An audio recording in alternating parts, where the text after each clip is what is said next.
Uh-huh.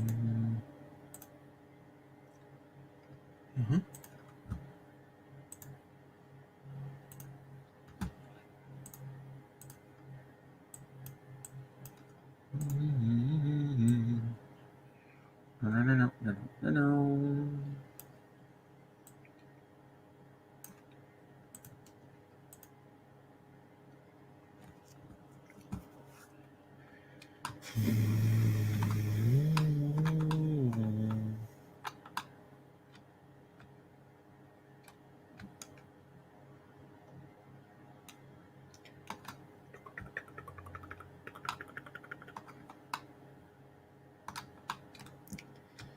That needs to be fixed.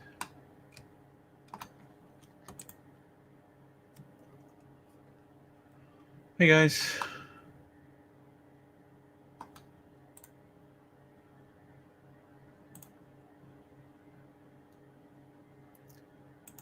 Yeah, it's been a while since I've used this.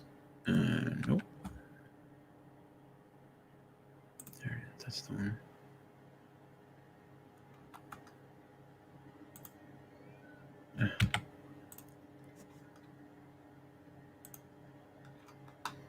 Been a while. And you know what? Should have learned something from this.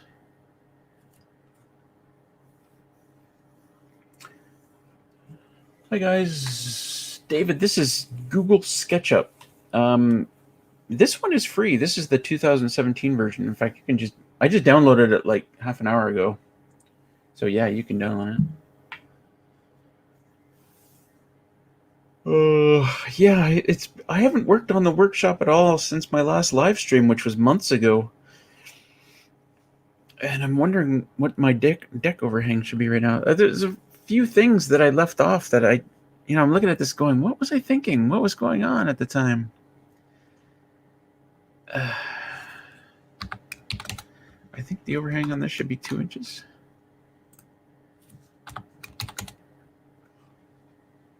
And this one should overhang the edge too by a little bit. 2 inches? What the? Isn't spacebar what it used to be? I don't know, did I get the whole thing?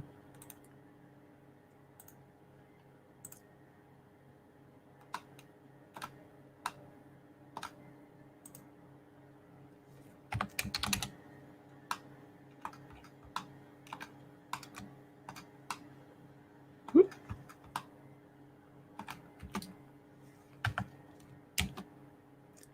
Spacebar used to be pointer. Why does that not work?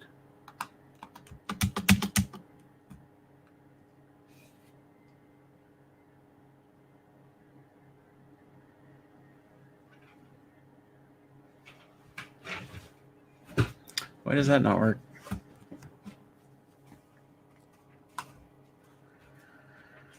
That's annoying.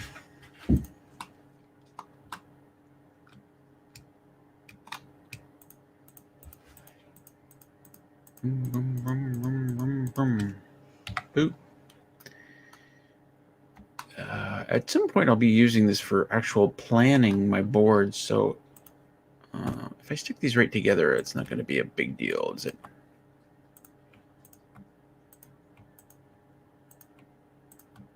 I'll need the extra wood, I'm sure.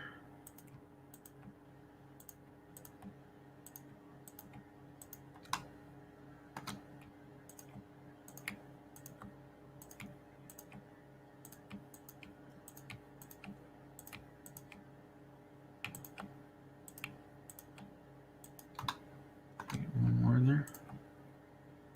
Crap.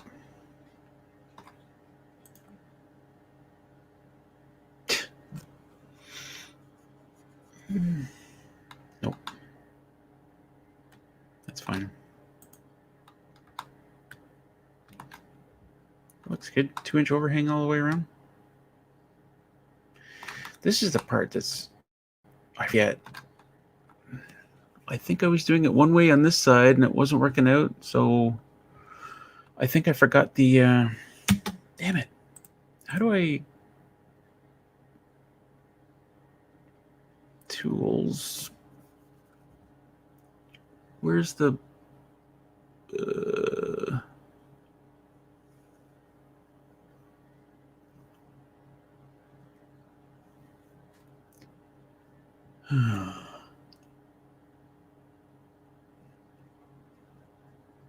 Preferences?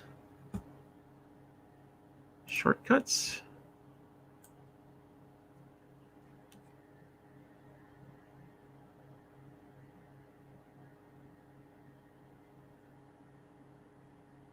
Yeah.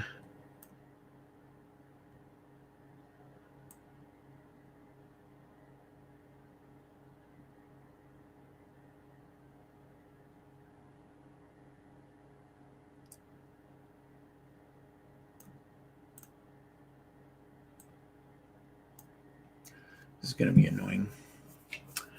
Hello, everyone. Should go perpendicular to joists. What should go perpendicular to joists?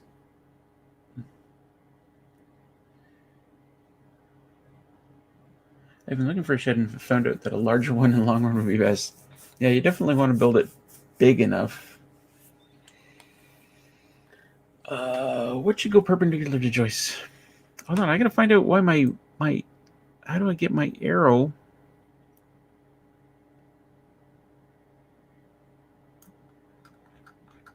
I need advanced camera. I need... These are menu items. I don't need menu items. How do I get nope. Nope. Draw. Nope. I need pointer. I need this. Select. How do I get select?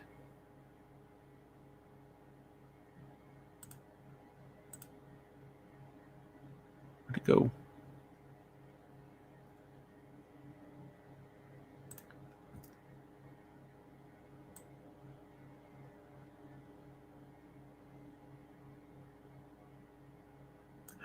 Can I just put it here?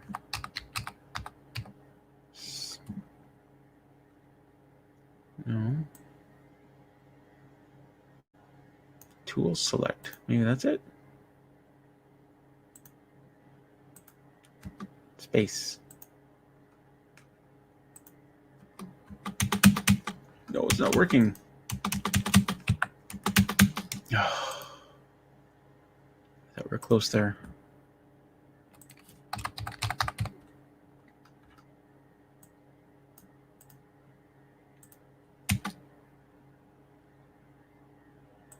Oh, I forgot to hit assign. Yay, it's working now. Oh, that was gonna kill me. All right, so I've got a board up here. How did you go? That rafter board? Joist? Second floor joist board? I think I forgot to put that in last time. So somehow I think I've got to have another double top plate on top of that. Where the trusses kind of hit it. And on the left side here, I didn't account for it. On the right side, I was trying to fix it, but I'm not sure why I did that.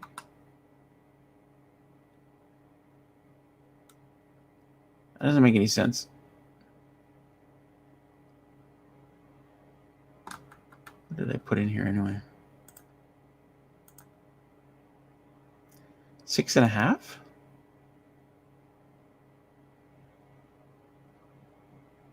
Why would I put in 6.5?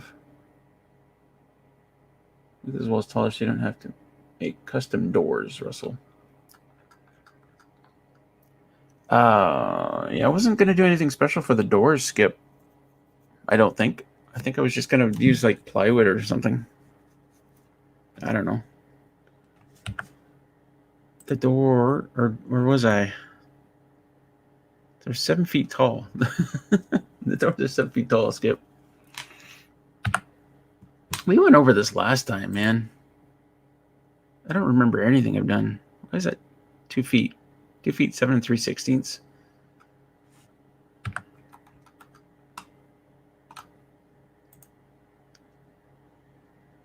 2 feet 7 inches. Why is that different?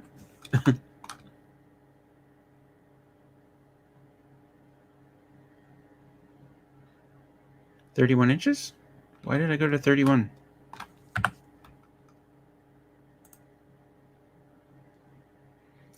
What can you guys even see that?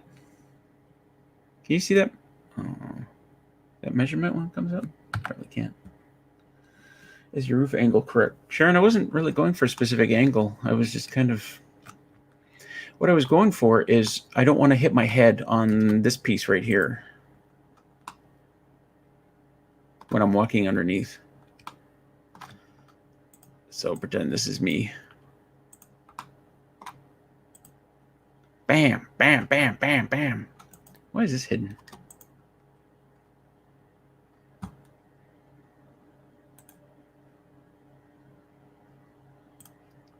Yeah, didn't want to hit my head. That's the only thing I was going for. And then, I don't know. I don't remember what I was doing. How many people are watching? I can't even tell. 38.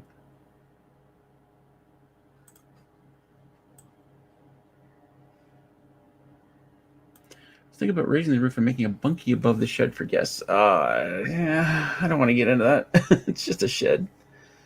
If guests want to sleep somewhere other than the cabin, they can just sleep in the workshop. They can throw a sleeping bag on the floor.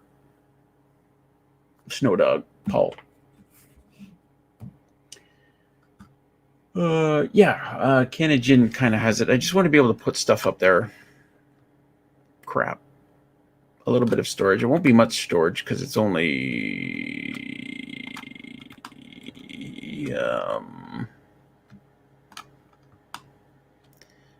there's no easy way to measure this.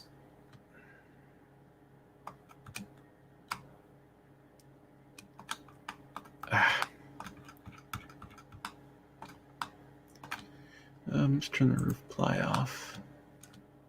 Is it right above there? It's not right above there. Why not? Oh, I guess it can't be right above there, can it? Is it even touching there?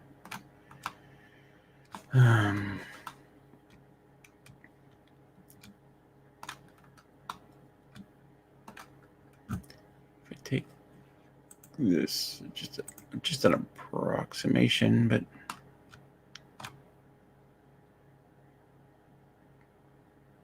what the hell is that doing? It does some odd things with measurements. Why is it doing that? 2 feet 4 inches. Not a lot of space up there.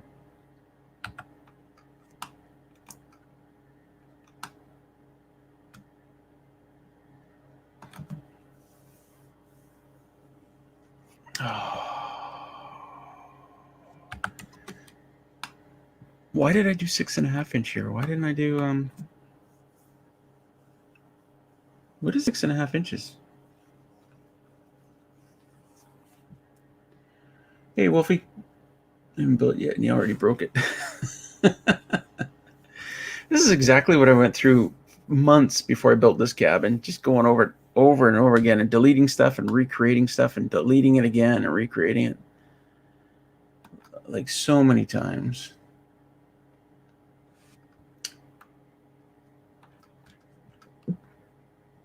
Skip, you still here?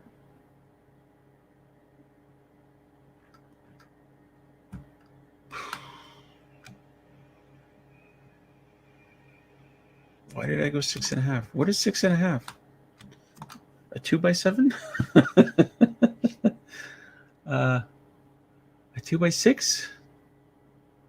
What is 6.5? Why did I use 6.5 here?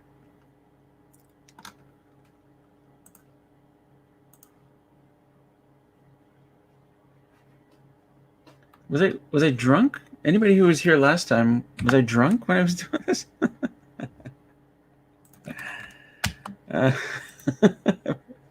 Maybe that's my problem. I'm not drunk.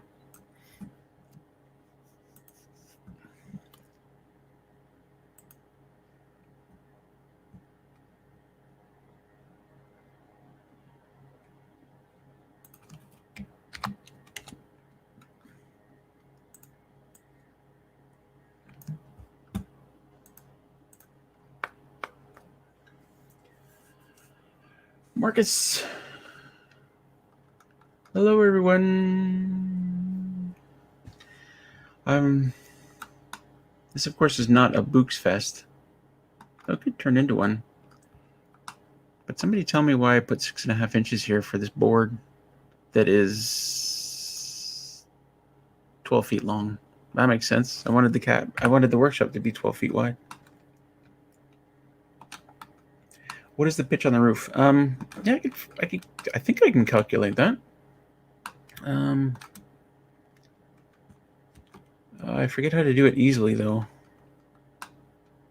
Let's see.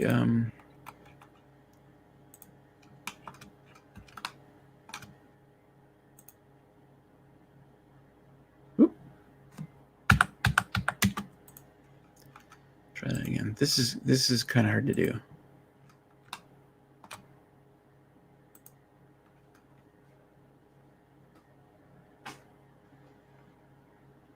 That's green axis. It's about 19.2 degrees. Does that look right?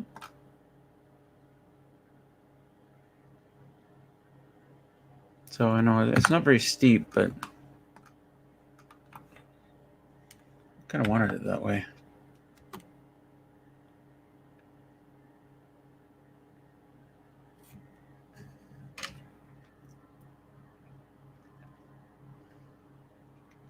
Will there be electrical power? Yeah. Yeah, the shop's going to be almost where the shelter is right now. I want to push it just a little bit further away. But I'm just going to string a line through the air from the cabin to the workshop. Kind of like could be a snow load issue. Yes, it could be. But I'm building it pretty strong. It's going to be metal. And I don't know why I was... Yeah.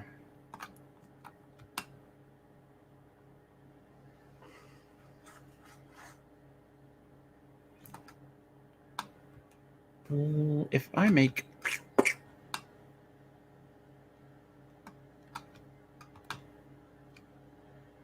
I don't know how I decided on the height of this, though. This out here.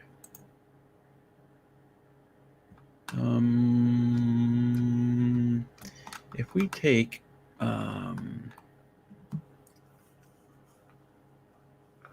Hey, Al.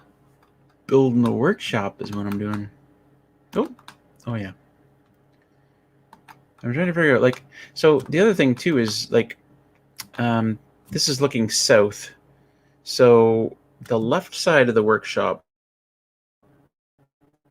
We're on slopes from left to right here. From east to west. So that's another thing I got to be careful of. Like, I'm trying to figure out how high the roof should be on each side so that I don't hit my head walking under it. But the left side here, and it's got to be equal on both sides. It's going to look pretty stupid if it's not. But the left side, the roof's not going to be that much higher over my head, but the right side is going to be quite a bit higher because of the slope. Top plates need to be staggered. Yes, they do. Skip, I sent you a link if you want to join me.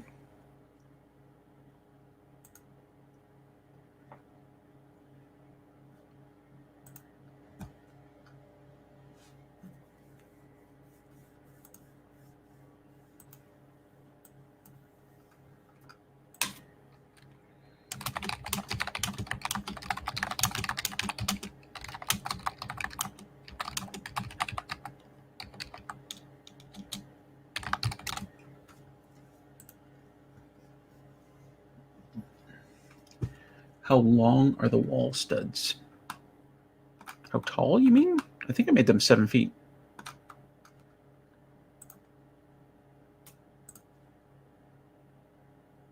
Six feet, 7.5.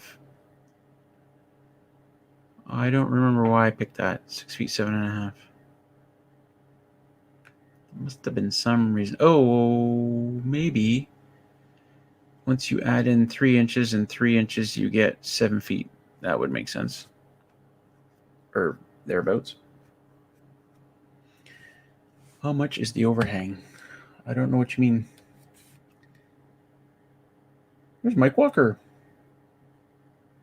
He did 312 for his roof pitch. Works fine. No snow issues. Hey, Mike, have you got a camera? Do you want to join me? You can join me on screen here, buddy. They work just over the roof in the drawing. Snow load won't be too much of an issue as long as it's a steel roof and don't skimp on the rafters. No, and I'm not. I think I've got them every 16 inch on center. 1 foot 2.5 inches. Is it 16 inches or is that last one just weird? Oh yeah, there you go. Yeah, the last one's just weird.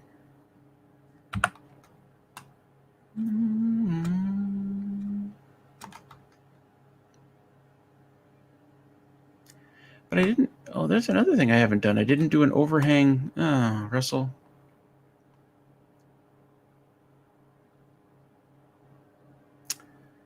I didn't do an overhang on the ends of the building. And here's another question. Should I do an overhang right over the entire deck?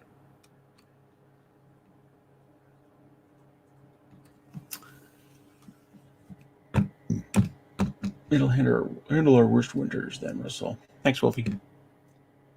Center wall stud is 92 inches without the bottom and top plate. Yeah, I wasn't going for anything standard. In fact, I don't like tall ceilings. Like the ceiling in here is really tall.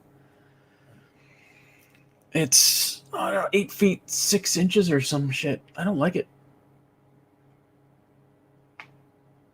I'll store lots of stuff. For Tedmar, do it over the deck as well. Yeah, yeah. Why haven't I done that? Because I could hang it there. Like the deck, that deck is going to be a great spot for working on stuff, right?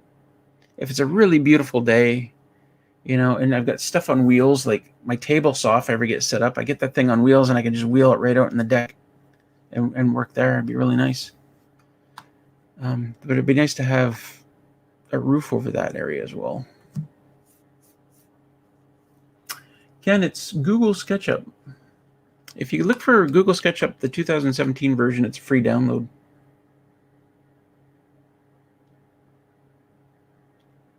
Which is it's perfect for stuff like this, just designing dumb stuff.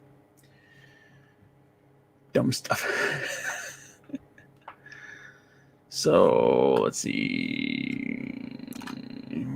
I think I made this like 8 feet. It's approximately 8 feet. So if I put 2 posts in here, 2 4x4s, you think that'd be enough on the corners? Say let's create a new. Where's the, oh yeah, new deck posts. 4x4s?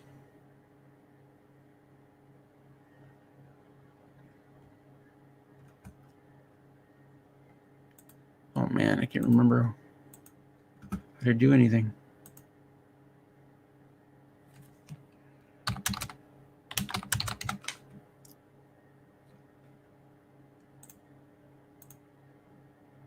I don't know how tall am I to make it. I guess I got to figure out what the heck I'm doing here.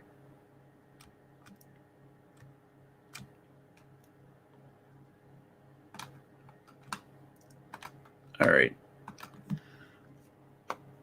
Skip, come join me. I sent you the link in Facebook. What's the length and width of the deck? Yeah, Al, it's 8 feet by 12 feet. The whole cabin is 12 by 20, I think. Or sorry, the workshop is 12 by 20. But that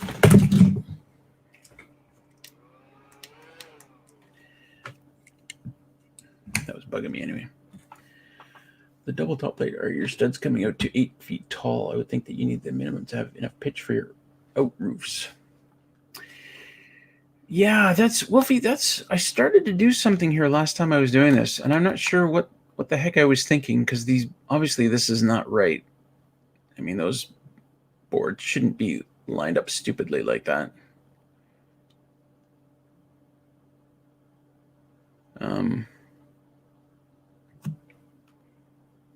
Thinking I may have to, you know what? I'm thinking I might have to raise the roof after all. Hey, Joker. Hey, Trissa, Sharon. If you add the overhang, you can screen it off from the insects. Yeah, that's true. There's no load allow you to walk in and out from any spot. With the doors come up to 8 feet tall. With the double top plate, I think it was 7 feet. I can check that though. 7 feet 3¼ inches. Oh no, that's to the bottom of the plywood. Yeah, 7 feet. With the bottom plate and the double top plate, 7 feet, and then, but then I've got to add this row of boards up here. What are we calling these? Rafters? Joists? That's a big work shed. I got a lot of crap. Hey Tim, raising the roof. No, this party's starting. I'm gonna need some beer soon. All right. And I don't know why I made that 6½ inches. What board comes in 6½ inches and 12 feet long? 2x7?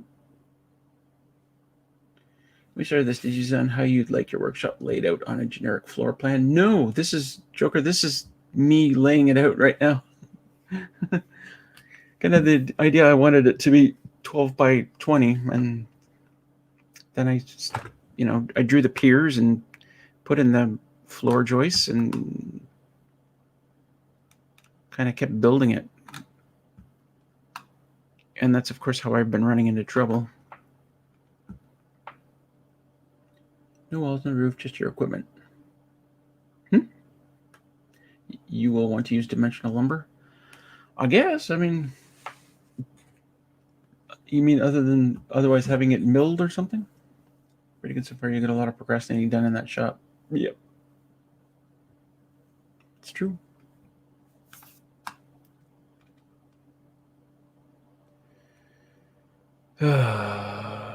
Okay, well, I got to do something here. You guys aren't telling me if a 2x6 will work in here. The idea being that this 2x6, these 2x6s, there's a row of 2x6s here. This will be the floor of the attic. Although I'll leave it open in some places. But it also holds the building from either collapsing in or going out, right? If there's a huge load on the roof, it's going to push down, and if the wind hits it right, it's going to suck it up, right? So we need this row of boards in here. But what should this be in here? Can it be a 2x6, or does it have to be like a 2x8? How high off the ground to the base floor? I don't know, Rick. Ideally, I want to make these as small as possible. I don't want it sitting way up in the air, but I need something to put the joists on. 2x6 will work, but might consider 2x8. Well, if a 2x6 will work, then that's what I'll use. Do they come in 12 feet? Do they come in exactly 12 feet? God, I hate buying like a 12-foot board and finding out it's 11 foot, 11½ inches kind of thing. I was like, come on, guys. Would make the rear door wide enough to allow you to drive the ATV. Yeah, that's what I did. That's one of the early changes I made. I made sure that this double door system can accommodate the ATV. So it's 5 feet 2 inches. Pretty sure my ATV isn't that wide. If you hip truss the roof, then you'll be able to get away with it. Hip truss. I don't know what hip truss is.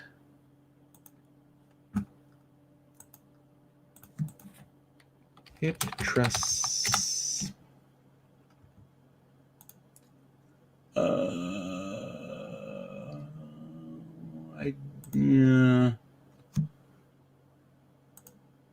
I'm not seeing exactly what a hip truss is. Hip truss. Oh, is that where you come down on kind of? Yeah, I don't want to get into that. I just want to keep it just straight all the way across. Oops.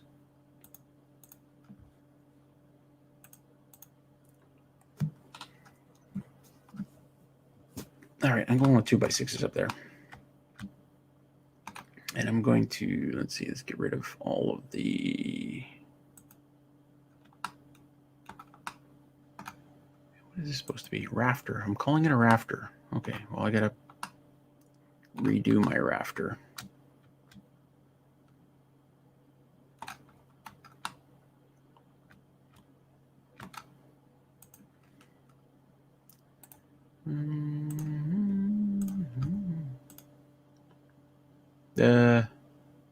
What did I say? It was 6.5 inches? So it should be 5.5, right? Measure once, ask twice. Did I get it?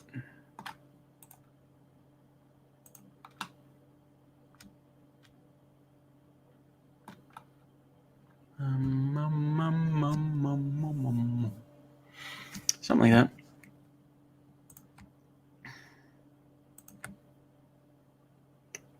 Does it go right to the edge? Does it go right to the edge? I don't know.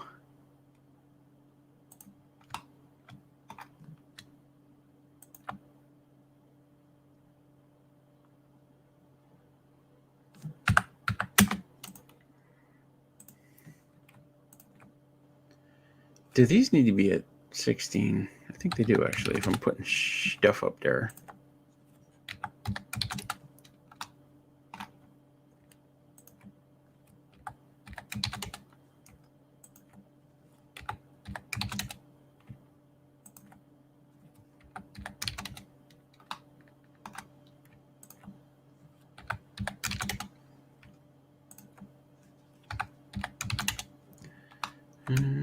Oops.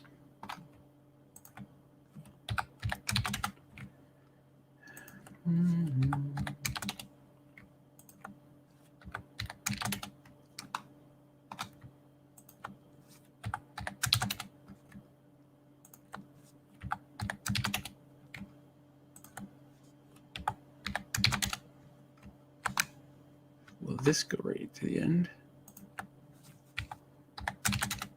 Yeah. Love it when a plan comes together. So now,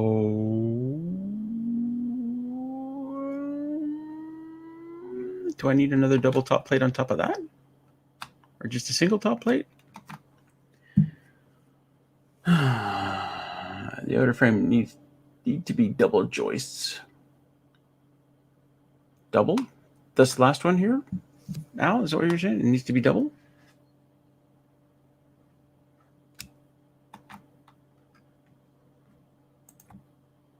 Like that?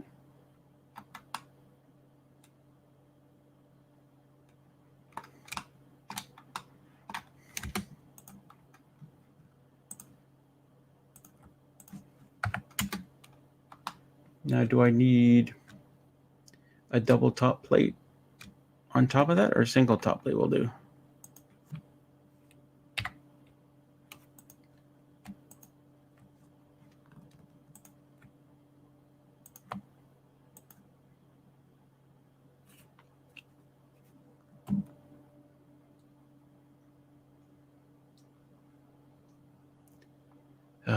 This is...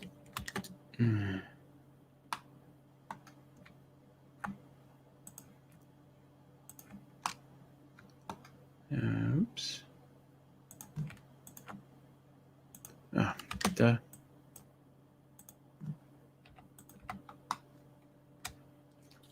Like so.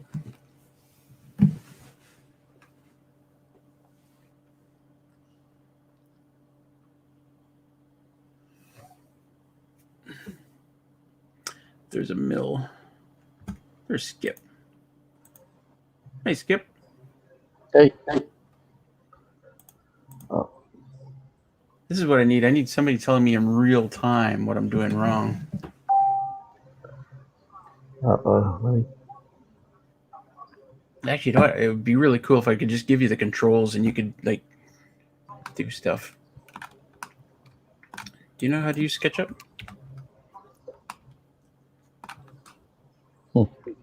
Can you hear me, Skip? I can. I had Echo. I've never used it.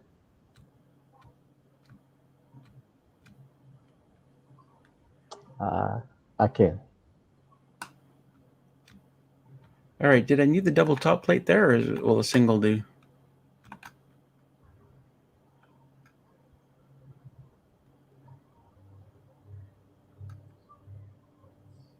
A single should do.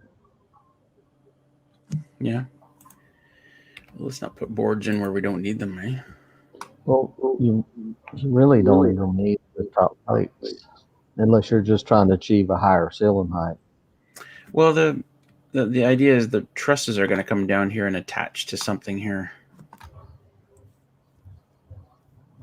So I'm thinking that's why it needs a top plate. This would be similar to how my cabin is done, right? I got the I-beams, and then I have a top plate on top of that, and then the trusses kind of tie into that top plate.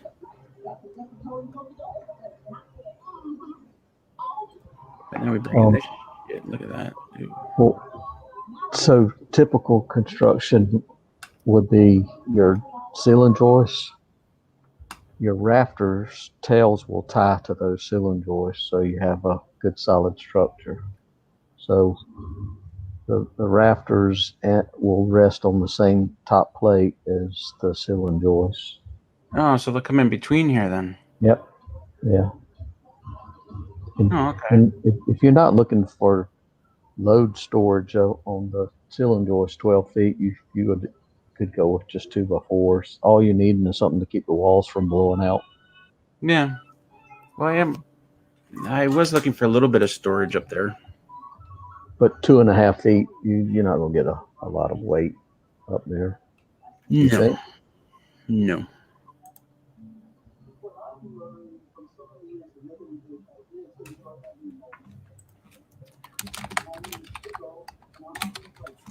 I don't know. Well, like, okay, so what if I were to redo my roof here? Oh, man.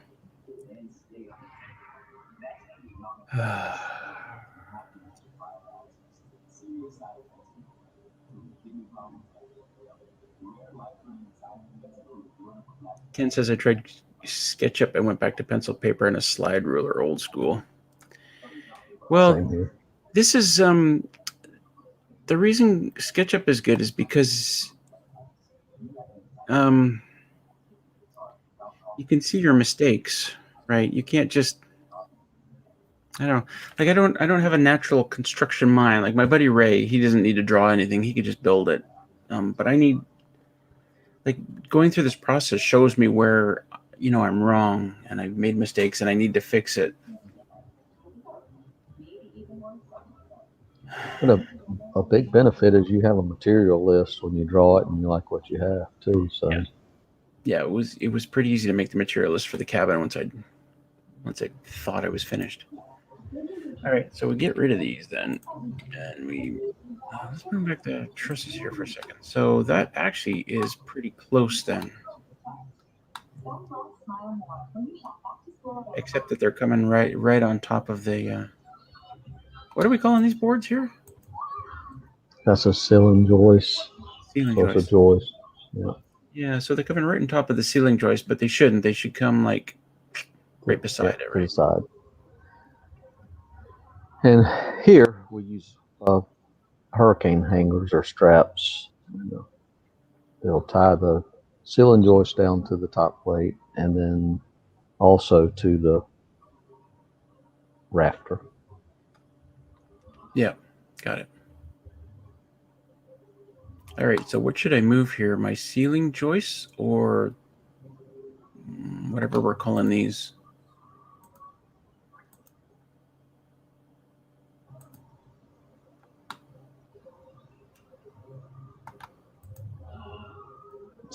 Trusses? Or... So those on the outside for the shed or lean-to, whatever, those will be rafters, and I would move those. Like that first one that you're pointing to, I just move it behind that. Yeah. And you only really need one joist right there. So like And that. Yeah. Are you saying I only need one here? Yep. And then you could take the one that's in the front out and bring the rafter down onto that top plate. But chat said I needed that one.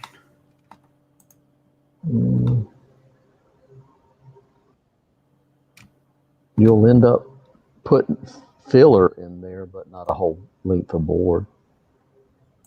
Whenever you do your siding. That's not gonna work. Shit. How do I move this now?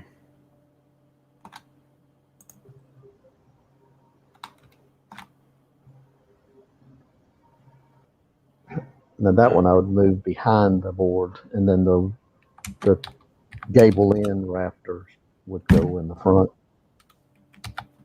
Hold on a sec.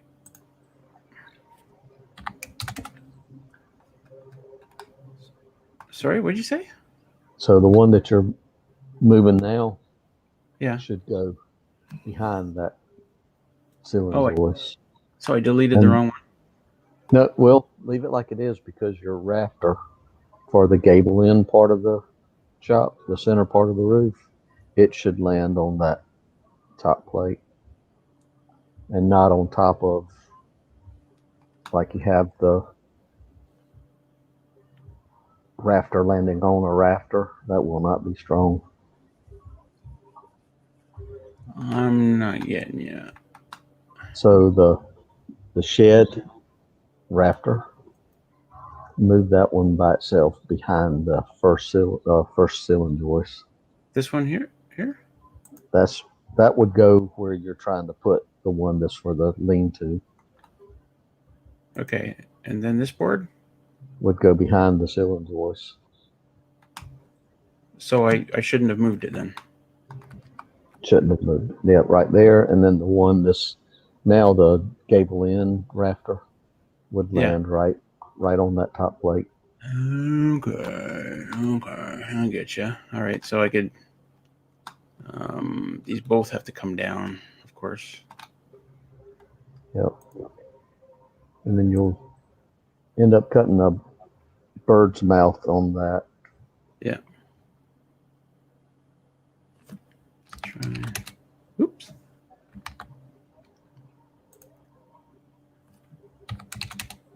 Something like that.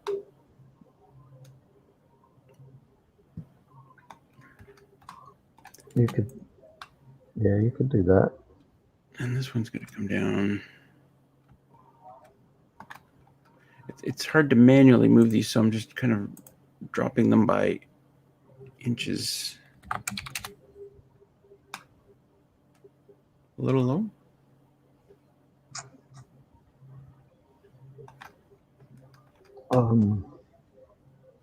Yeah, a little low because the board's peeking above it here. If you line the bottom of that with the bottom of the shed or lean-to rafter, it'll make it work easier later on down the road. Yeah, it's gonna be tough.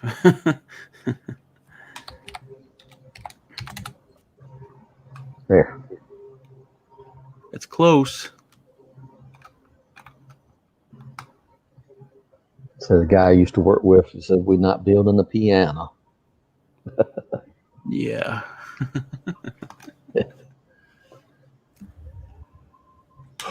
Al says we still need the double on the end. Why do we need the double on the end, Al?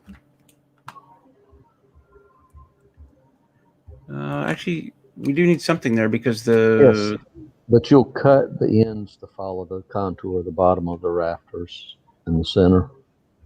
Oh, so there will be another board here. It will, but it'll be cut as filler in there. Oh, okay. I get you. All right. Okay.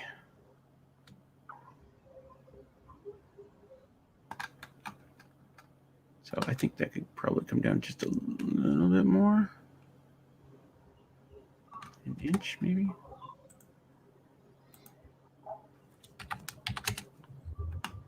That's pretty close.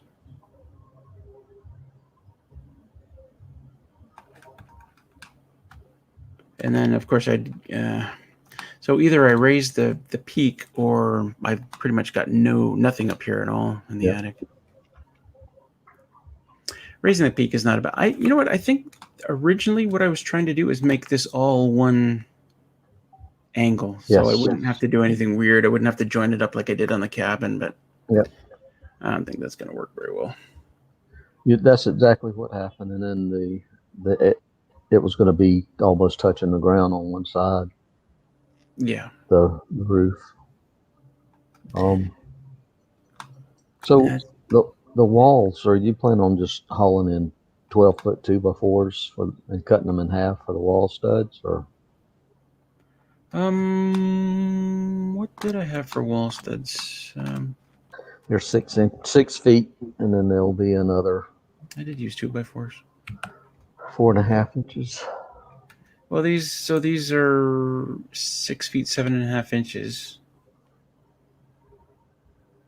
So that's why I was saying earlier, if you make it a conventional stud with 96 inches, you're cutting off a whole bunch of your labor. I know, and that's what I did in here, right? But I don't like this really tall. I don't mind cutting those boards. It's not a big deal. Cutting 2x4s. It's pretty quick on the chop saw. Sure, you end up with a lot of waste, but a lot of waste. And then your shop, you'll say if you can't stand a piece of plywood up inside it. So if you're going to be moving a piece of plywood around, it has to be laying over on the. Skip, shut up right now. Jesus.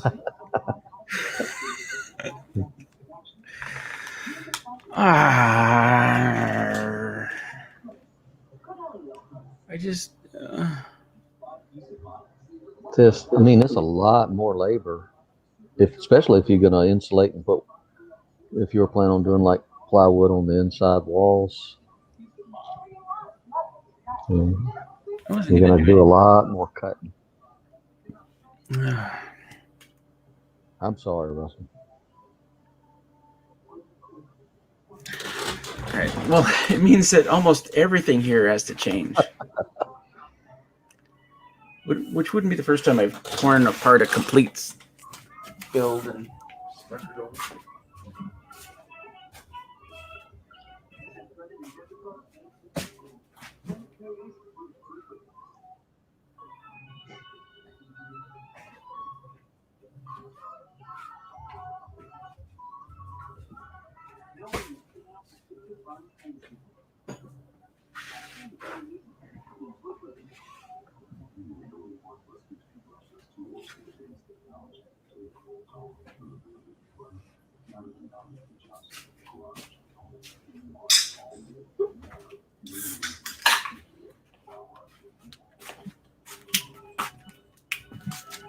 Oh, hey Liz.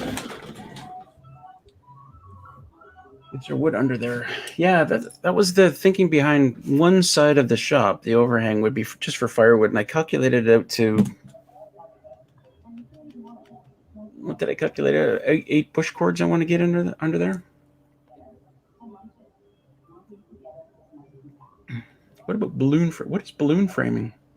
Does anybody else want to join us on screen here?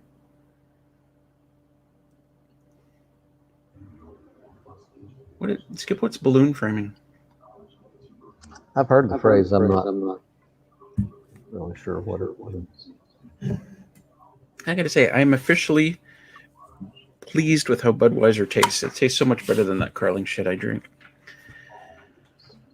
Do you know how much time it's going to take me to fix all this? So did you label the first stud as identified it and then just copied it and put it all the way around? No. doesn't quite. I don't know if you can do that. It's all in layers. Like I can say, here, all the roof trusses are in a layer, so I can turn them all on or off. But I can't manipulate them all at once very easily. It's easier to delete all of them except one, fix the one, and then duplicate them all, kind of like I did with the ceiling joist.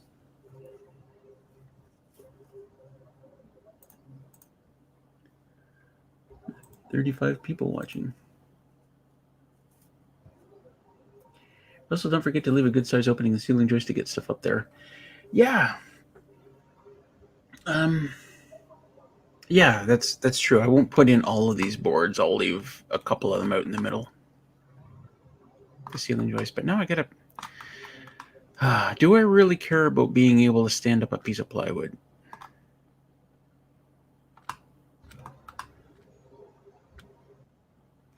Skip. I mean, other than when I actually go to plywood this place, how often am I going to have plywood in there that I'm going to be working with? I don't know. I can't stand plywood. Yeah, every time you'll be messing with plywood, you'll hate that low ceiling. Yeah.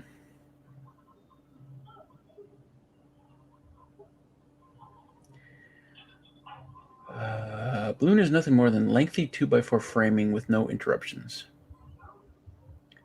Lengthy 2x4 framing with no interruptions. I don't know what that means, Al. You should make the walls 8 foot tall plus your top plate. Well, Robin, that's what I was saying in here. This is what's going on in here. They, like all those 2x6s that I used for framing. I didn't cut any of them. They're all exactly very close to 8 feet tall. And it's given me this huge height here that I really don't like.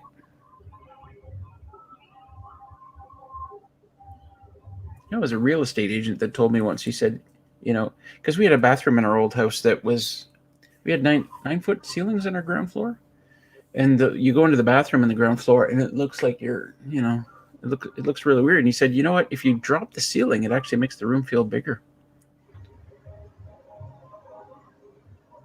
But if it's a big room, it makes it look like a tunnel. Yeah. Richard says, go with standard 8 Just 12 feet wide by what, 16? 20. 12 by 20.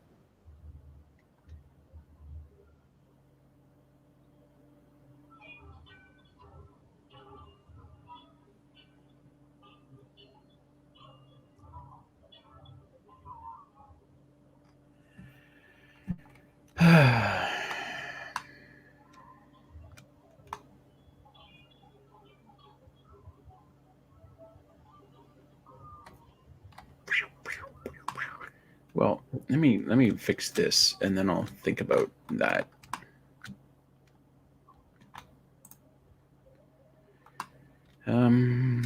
Let's see, if I left the peak where it is. Well, I guess once I make the decision that this isn't my peak, my roof isn't going to be all one length from top to bottom. It's going to be different angles. Then I can play with the peak. I can raise it and lower it, or do what I want with it. So let's say I wanted a 4 feet in the center here.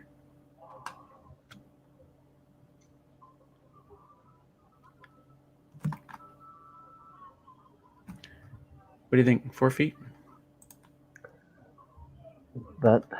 Oops. I mean, that would give you more room. 4 feet. It'll be a slip and slide putting that metal up on top of that. Guess what I'm used to. Yeah. Okay, so there's 4 feet. Why didn't it give me a...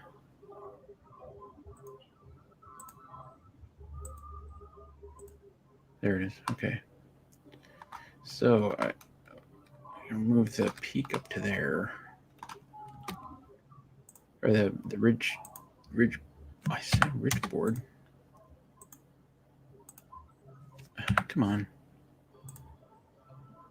There. Oh, no, no, I said I wanted 4 feet inside, right? So, there.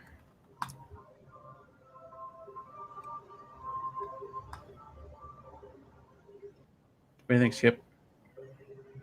You'll have a lot of storage. I don't see anything wrong with it. The amount of snow you get, and you're not going to have that heated very often. I would be having a pitch on there that would be a little stronger because of snow load. With balloon framing, you can go with 10-foot wall studs, but you set your ceiling height where you want and have the extra space in your attic. It's be essentially like building a knee wall up above the ceiling rafters. Oh, okay. That would be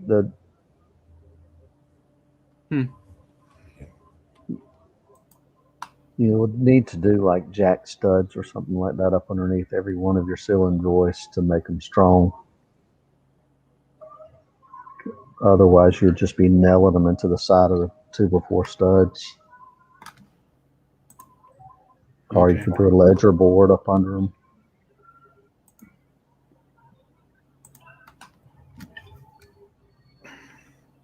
Oh, that's interesting.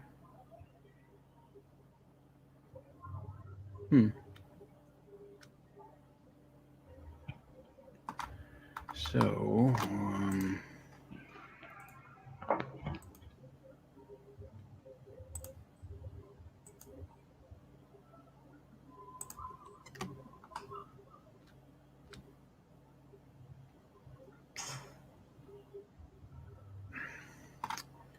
this is the tricky part.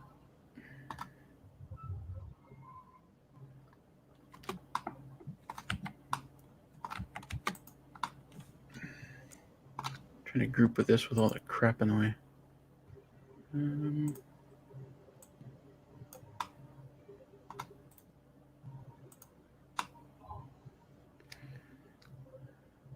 Yep, that does look pretty steep now, doesn't it? Jesus.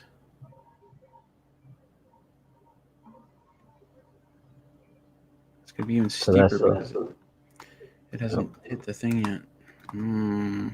4 foot rise on 6 foot.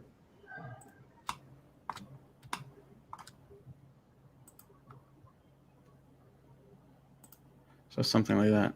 There we go. Yep.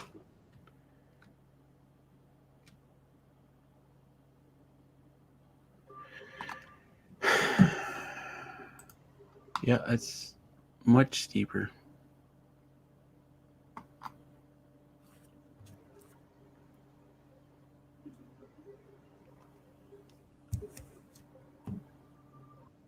But if you turn your shop 180 degrees, you can put solar panels on that roof. You mean 90 degrees? Yes, 90 degrees. I'd be okay with this because I've got panels that's directly south. It's nice sometimes to catch east-west, but that's kind of like the idea of the that place where I did the solar power video. It wasn't quite like this, but yeah, no. The one thing though is I wanted this deck to be facing the pond. I understand that. So when I'm doing work, especially if I'm filming it, nice background. I don't know. That's so steep.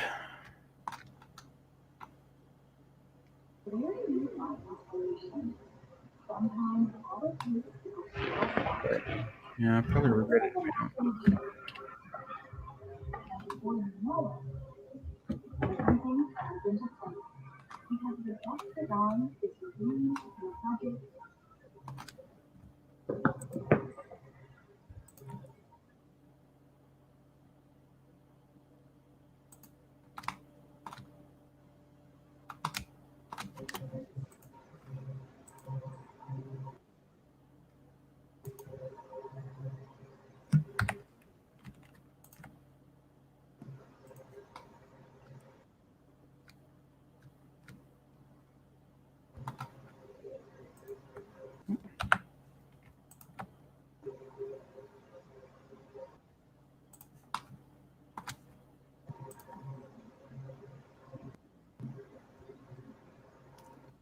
This one's not working. Or is it? Did that work? It did work. Okay.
And we got the same thing happening over here. Okay.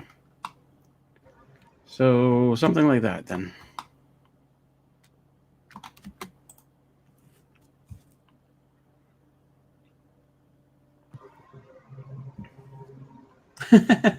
Kanajan says, remember, it's a shed workshop on an off-grid property. Doesn't want to win any awards. It's very true. I'm not looking to win. Is there awards for off-grid workshops? Skip, why don't we just do this? Why don't you come up here and help me build this? Can you take a few weeks off of whatever your exciting lifestyle is and come on up? So you'll come down and help me finish putting sheetrock up and all of that. Yeah, I'm sure I could find somebody to help you do that. It would be fun.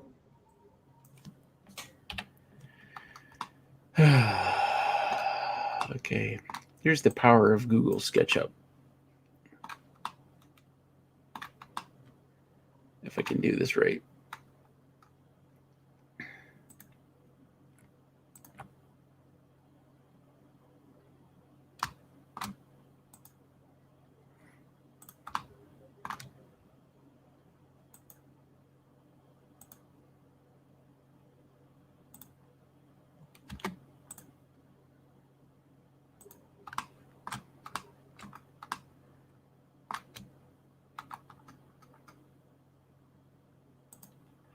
Boom.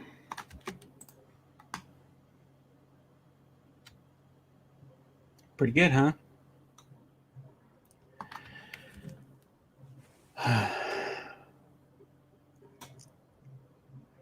Now I gotta redo my calculations for eight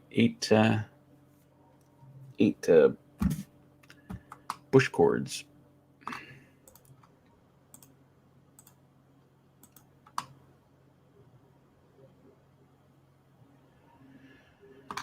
Somebody want to do that? I'm 6 feet tall, so this board is 6 feet off the ground, presumably. So what's 6 feet? What did I calculate this out to?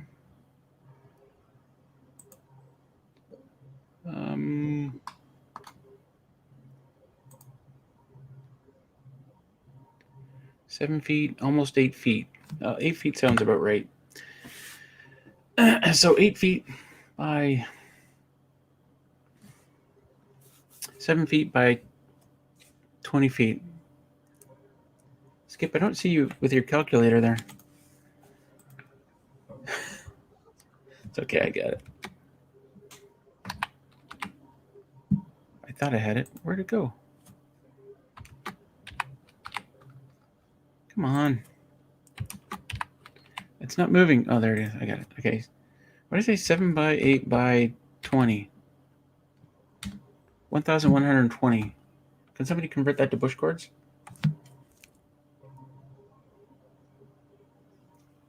Four by 4 by 8 times 8. Is that right? 1,000. Yeah, there we go. So it was 1,100 cubic feet, and 8 bush cords is just a little over 1,000 cubic feet.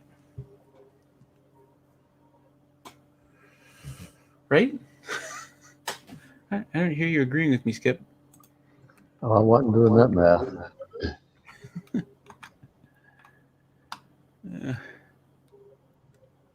So okay, so it's my ceiling joists that have to move, right? These boards are in the right spot. They just all need to lower.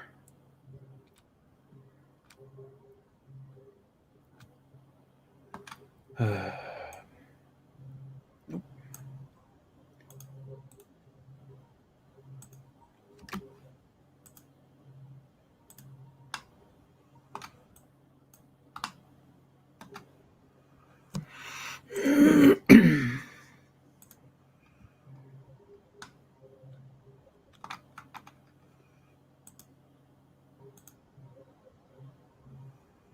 There's a way to do this so you can lock it down.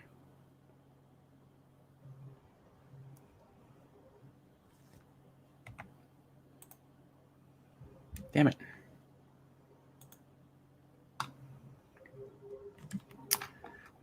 Okay, let me try this.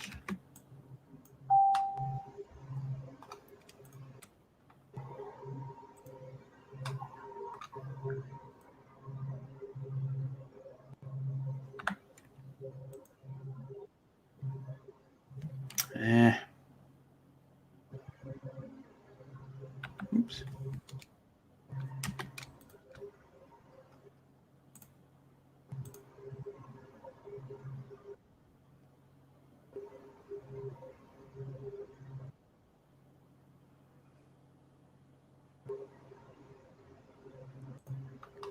Actually, looks pretty close.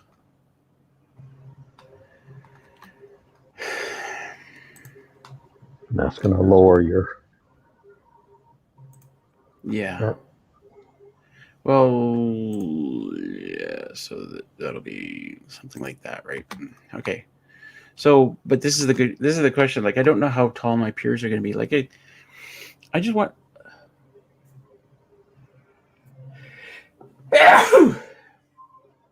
8 3/4. Thank you guys.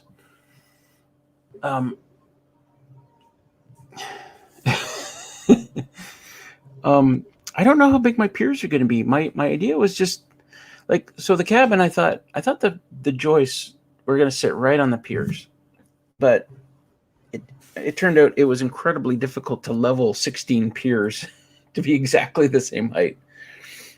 So when Ray was doing the subfloor, he ended up blocking them so that everything was level. And I'm thinking, now this time I'm not even going to try and do that. I just need a good solid pier base, and then I can block up to my subfloor joists. So, and this side of the cabin that we're looking at right here, this is the uphill side. So, like, how small of pier can I actually make just for a base?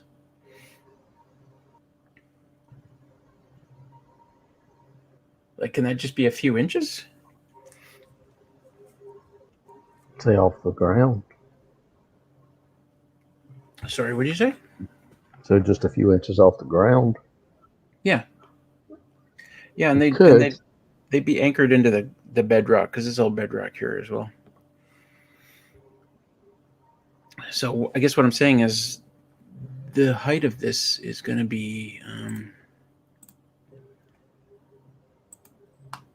if I draw a line out from here, let's say worst case example, this is the height of the ground. It's not going to be like that, but, and then here, yeah, 5 foot. Did you see that? 5 foot. What did it say? 5'6" and 7/16. But that's not going to be the height of it. That's well, I guess I could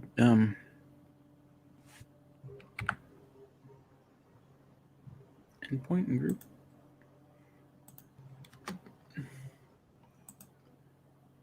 I guess I could actually plan this out. So there's what is that? Oops. Not sure what happened there.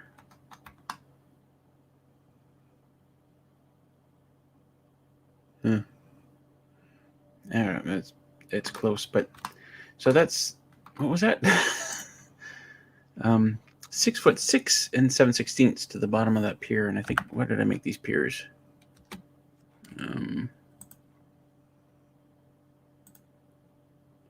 1 foot. That's a 1 foot pier. So I guess really what I'm saying is, as long as the pier is, 6 inches, then I'll have enough space under that board to walk under. Oh, except it's uphill. Damn it, Skip. This might be one of those things where I start building and then I kind of see where I'm at. The nice thing about building the workshop, Skip, is when I was building the cabin, I was under a lot of pressure. I was in a rush because of the fact that we'd put insulation under the floor, under the subfloor, right like as we were building the subfloor. And I was deathly afraid of getting it wet, like if it rained on it and got it soaking wet.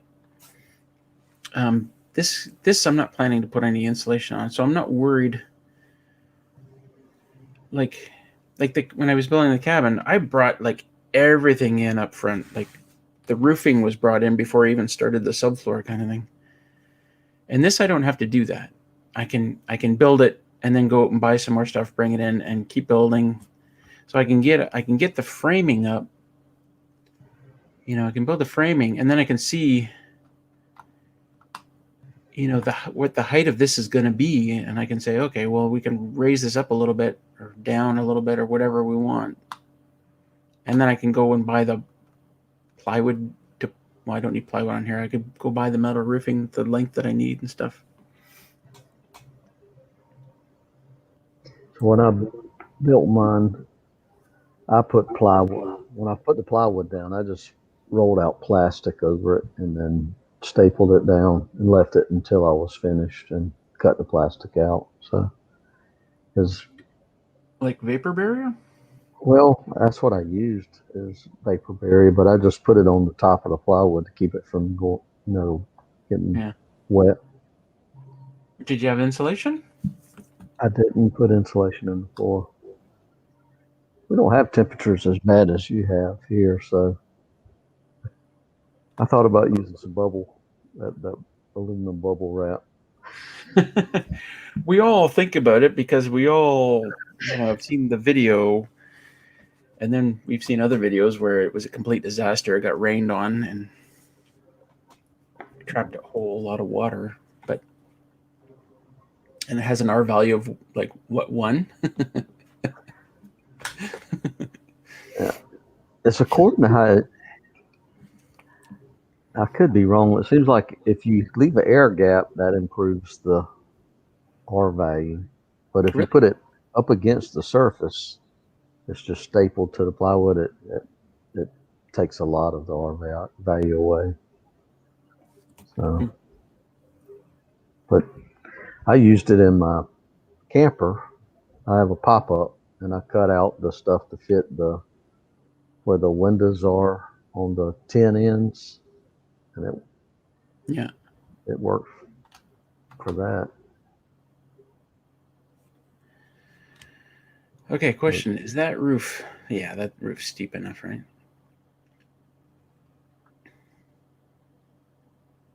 So now I got to duplicate it all. Oof. So will this have to be built to code? No, technically this is just another hunt camp. There's no code. Like when I went to get my building permit for my cabin, I was actually really surprised because I'd gone in there. I know I've told this story before, but maybe there are people here who haven't heard it.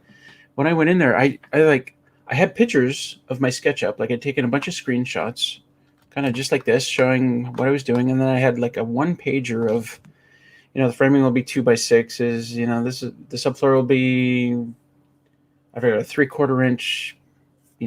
I kind of went through just a 1-pager of that and a bunch of screenshots, and I went in to talk to the guy to say, is this, what else do I need? And he looked at it and said, "Oh, this is great." And he started filling out the building permit for me.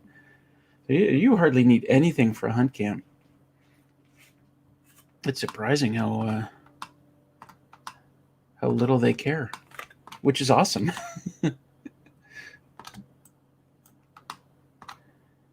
right, let's see how quickly we can do this on the other side. Oop.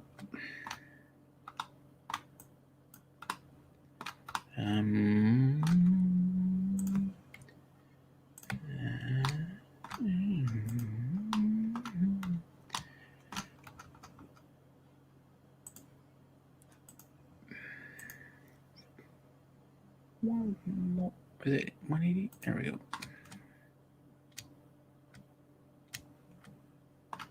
What the hell? That doesn't look right. What did I do wrong?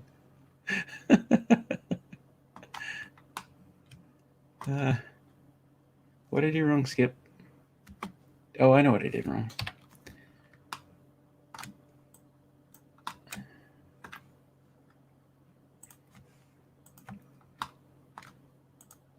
I should have. Oops.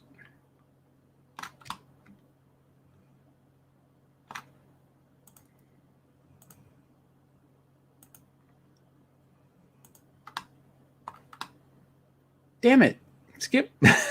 Why does that keep happening? All right, let's.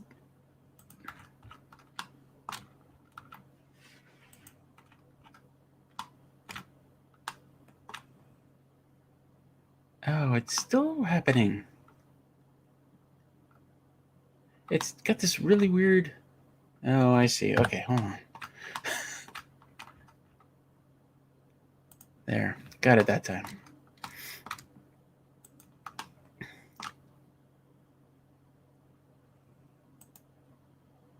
All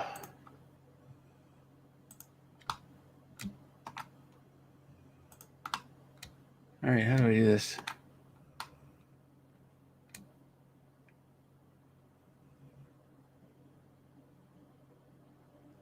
I don't know how to line it up.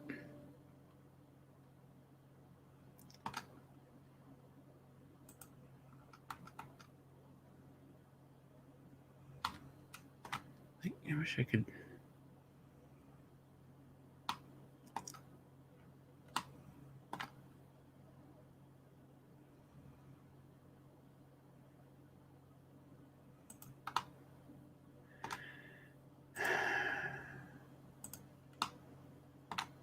Ah, come on. I don't know how to line it up. Anyway, something like that.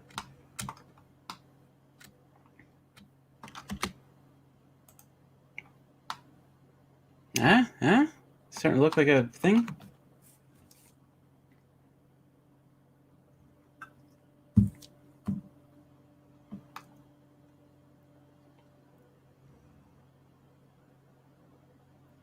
Would it be easier to bring the supplies in using the old Bridge of Doom Road? There's no bridge there, though, Andrew. That's the problem. Sometimes I go that way and just splash through the water, but like that's with no trailer on. You could just buy two 12 by 10 metal sheds and bolt them together. Yeah, you know what I should do is build the whole thing in the Home Hardware parking lot and then fly it in. Wouldn't that be fun?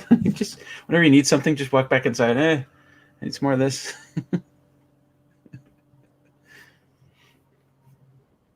They probably do it for me. Foil foam foil or foil bubble wrap foil insulation is good insulation over 90% of heat loss and heat gain. It's radiant. Foil insulation is a radiant barrier. Yeah, you must be talking about something else, Christopher. What happened to your design from like a year ago? Al, I keep pulling it apart. This is it. I keep pulling it apart and putting it back together because I don't know what I'm doing. This is pretty good, though. I'm liking this. Of course, my ceiling's still at 8 feet. How about this, Skip? Before I bring in a piece of plywood, I cut off a foot. And then bring it inside and then work on it.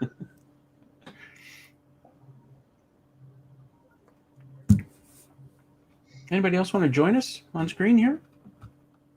Anybody? Anybody?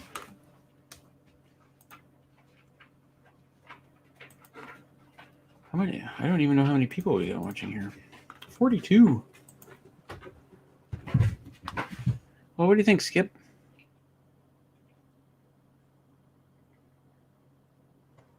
Looks good. I think my roof ply is going to be all messed up now. Yep. That don't look right.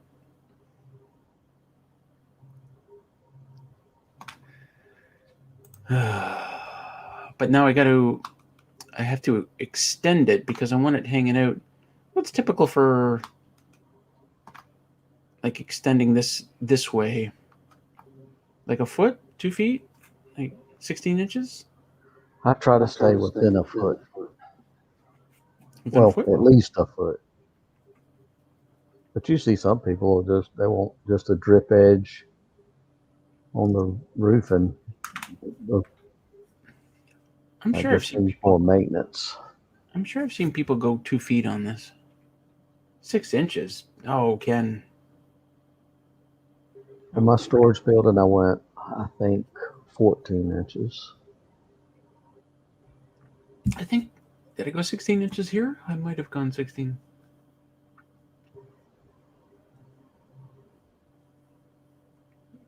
Usually within a foot and a half. Yeah, I want to go. Want to know? I want to go 16. So,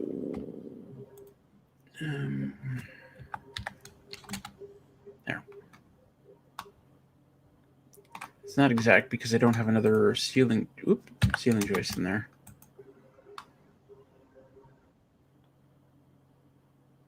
But something like that, right?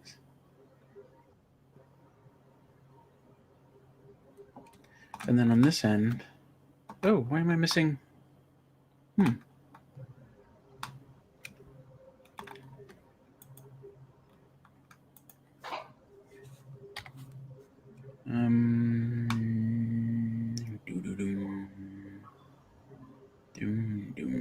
Oh, something's wrong here.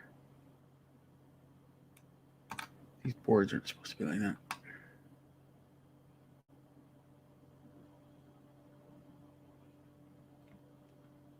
I haven't. Everywhere I look, there's like something I gotta fix.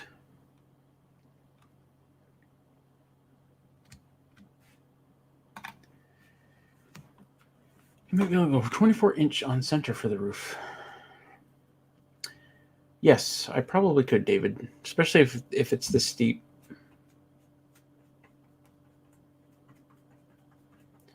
Paul says, my hut camp has about 4 inches of overhang on the gable ends, and it's mostly the tin roof.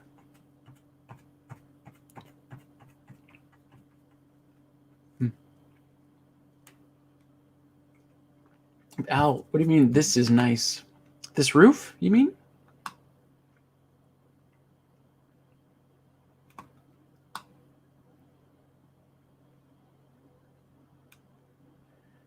And then I want to extend it over my deck too. Well, actually,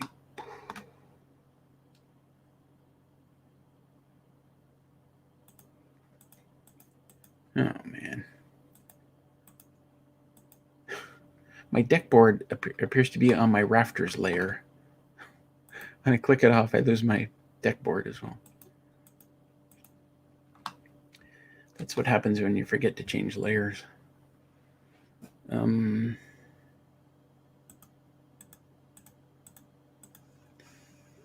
about we make that?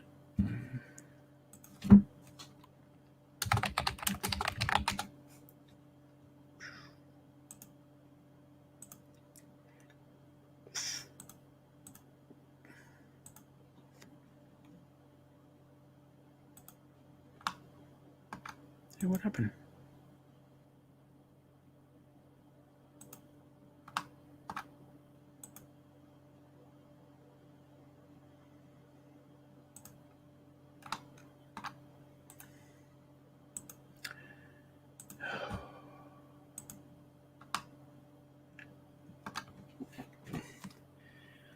I don't know how interesting it is when I start fooling around with the little itty bits of this. You guys finding this interesting?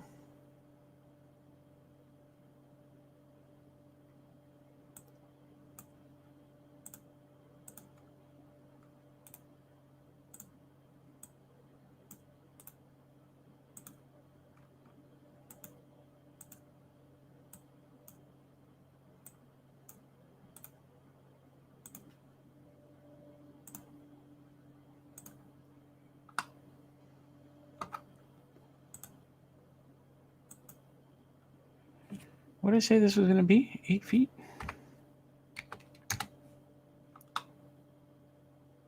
Yeah, okay. And this comes out 16.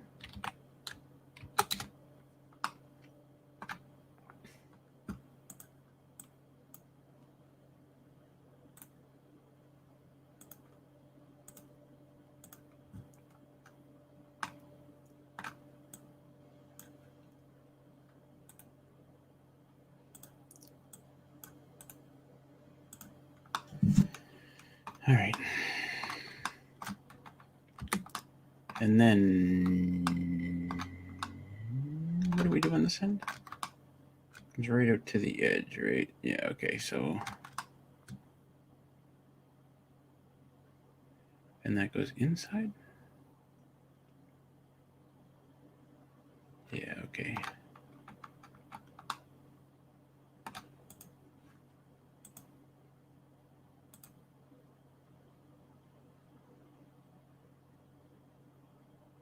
Come on, stick there.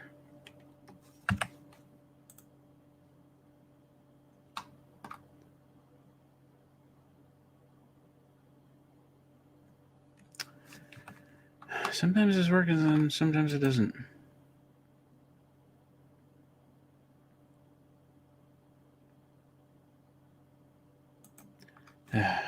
Annoying.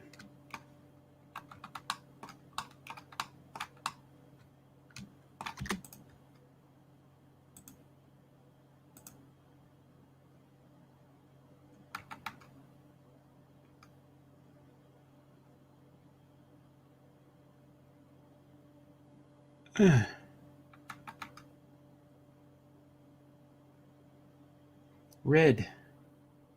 Where's my red line? Damn it. There's my red line. There.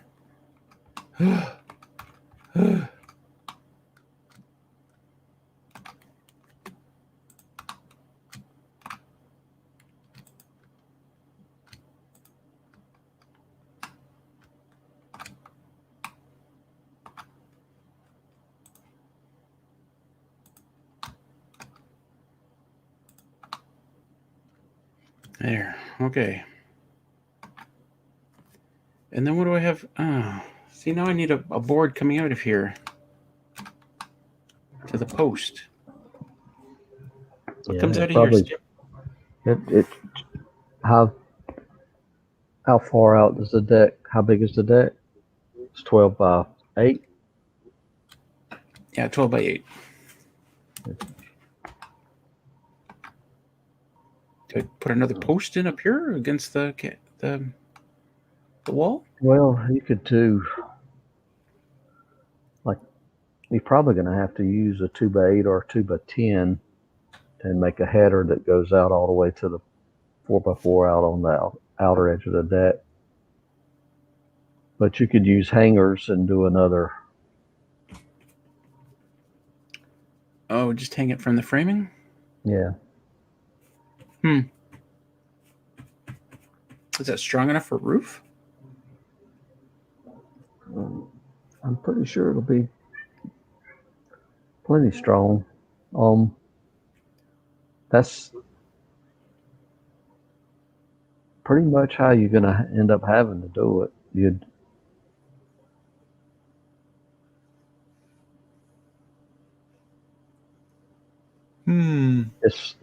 It's going to be down really low on the sides. So the top of your windows the headers for your windows, the side, that header or beam, whatever you want to call it, is going to probably line up with about the same height as the headers on your window. Okay. Well, plus a double top plate. So it'll be a bit higher than that. Right, they're not sitting right on the headers. They're sitting on the double top plate. Yep. All right, well, that's not a big deal. Should it be a double? It should be double, but you won't have to have the top plate on it. Right. So the top of that beam or header that extends out will be the same height as your top plate. Okay, hold on. Let me do this. 7 1/4 inch by 1/2 inch. Okay, and then I bring it. It should be 8 feet, right? Well, if you want to overhang, it'll be another 16 inches. Well, do I care if there's an overhang? I mean, this is the overhang.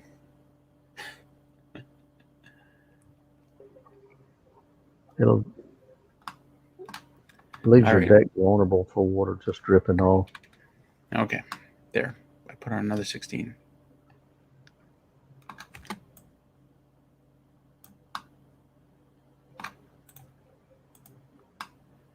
So, and we need 2 of them.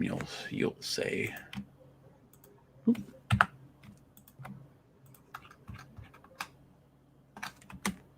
On both sides.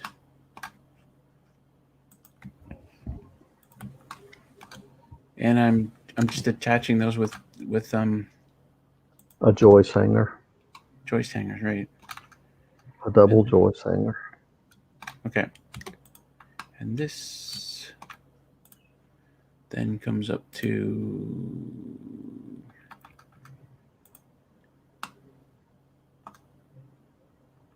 Does that not line up?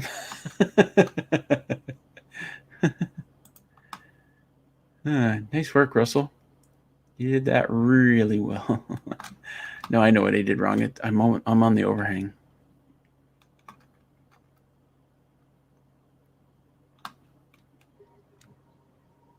How do I? There's a huge problem with trying to just grab, one item. Well, that's not going to do it.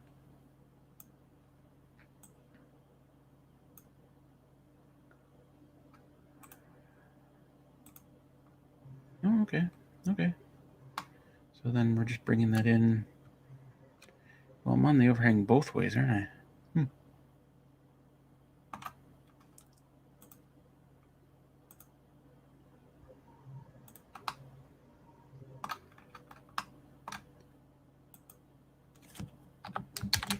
There.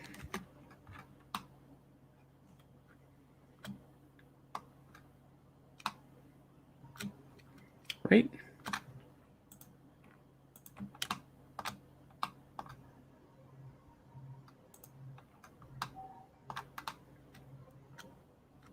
Oh, now I gotta fix my ridge board.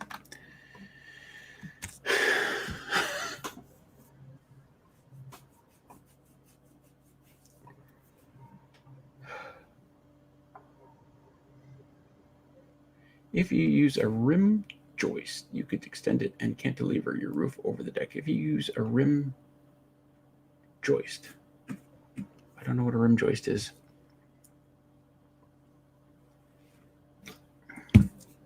Hold on, I gotta fix my ridge board now.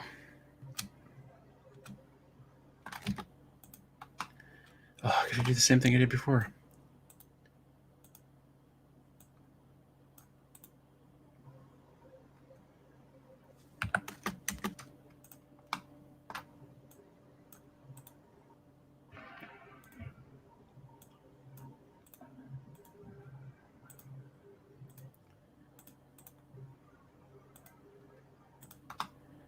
16 inches.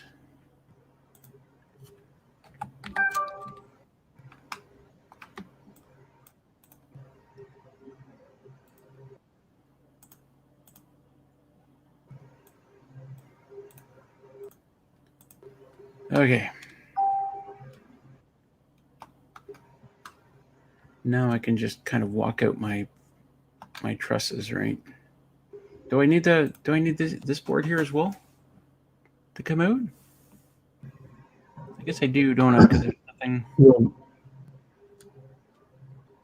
Or can I just attach one board here, like way out here? You know what I mean? well, I mean, that board will have to stay, and then you'll probably cut in another one that'll be there just to make it easier for your side. And you'll have to do basically ceiling joists coming out to keep those Yeah. from blowing out. But they don't have to sit on top. They can actually just hang in between, right? I would continue on just the way the inside of the shop is, so that it'd be on top. All right. Can never be anything easy with you, Skip. All right. You'd So have to use basically a joist hanger for every one of them if you did it, and then that height you'd lose. You know, your ceiling will be 6.5 inches, or 5.5 inches lower if you do it that way. You really couldn't move no plywood around there then.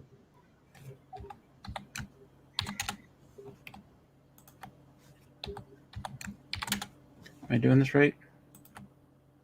Yep. Oh, I'm sure this doesn't have to be 16 inches, but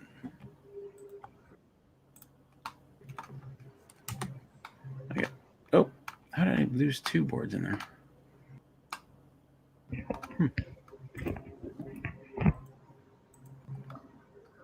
For the rafter tails, you might want to extend out just a little bit to get some overhang. All right, I gotta fix something here.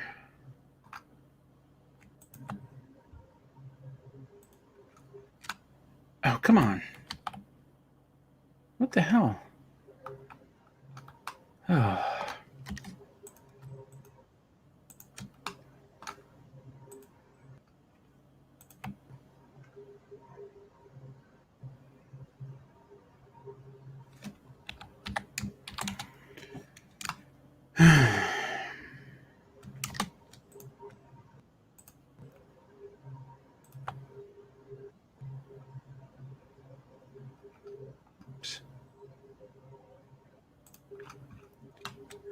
Finally. Okay, sorry, what were you just saying? Oh, you want to extend these boards? Is that what you're saying? Yeah, that would give you a little bit of overhang. Okay. And then when you screen that room in, Yeah. Well, if I wanted to screen it in, I'd have to put plywood on that section as well, wouldn't I?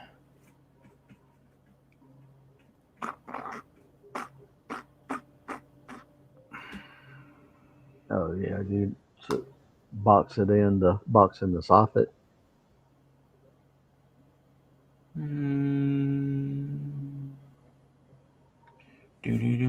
Yeah, I get what you're saying. Well, yeah, what does everybody think? It looks good. How many people have we got watching? 37. 1 downvote. Somebody doesn't like you, Skip. That's must be what it is. Screw those guys.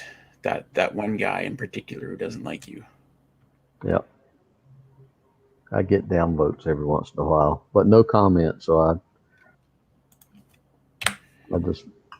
What, you mean on your videos? Yeah, I've had a couple of downvotes on my videos. But no comment. So I don't understand Does what that means. everybody here know Skip has a YouTube channel? Because he does. And he does things, and he's much better at it than I am. What is it called? It's on YouTube, right? Yep. Long's Quest. Long's Quest. There it is. Y'all check out Long's Quest. There it is. That's Skip. So prepare. Best to watch when you're laying in bed. It's just good to put just.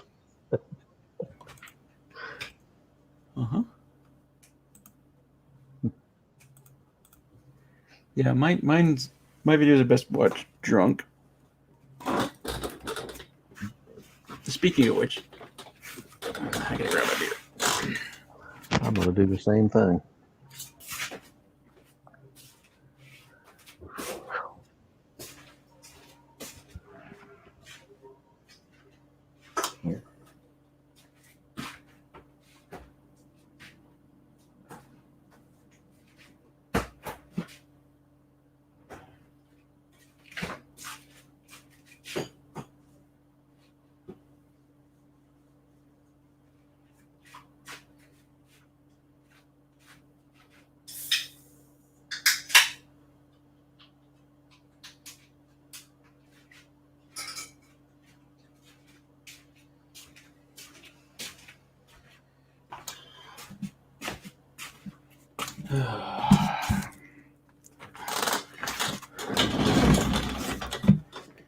Will you get any light in the windows? Probably not, Andy. Well, certainly the side where the firewood is going to be on, there probably shouldn't be any windows because I expect to have firewood piled right up to the roof. I probably don't need any windows there. But yeah, there's not going to be a lot of light coming in those windows. What do you think, Skip? Do I need windows on the side of the cabin where the firewood is going to be stacked up? I don't think I would. It'd just be a maintenance issue later down the road when you put a split through it. Yeah. Because you're probably going to stack it up as high as you can get it. Yeah, I am. You just saved yourself $400. At least, because I'm stupid enough to buy brand new windows. I should go to the Restore to get windows. The last time I was there, which admittedly was a while ago, they had like brand new windows, still shrink wrapped, and I could have bought like brand new windows there. Hey, I'm missing something here.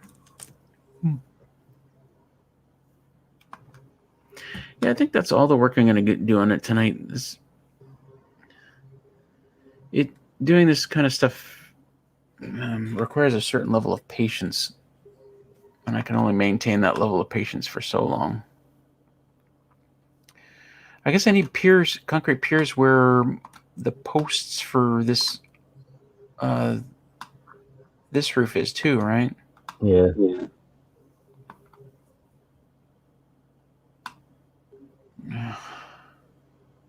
I hate pouring concrete.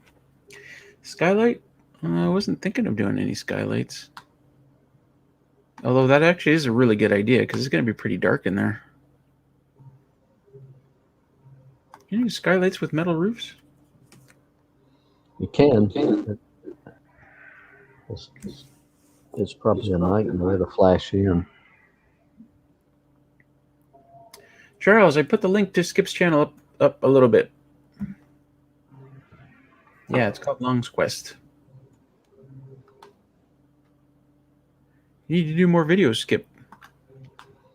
I did one today and started editing it and deleted it. Why? It wasn't good. It wasn't good. Man, if I did the same thing, You never see any videos out of me. So I do stupid stuff. I cooked I was thinking about doing a series like Waffle House cooks. Copy some of their some of their menu items. Yeah. So today I did a steak and cheese sandwich that they do, and it was good. The video wasn't so good though. Yeah. Well, Um, that's just practice, right? yeah, I And get in a rush. What I need to do is set the trash can beside my Blackstone and plan on whatever I fix, just throw it in the trash can, so I won't be, worried about it getting in the house and everything's, to eat it. Just do a cook for wasted food, and I wouldn't do those stupid things then, but it is what it is. I say just throw it up. I wouldn't be worried about how stupid it looks. But I think that's actually a good idea. Doing Waffle House recipes or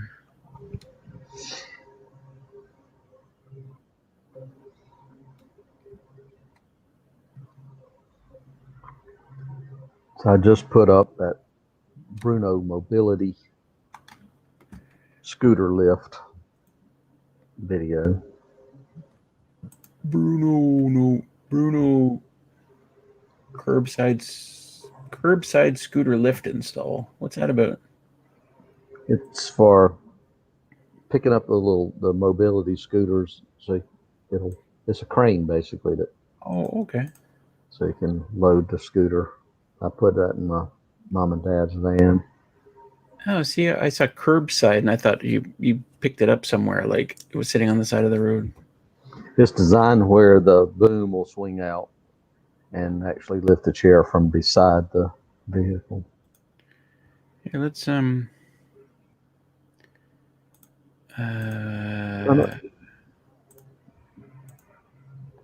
of those videos that won't get any hits, but if somebody is challenged with what I was challenged with on that, at least they can get some ideas, a way around.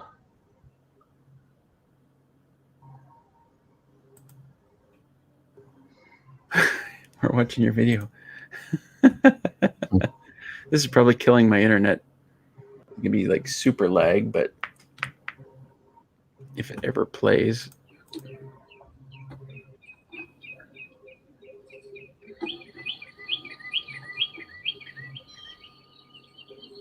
Ah.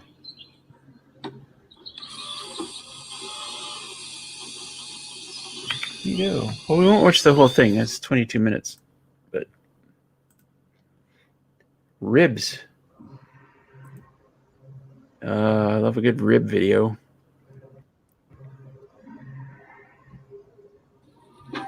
That one will probably bore you to death then. But they were good ribs.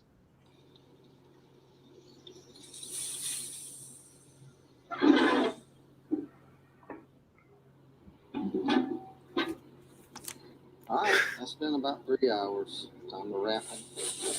See, this is we're doing React. We're doing a React video right now where we react to another video. Damn, those ribs look really good. Wish I was there right now.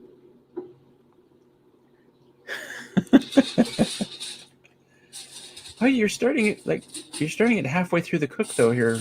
Oh no, I see. I'd watched some of the video. It went in.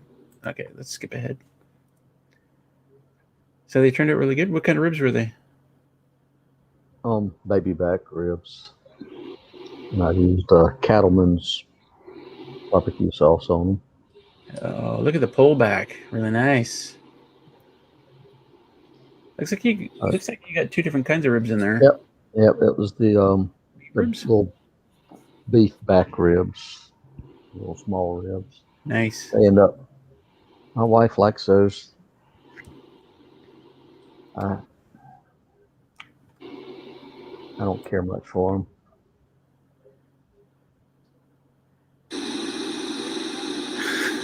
Here's my new thing. I like to watch bears going after fish. There's It's live. I've They're seen all them do asking. some crazy things. Dive in the water after them, jump up like they're surprised they didn't catch it. Oh, it's hilarious watching them because they'll sit there like for hours. Yep. Great patience. Do it yourself trail cam mount. This is skip hour. So today I'm gonna do two Something different weird about your resolution on this one. stands or holders. I've already made one, and this screws into a Hey, tree, there's Netman. and then you have this ball head like you put on a tripod that just screws onto it so you can adjust the camera. I bought these on Amazon. I bought 4 of them for about the price.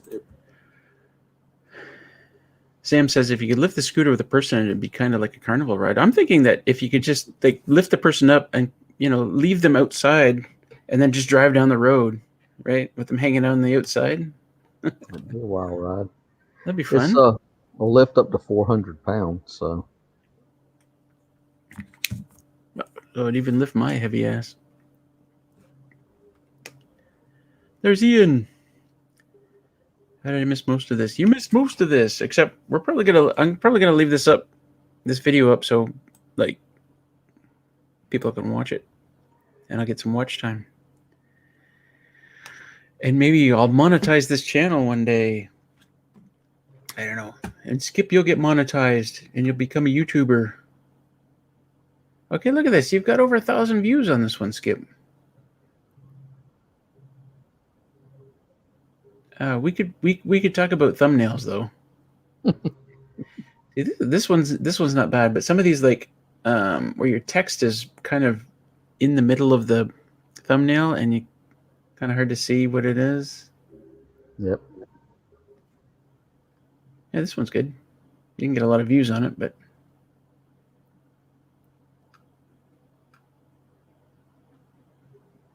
are you oh, you've only got 198 subscribers. I was gonna ask you if you're close to being monetized, but no. You gotta work on it. You gonna work on your channel? I mean, that's a lot of work to. Yep. You have to put a lot of work into it, and I just don't do it. So you're just doing it. It's fun, but I tried for a little while, and I started putting out a few videos, and my subscriber base, the reaction to what I was doing was more subscribers. If I cut down on how many videos I do, subscriber count just gets static or stagnant, whatever. But I don't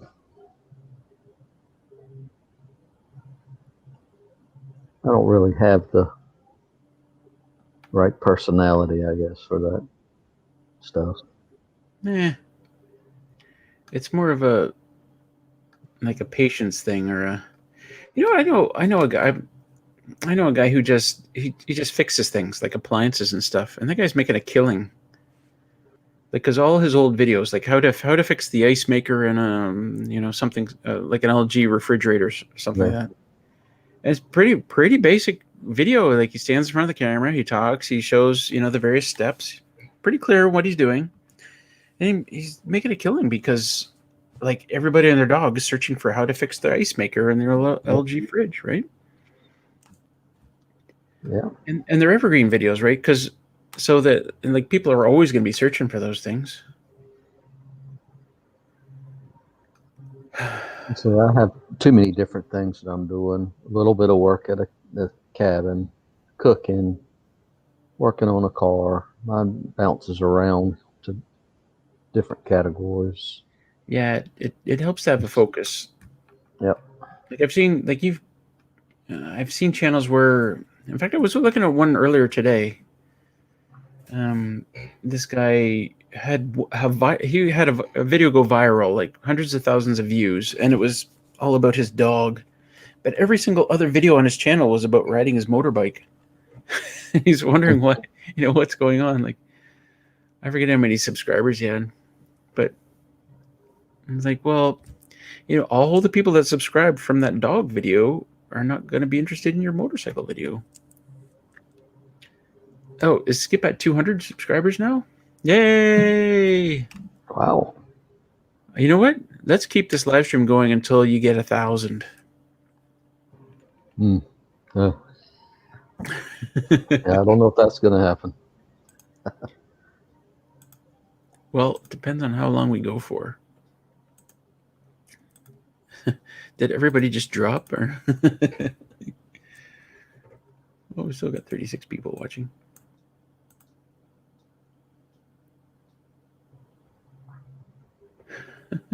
Did you see the video I put up today, Skip? Of course you did. You commented on it. I did. Yep. What did you think of that? It was funny. I enjoyed it. That probably took a lot of time. It, oddly enough, the most...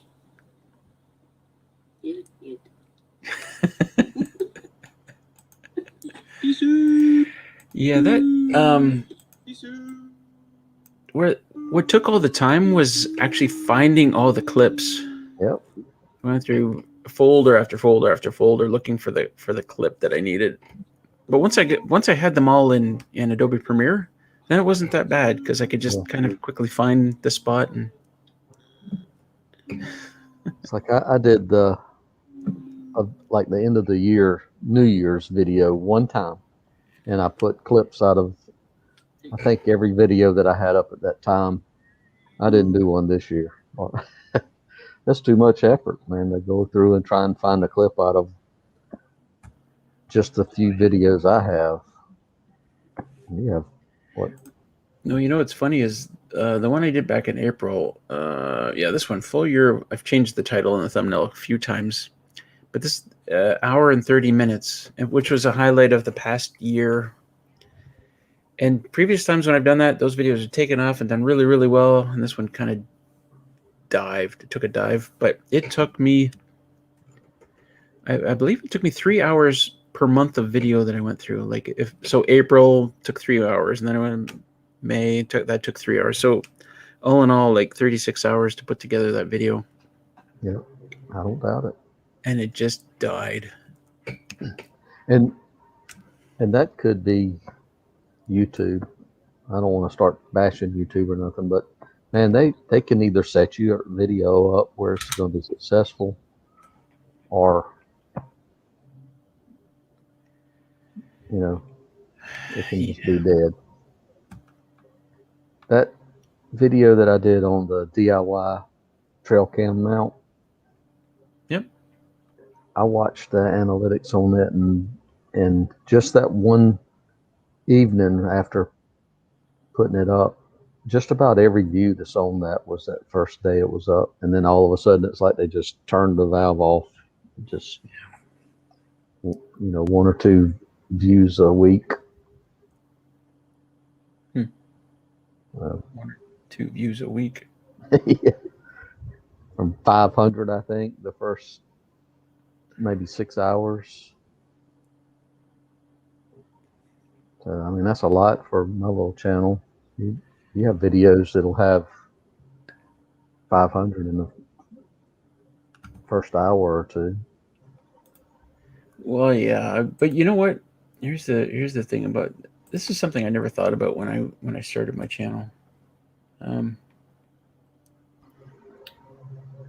me find it here.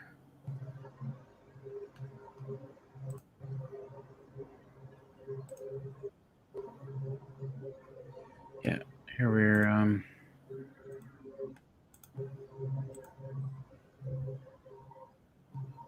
there. Yeah, okay. So this is my analytics for current time. It updates in real time. So in the last 60 minutes, here's my views on these various videos.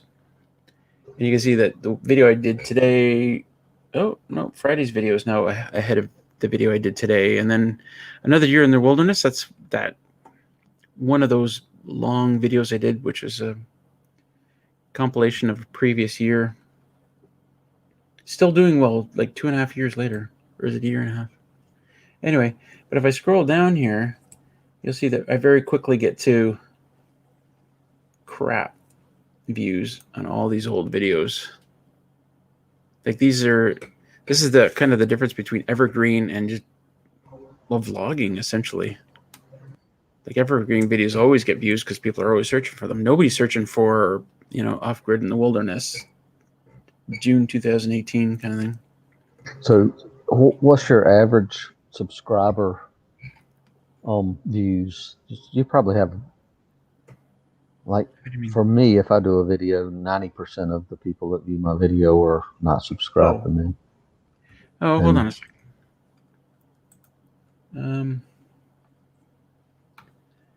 Let me look at.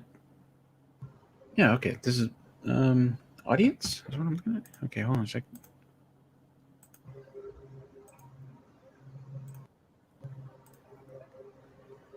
So this is my analytics for the last 28 days.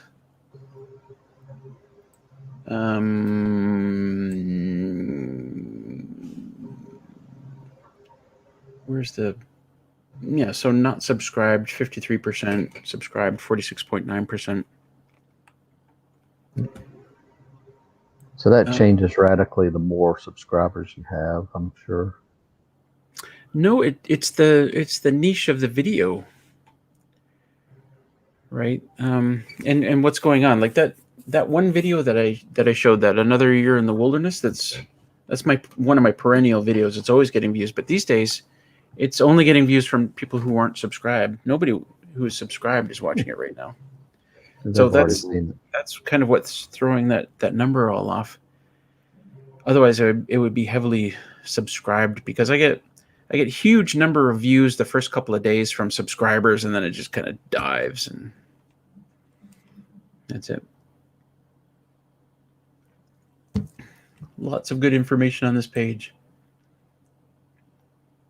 Look at my demographics. We're all a bunch of old people. Same with mine. Only 71% male. That's good. We need more women watching. And oddly enough, this is a funny thing. Like 40% of people are from the US, 17% are from Canada, and then it goes down quickly from there, UK, Australia. And I did a video recently for the Blue Tea power station. And they, I put links in the video, and the woman, I think it was a woman, she emailed me and said, "Oh, can you change the links to, here's our Canadian links to put in there." And I emailed her back and said, my demographics are, I actually sent a picture of this. Here's my demographics. Are you sure you want to change that to Canada? And she emailed me back and said, "Oh, no, can you put in both, please?" I'm like, okay, long before we get to the point where the video is published and it's been out for a day, you should probably ask what the demographics are of the channel you're targeting, because this is important. David says, "Can you tell how long people watch a particular video all the way to the end?" Yes, I can.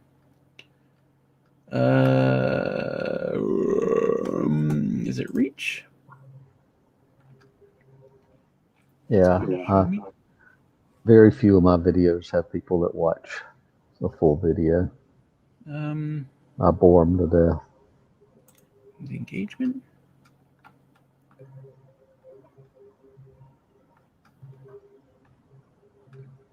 Okay, hold on a sec. Let me find it.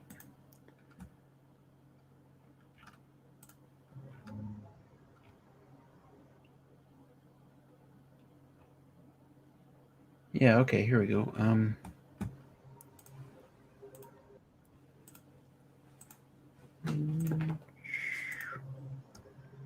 So these are all my top producing videos in the last 28 days. So another year in the wilderness, they're watching 16% in 10 minutes, but it's an hour-long video, so that's always going to have less percentage. I go to a demo, I deal with these people. They're watching 38%. Off-grid living in the wilderness. That was a short video. It was only 20 minutes, so 51.9% is actually really, really good.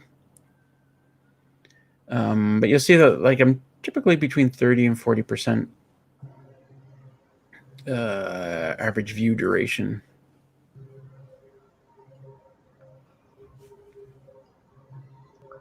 And the shorter the video, the more likely it is that people have watched longer. Yeah. This is particularly bad. Oh my God, 20%. And then a live stream, 3.4%. Yep. Because 11 minutes and 49 seconds out of 4 hours is not that great. So that I see that with mine all the time. I did one live stream that I think I let stay up for a while, and then I took it off. Made it. It's not private, but unlisted. Yeah, but Skip, your live streams are, here's a shot of my barbecue for the next hour. Yeah. Is anything happening? Every once in a while you lift the lid. Got to get it done. Yes, Mark. Russell did say the viewer list, our audience is old. Did you miss it? I can show it to you again. I think it's on this one. Yeah, there we go. I think we get hardly anybody younger than 24, hardly anybody younger than 34. Under 44, start getting some numbers. But we're heavy. Like more than 50% of us are over 55. 54% are over 55. 75% are over 45. Yeah, we're an older crowd.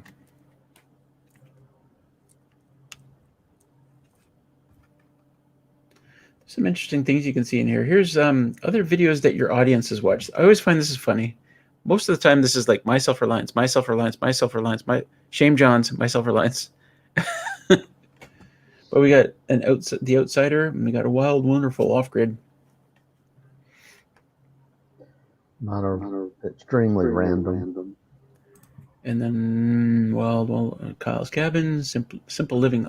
We got a lot of Alaska, which is interesting. I wonder what page. Search terms? Yeah, search terms. By far the biggest search term is Raspberry Rock, which just indicates to me that we're all old and a lot of us don't know how to make YouTube accounts. And then Alaska is always a big search term. So I need to figure out how to get Alaska into my thumbnails and titles.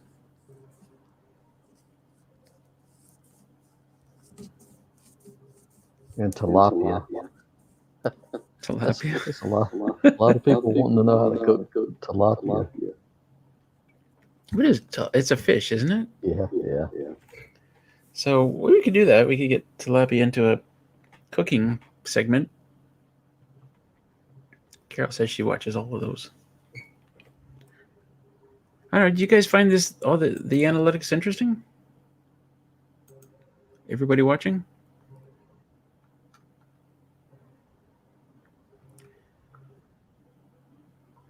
This shows you must have all this analytic stuff too, right, Skip?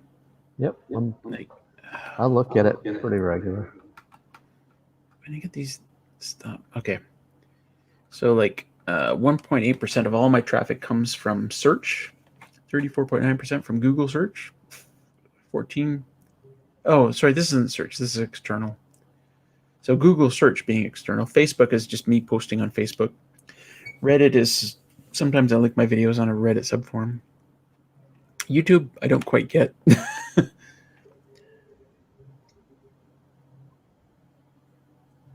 Yeah, okay.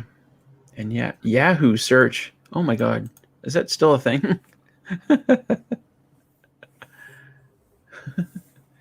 Video or rave at Raspberry Arc. Work on that young crowd.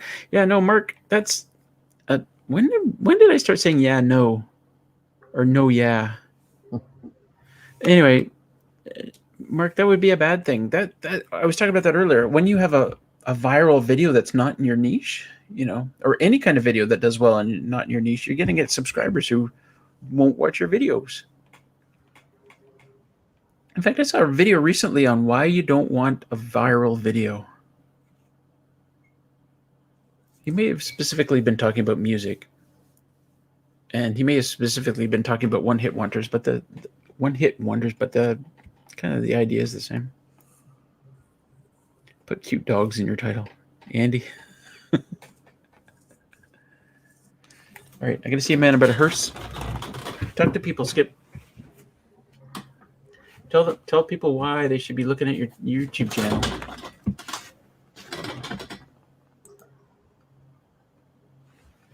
Skip.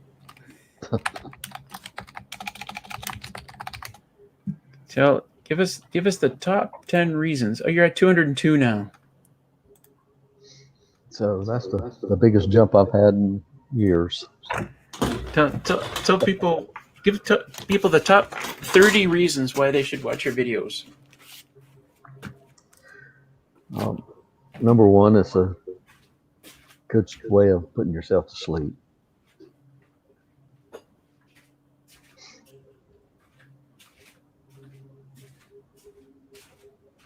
That was only one, Skip. I can't think of the rest, though.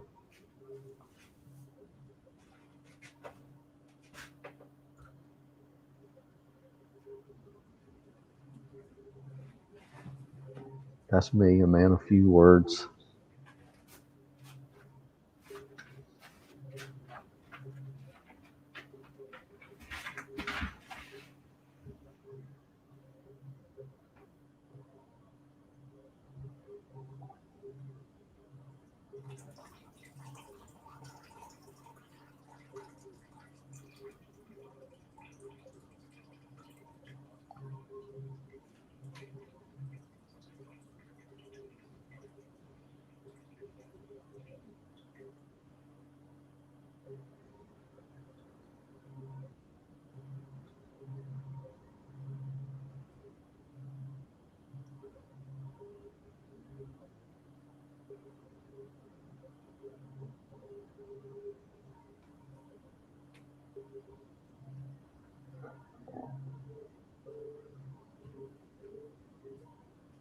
Oh, but I like the video.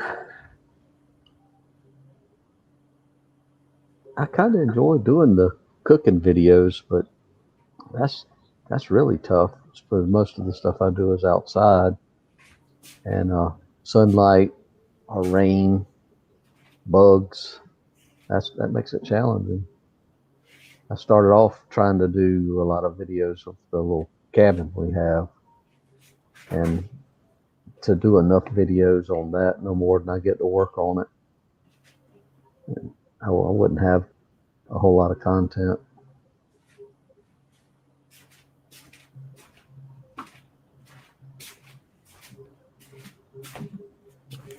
South Carolina.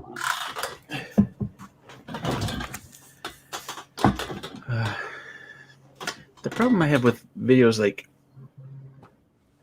that's tinkling. Could you hear me tinkling? Yep. I dropped one of my Quest controllers in the pee bucket the other night. Man, that was bad. I'll turn the mic off next time. What was I just saying? Oh yeah, so cooking videos are kind of like, or DIY videos. I find them very difficult because everything you do has got to be right. You know, you can't make mistakes. You can't screw up. True. I was like, that's one of the reasons I do my videos the way I do it. Because if I ever had to try and do them correctly, I never put out a video. It's not gonna happen. So we have a camper on the property now, and the roof had some issues where it leaked, and we had to take off about a quarter of the roof of the camper and redo it. And I was like, all right, this is going to be a good video.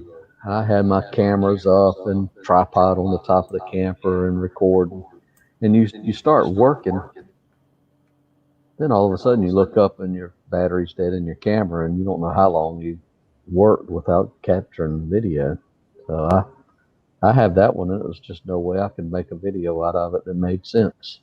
So I know how to redo the roof on a camper video. But Yeah, I tell you what, it's a different mindset because you go from I'm going to do this project and maybe I'll film myself while I do it to I'm going to make a video and I might actually get something done while I'm making the video. Right? You got to put the camera first. And you got to always have in your head, like, how is this video gonna flow well? And that's why sometimes, like, I'll video myself for a little bit doing something, and then I think, okay, the rest of this is just going to be work, so I'll set my camera up in time-lapse mode. So a lot of this is going to be time-lapse because I'm thinking about the video in my head, right? And then I'm going to cut back to regular video so I can talk a bit, kind of crap.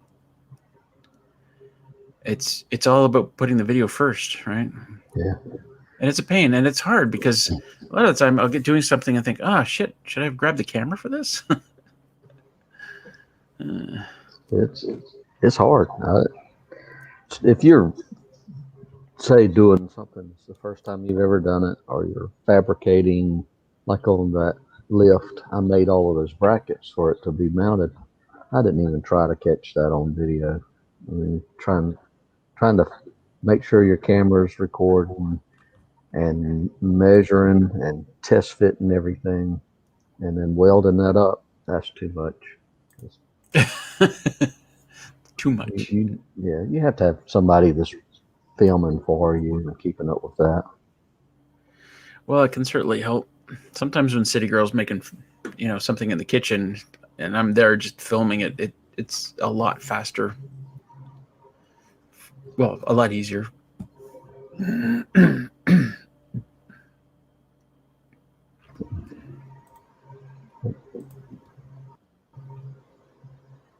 Oh, your most popular video is a DIY ATV box blade in action. That thing works good. And then you got off-grid cabin generator. Oh. Slick. And then cabin antenna RCA. I'll tell you what, do a video on cell phone extenders. My God. So many people looking for answers. Yeah, that's so realistically you can't, if the signal where you are is weakened to a point to where it's no good, there's no device that'll fix that. Yeah. You can do things that will pick up a decent signal a little better, and you can get a little more out of that. But once it's too far, it's too far, no matter what you have electronically on your end. It doesn't matter. You can still do the video. Yeah. Right? Yeah. So I am thinking about building a tower instead of buying the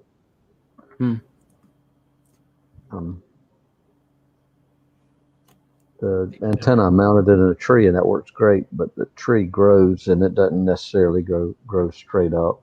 It twists, and I have to get a ladder up and readjust that antenna every once in a while. If you're ever going to put up an 80-foot tower, let me know. Maybe when I was in my 20s, not now. Oh, well, I need one for a wind turbine. That's a long ways up. It is. What kind of foundation would you think? Is this anchor to the rocks that are there? Look who you're asking. Look, I don't know. Wait, what? But what I need for a wind turbine? Like if it was just an antenna setting up there, fine. But as a wind turbine, you got to take it down and maintain it and crap. So I need a tower. Like unless I want to climb all the way up and do the maintenance, which I'm never going to do. I need a tower that kind of like in that. Yeah. Did you see that tower in that video that I did where the solar power video? That guy had a tower that it wasn't 80 feet tall, but it had a kind of a cantilever action going on. Yeah, that's how my solar panels are. There's the pole was 21 feet long, so I have, I don't know, maybe 16 feet just up in the air. and I have a boat winch that you can Right. pull a pin out and lower the solar panels down and clean them and put them back up. I kiss you, but I just washed my hair. Yeah. But 80 feet to tilt down, man, you have to have some. Maybe some kind of thing where a 80-foot tower, but the whole apparatus at the top just kind of slid down like an elevator. You wind it down, do your thing, and then wind it back up. Some of the ham operator people, they have a tower that does. Basically it's a pipe, and then they have a crank that moves the section up.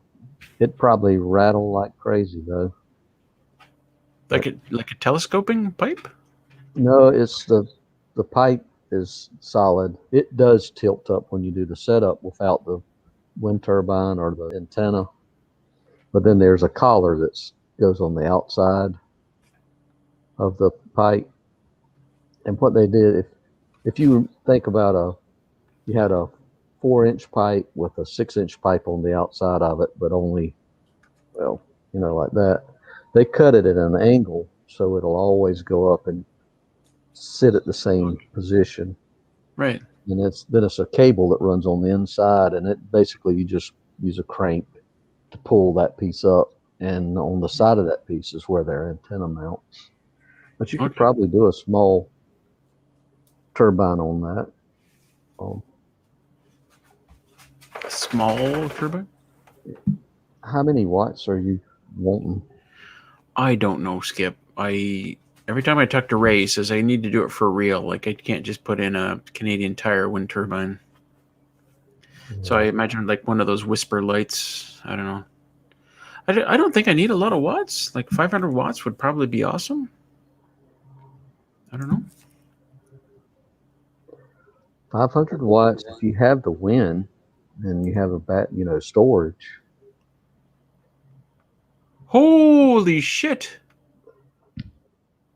Al.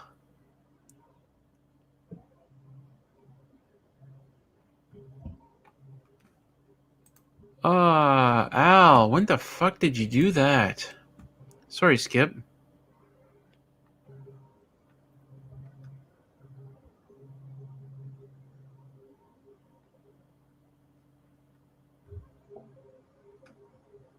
Oh my God. Al, you crazy guy. Hold on. Oh, sorry, Skip. Give me a second here.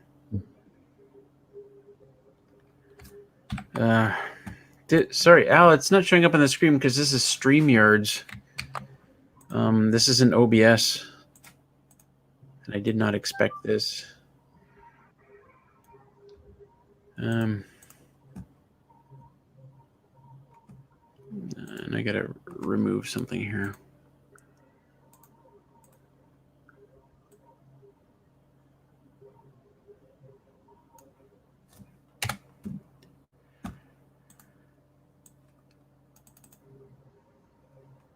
Oh my God, Al.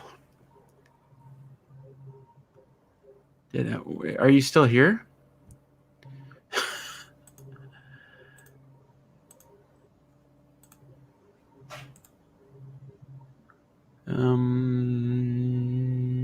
June. Oh, one more thing. I don't know if he wants his last name in here either.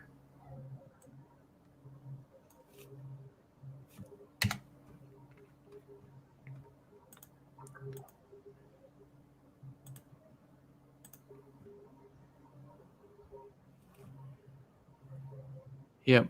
Al just sent me $2,000. God. Thanks, man. You know that's not necessary.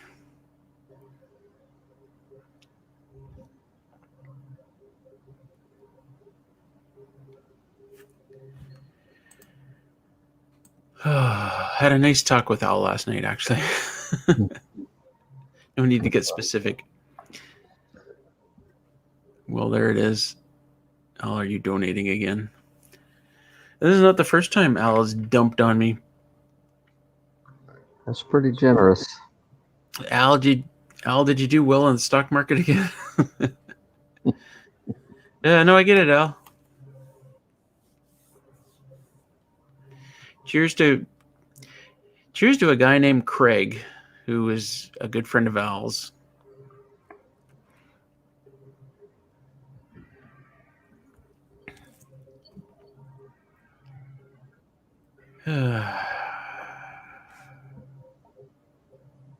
Yes, you did.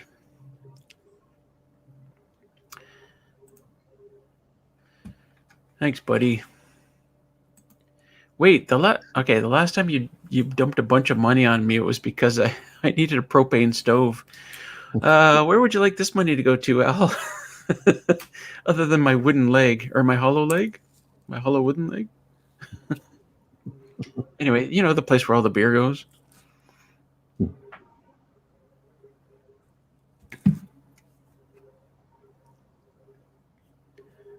What were we talking about, Skip? Well, that could go towards that tower you need for your wind turbine. Well, you know, Your shop. I could get the wizard to build me something.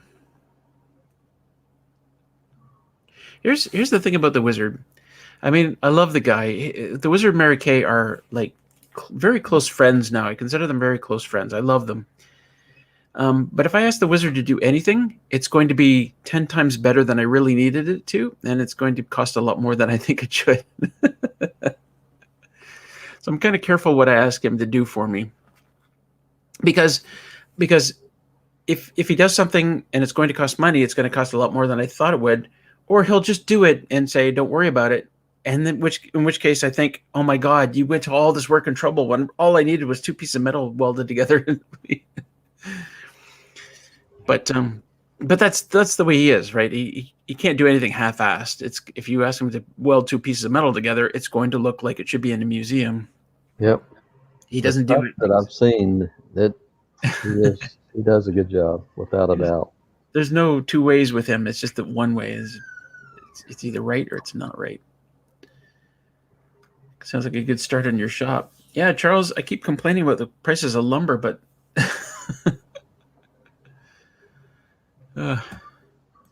maybe I won't need to soon. Al does rock. He does. So, do you have a lot of wind where you are? I mean, the startup, some of those things take quite a bit of wind just to get started.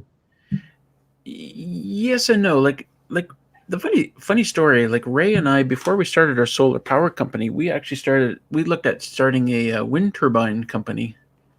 So we actually spent a good deal of time looking at wind turbines. So I know I get some good wind. Like the prevailing winds around here from the northwest, or pretty much almost across the pond here.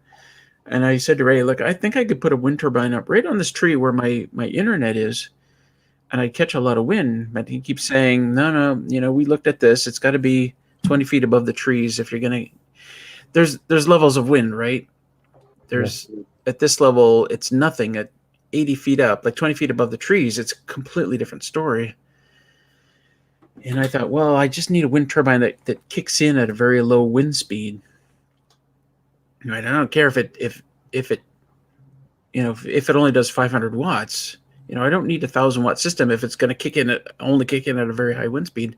I'd rather have a very low kick in, and just like even a low wattage would be better.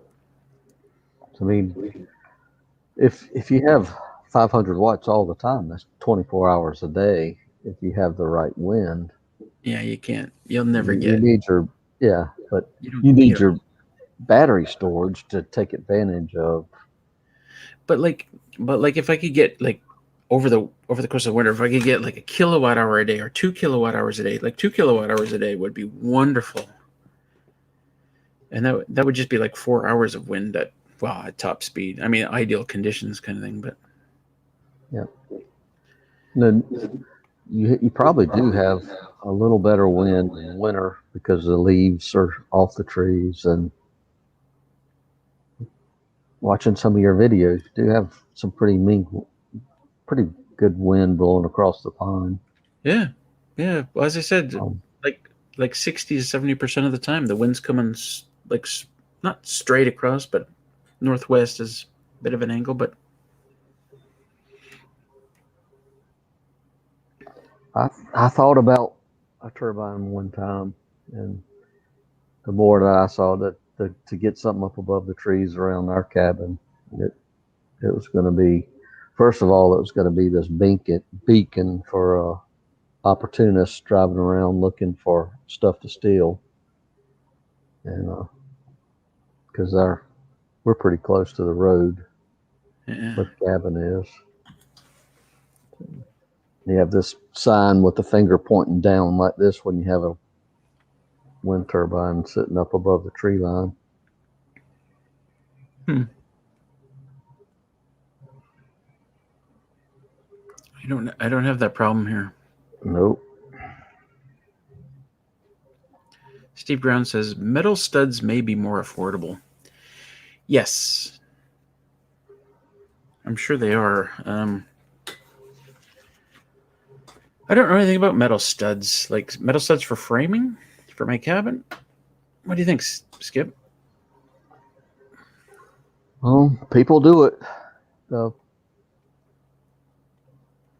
I haven't priced metal studs in a long time, but you'd have to use a structural grade stud, which is a lot more expensive than something that's just for interior walls. Interior walls, yeah.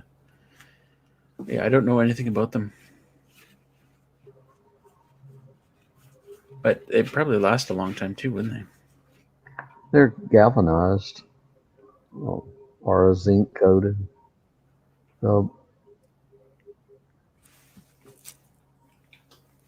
I mean, you screw them together.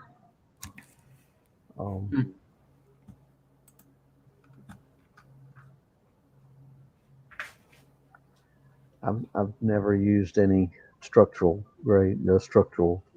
metal studs. Everything I've done is just a partition wall inside a structure that's already built.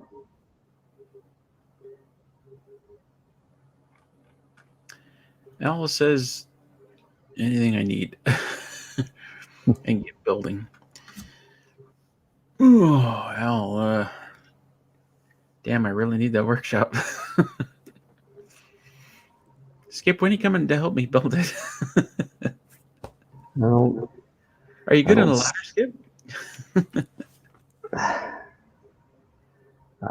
I could help you build it, but I think it's about 19 hours between where you are and where I am. Well, you'd have to stay for a couple of months. But think about this, Skip. You could be doing videos for your YouTube channel, and I'll help you do the videos. We'll build up your channel. We'll do editing and stuff. Yeah. It would be nice to go up there. I don't see myself being out of the country anytime soon, though. Al says you still don't get it, pal, do you? I might not. I've had a few beers. That's a story of my life. I might not get it. Al says he'll come help. He'll help me. Al, do you know? You actually work, don't you, Al?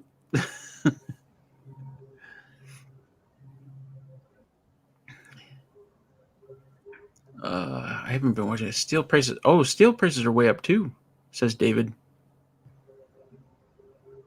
Oh, David's taking off. Good night, David. Yeah, David, if you're still here, make a video of it. Do it.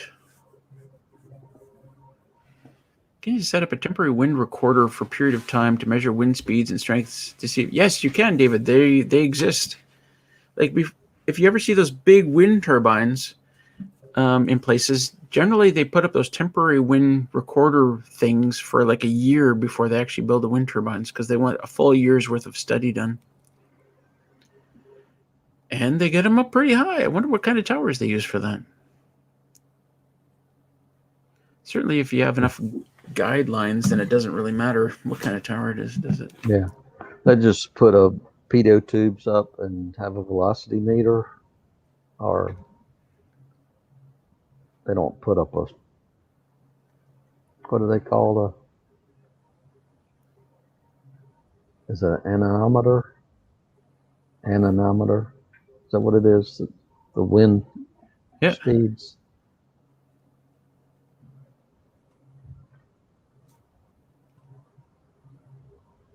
I think Richard Young wants me to build a workshop.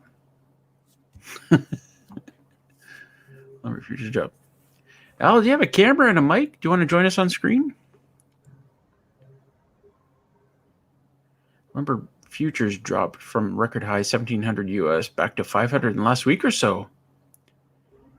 Lumber futures. Huh.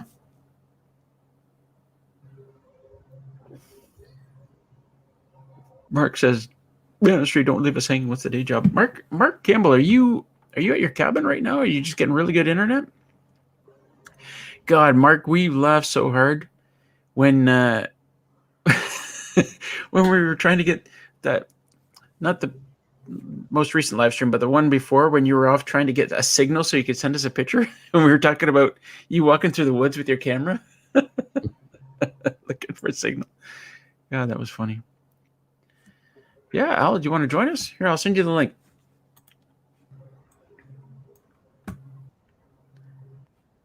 If I can figure this out.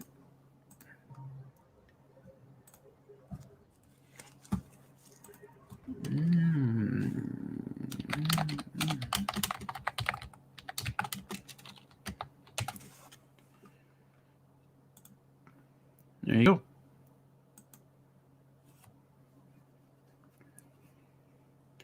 Maybe something like those towers for portable construction lights. Not sure how tall they are, though. They're not generally 80 feet tall. Oh, what was that? What is that? Was that a crotch shot? Oh, it's a dog shot. It's very dark there, Skip. What kind of dog is that? It looks like a floppy-eared Doberman. You're muted. He's a yellow lab. When he was a puppy, he was white. Okay. Yeah, that's a yellow. Yeah, it's pretty dark there. So about the only light that's in here right now is the TV and the screen on the computer. Because you don't like people looking at you. No, I'm definitely out of my comfort zone right now. Oh, you're a good-looking guy, Skip. Oh, there's only 38 people watching.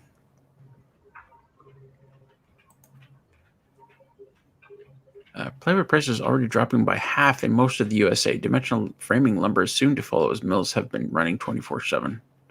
Yep. Oh, that's good to hear. That's good to hear. Maybe maybe soon it will be time to start hauling in all that crap. Although I kind of wanted to do over the wintertime when the ice is frozen. I could just, it's so much easier. My trail is so much nicer in the wintertime. So you could use the old trail. Yeah, you can come across the ice. Yeah. And the snow smooths out the trail and it's just wonderful. I think maybe Jimbo wants to go out here. That's the steep hill right after you cross where the Bridge of Doom used to be. That's kind of challenging when you have a load, though, with snow on it, isn't it? Sorry, which part? Right after the Bridge of Doom. The steep hill that you have to go up. Yeah, it used to be a big problem. That was in my Nightmare on the ATV video. That was the hill that was causing me so much grief. But you know what? The Mudzillas on the new ATV, not a problem. It just charges straight through. Like it deals with snow so well. It's incredible. What is it, little girl? Somebody's bored here.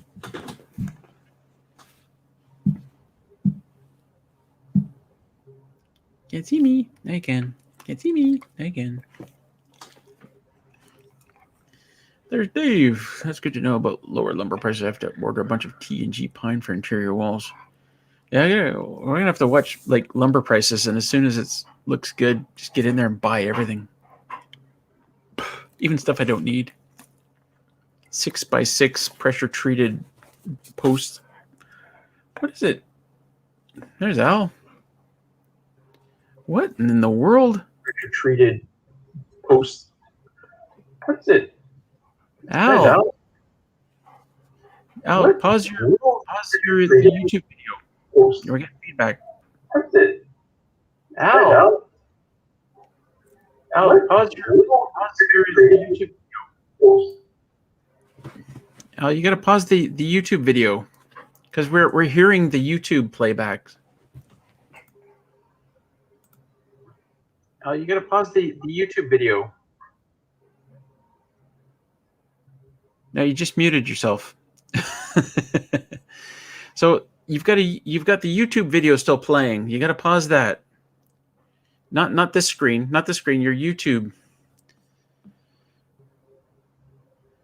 And don't worry. Like this happens to absolutely everybody. Yep. We all kind of go through this. Me tonight, in fact. So if you just hover over the YouTube screen and just click on the speaker to mute it, and you'll still be able to hear through the StreamYard. Or He'll figure it out. How hard is it to bring in 4x8 sheets of plywood or OSB? It's not that hard, David. That plywood that I had on my trailer for the IBC Tote, it's the same sort of thing. I just kind of pile plywood on top of it. I usually screw it down with screws in the four corners. Al, did you figure it out? You're still on mute. You have to unmute the StreamYard, but pause the YouTube video. It's a different screen. You know, nope. Okay, so on this screen right here, the StreamYard screen, you can try unmuting yourself now.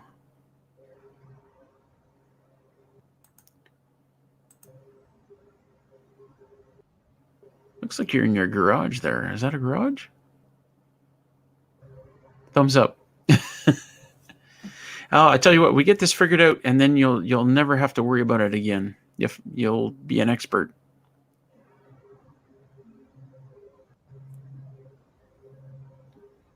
Okay, you're looking at your StreamYard screen. You might. I'm not sure how you muted yourself, but there's 3 dots there. You're not sure. Oh, there. Okay, you're unmuted. Okay. Can you talk? Oh, there you go. And I don't hear any echo there. Yeah, we're good. How you doing tonight, Al? I'm a little old, a little slow. Sorry. No, Al, as I said, everybody goes through this. Absolutely everybody. No worries.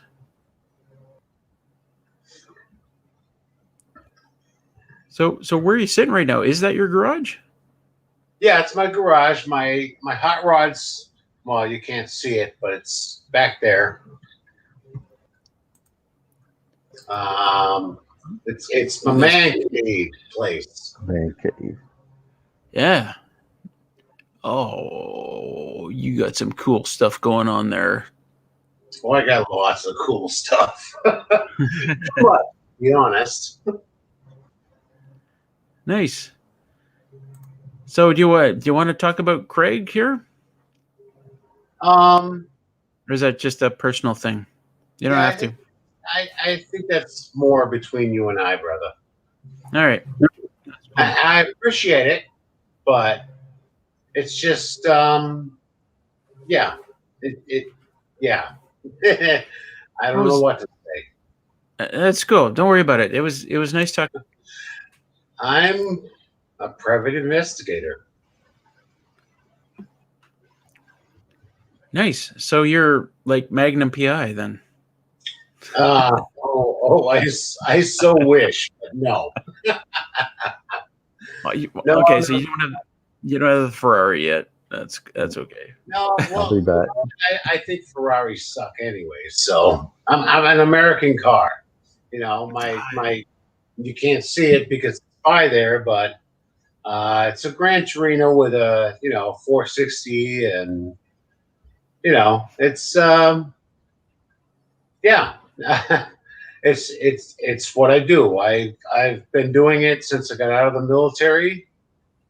Um, and yeah, it's not Magna PI, but it's not lame either. I imagine you do a lot of like insurance fraud kind of stuff. Honestly, it. I do some, yes, but mostly what I do is naughty spouses. Oh yeah, okay. Yeah, I can see that. You're like, you follow this guy around and to a bar, and do you hire a really good-looking woman to go up to the guy and talk to him and Well, try? we have done that, Yeah. but most of the time it's not necessary. Um, it's human nature. I imagine if some guy or girl is cheating, it's probably not hard to. You just got to follow them around for a bit, and Yeah, usually within the first 24 hours, I got what I need. I don't stick around for all the great, lovely, for lack of a better term, pornographic type stuff. yeah, I get enough that says, yeah, okay, we know what's going on here. Let's move on. yeah. And then you have a very awkward conversation with the person who hired you to say that, yeah, you know what, it's Yeah. actually really happening. Yeah, sometimes it's it's not even awkward because they know. Yeah. They know. They just needed confirmation. Hey, Skip, welcome back. Skip, you're muted. There you go.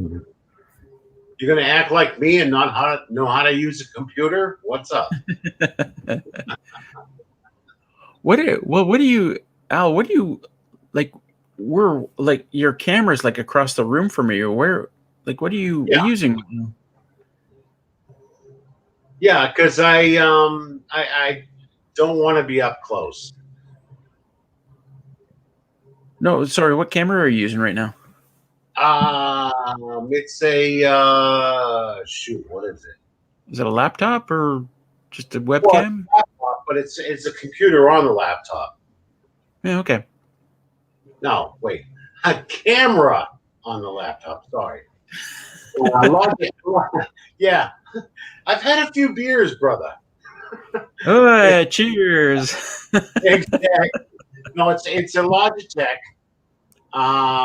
that I have, connected to my laptop sitting on my desk. I get it. Yep. I mean, that's what I'm using. The Logitech connected my. Same here. This is what you need to have right here, brother. See this What green is? ball? Oh, that Heineken. I'll tell you what. I'm going to use like. What is it? What a 6-pack of Heineken cost right now? Like $100. I'm going to go buy a 6-pack of Heineken just for. Really? I don't know. It's expensive for what you get. You pay all this money and you get these tiny little bottles of pee. I don't know what's in them, but I'm going to go buy some. Oh, I really loved you until you said that. Damn it! I'm refunding that money right now, aren't I? No, it's an acquired taste. I'm stuck on Lowenbrau's and Heineken. Been that way for almost 40 years. So I don't think it's an acquired taste. I think Heineken is just like all the other beers. It's just a lot more expensive. I don't know. Yeah, probably, but you get buzz faster too. Oh, what's the percentage on those? I think they're standard, but they're heavier. They're lagers. Yeah. Okay. And yes, I have a nasty habit. Which is what? Oh, you didn't even see me. I lit a smoke. I wouldn't. At my age, there are no nasty habits. They're just hobbies. Oh, you get those funny weeds growing on your dog. So what the hell? Oh, those are dog plants. Yeah, okay. But I don't. It's a funny thing. I keep saying it, and I don't think people believe me. I don't smoke this stuff. I don't do anything with it. But I don't think anybody believes me because why would I be growing it, right? Well, I always wanted to ask you, what do you do with it? I mean, do you dry it and smoke it? I mean, it's legal where you are, right? Yeah, it's legal. Yeah, you can have 4 plants, but I don't. There's mallow. I have friends that use it, so I'm growing it for them. I mean, last year's crop went nowhere. I didn't do anything with it. It all just died. But if this crop goes anywhere, I'll give it to friends. And there's Mallory from Quebec Homestead. Al, do you know Mallory? I'm good. Good. I don't think I do. Quebec Homestead. Well, she's one of the people from Quebec.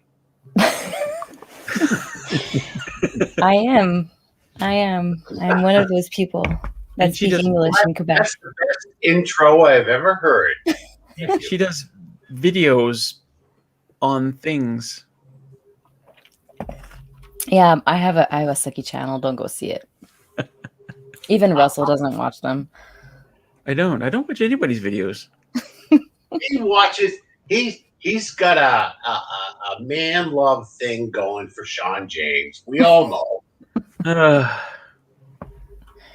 Well, he's a good-looking guy. What can I say? Well, especially after all the work he's done, he's lost a few pounds, and he's looking pretty svelte. He's a good-looking guy. I don't Hey, know. Sharon. Hey, Zen. I didn't get that. Oh, shoot. My Siri is talking back to me. This is so weird. Oh, Siri, play Queen, Bohemian Rhapsody. Yes. Did it work? That's the funniest thing. No. Hey, Siri. Play Queen from Bohemian Rhapsody. I couldn't find that in your music. I couldn't find that in your music. I don't have any music on this computer yet. Oh, It's funny. Don't you have internet there? Well, yeah, but I'd have to ask Google. I have Google. I could ask Google. Sorry, did anybody find it funny that I asked her if she has internet and we're live streaming together? Yeah, totally. Yeah, we did, Russ. It's just pretty funny. It's not funny anymore. Damn it! No. I used to be funny. Where's your music, Russell? Well, you can't play music during using StreamYards. Hold on, I'm gonna go do something.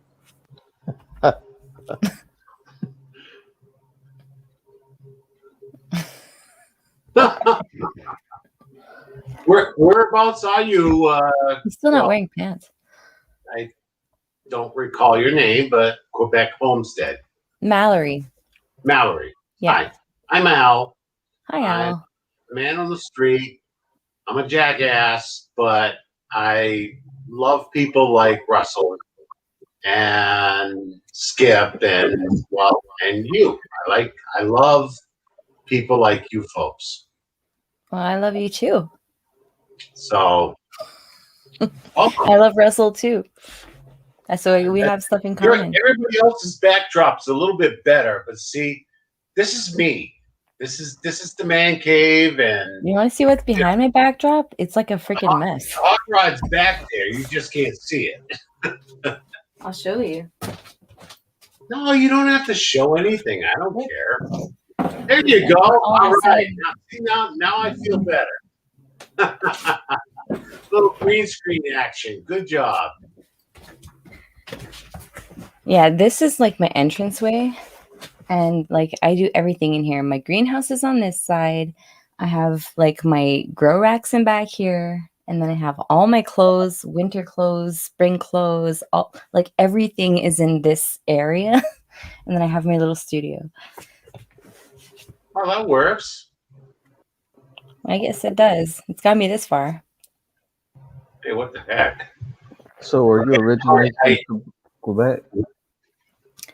No, I'm actually born in California.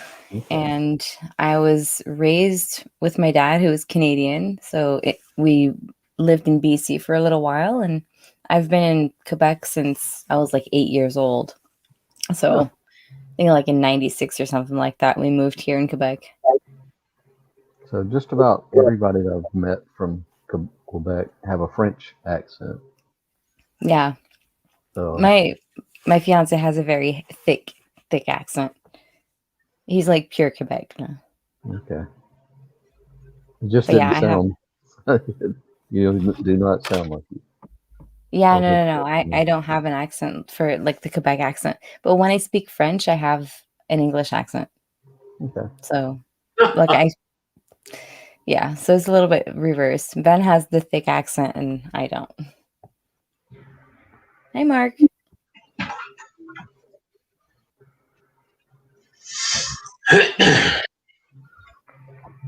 So what you guys doing tonight? I'm just annoying Russell because that's my thing. Well, I'll be honest. It's enough people viewing. Maybe they'll get it. Russell reminds me significantly of a very close friend of mine that I lost over in Fallujah a few years ago. And that's what drew me to watching. And I just, I believe in the pay it forward, thing, if you want to call it that. But it's just he reminds me so much of this individual that I just, I just keep watching. I can't help it. It's almost like watching my best bud.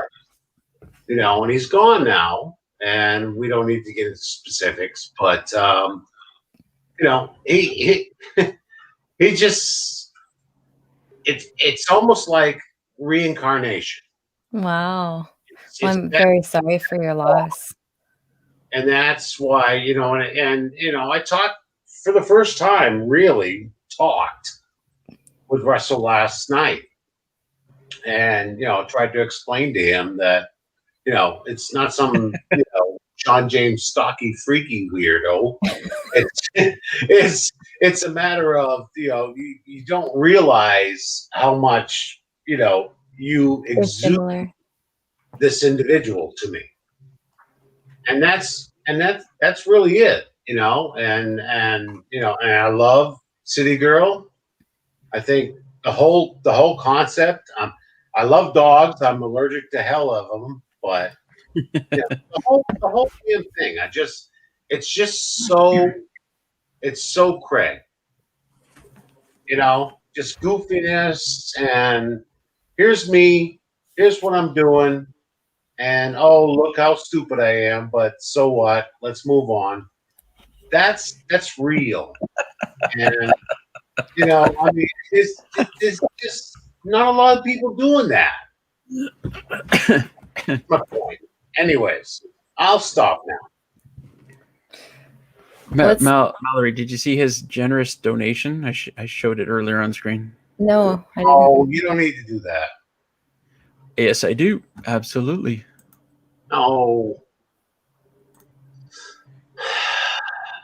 What? Wow. That's Such amazing. a wonderful donation. Wow. That's amazing.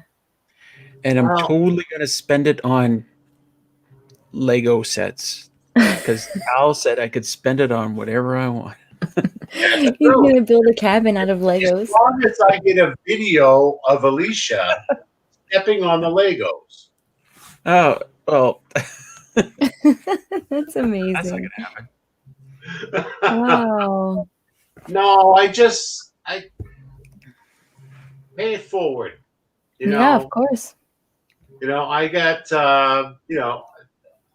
I've done a lot of things in my life that have made good choices, I guess. And I believe that good people should be given that opportunity too. That's And amazing. Russell gives me that feel from my buddy. I mean, he's gone, but it's almost like not him, but his brother Russell is who I'm chatting with now. That's And awesome that Russell can provide that for you. That's does. to relive that. That's really cool. He does very much. And I came across kind of weird, a while back when I said, "Hey, you remind me of some guys I served with." And he's like, "What? What are you talking about?" Well, But it wasn't that. It was okay. People say things to me all the time, and when it catches me off guard, I don't know what to say. So no, I said something that probably turned you the wrong way, Al. No. My skin is a lot thicker and a little whiter, so trust me, I'm okay. I just wanted Like square footage. This is years of proper body. Fuck it, I'm not even gonna try. You've been filling it for years. Yeah, that's true. Well,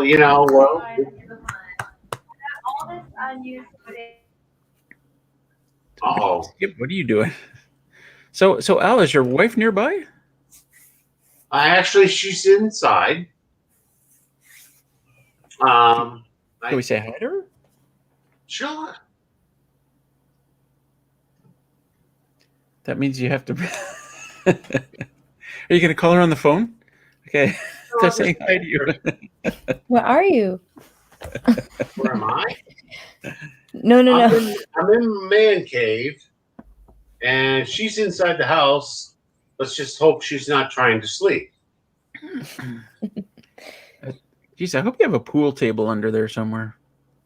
I do. Nice. You know what? I'm just going to go get her. Never mind. Sure. That's a garage, right? You're in a garage. You see that garage door opener? Yeah. Yeah, right there. Yeah, right there. So. I wish I had a garage door opener. I had to take care of. My mother passed a year ago. My two uncles passed. So now my garage is no longer, a hanging joint. It's a place of crap. Oh, you should see my garage. You should see my cabin. Let me go see if the boss is around. She would love to meet Russ. Trust me. Oh, this is great. We should have had Al on here a lot sooner. What was I came in earlier. You were doing plans and stuff for what is your shed? Workshop that I want to build. Yeah, you've been talking about that for a little while. You gonna get that built one day? I hope to. If Skip ever gets up here to help me. It's gonna be a long time. Damn it, Skip. Well, I think I'm gonna retire in about 4.5 more years. So. Are you still working? What do you do? Yeah.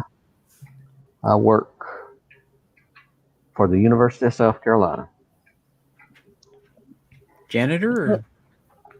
Or? I'm a building manager. I think I knew that, Skip. I'm just giving you a hard time. You're in South Carolina?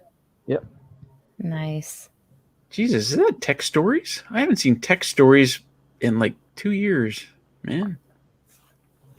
And Destiny's here. Destiny, Skip's a good-looking guy. I know you're into good-looking guys. All right, I Who's have a listening? dog. So,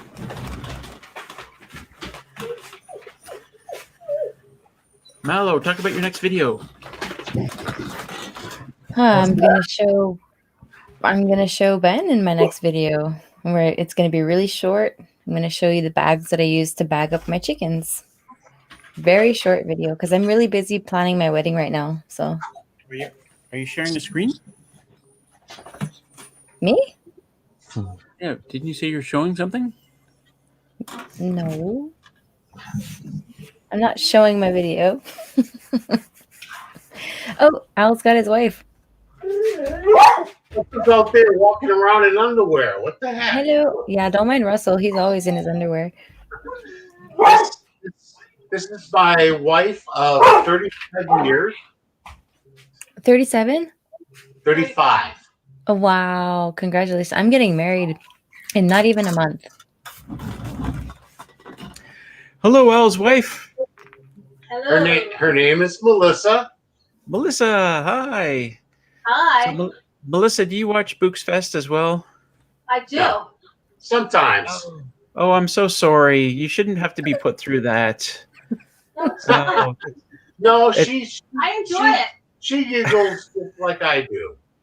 I think it's torture for. I think there's a lot of husbands and or wives who are like grabbing their partners and going, "Come on, watch Books Fest," and they're like, "Oh my god, not this guy again." Oh. No, she really enjoys the videos. Yeah. She How about- watches the videos with me. How about today's video, the pea soup video? Oh no, I didn't show her that one because I figured it'd probably get under her skin.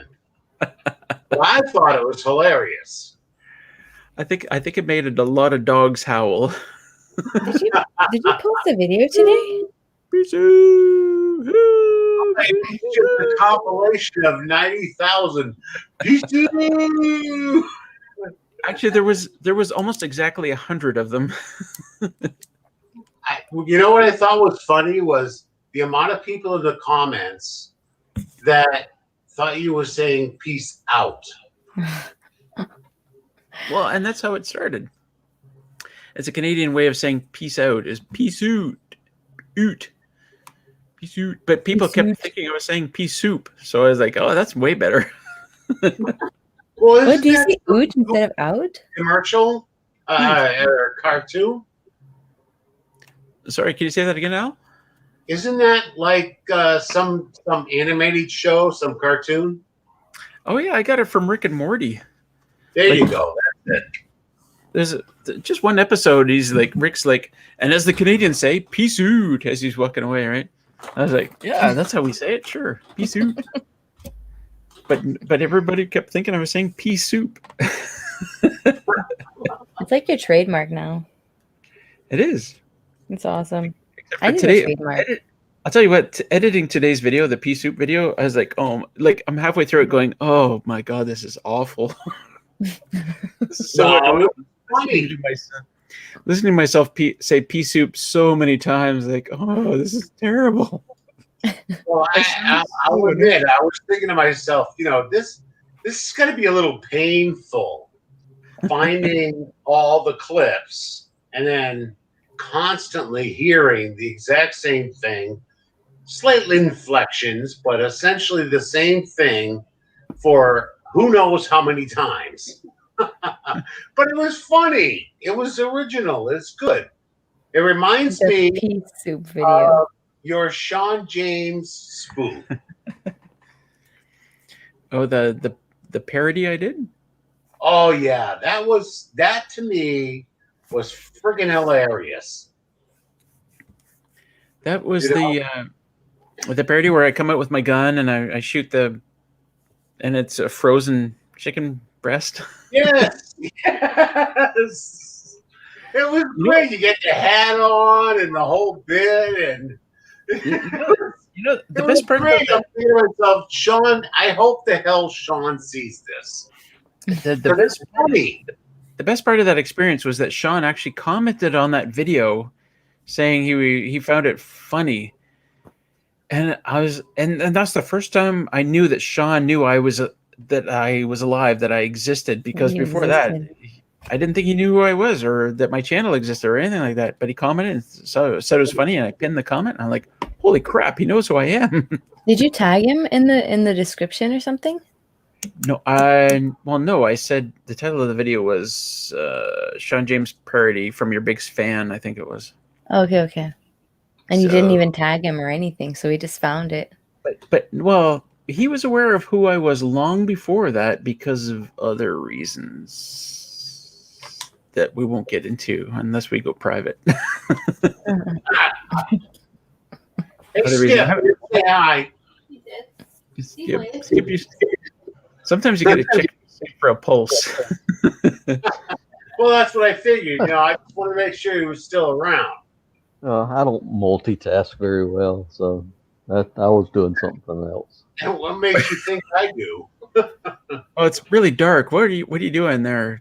Oh, I hope it's just drinking beer. I'm enjoying the fire. Oh, there you go. That's nice. Heat? Where is it cold in South Carolina? It's July, right? Actually, my wife loves a fire so much that I took a TV and I put it in the fireplace, and we just we pick on YouTube somebody that's recorded a fire burning in the fireplace and play it on the TV in the fireplace. I gotta do one of those videos. 4 hours That of is funny. fire. You're going to put that in the So- backdrop for you, Russell. So when everybody's whining about the flame not being perfect on the fire, you just put that up there and it's perfect always. Oh, but So- you know what? People like the live fire, though. Yeah. Well, like- today both of us tried to throw something in the fire. What? Yeah. She dropped something on Cheeto, and she's like, "I'll just throw it in the fireplace," and she bounced it off the TV screen. It's just habit, So we have a fire. That's hilarious. I have a furnace, like a wood furnace downstairs, so we don't see it. We just go feed it and it just eats all our wood, like all winter long. So we can't really take advantage of it. So if I want to have a nice fire, I go outside in the snow and build it, Oh, boo. Well, I got a fire pit out there. Does that count? Except it's pouring down. Well, right now it's pouring rain, so Yeah, it's supposed to rain for 2 days here, really intense. we've Big storms. been practically a week. Get a little sun, then a whole bunch of rain, then a little sun, a whole bunch of rain. It's like, what the hell? This was supposed to be April, not July. At least in New Hampshire. We're getting that here too. It rained like crazy today. We had another thunderstorm. I still have not used my gardening water system yet. I put that in a month ago. I know you went and got all those hoses, and now you don't need them. I plugged them all in. It works. I'm like, oh my god, I'm so happy. This has worked great. I just thought that was so hilarious. I think the best part is watching you put the water, the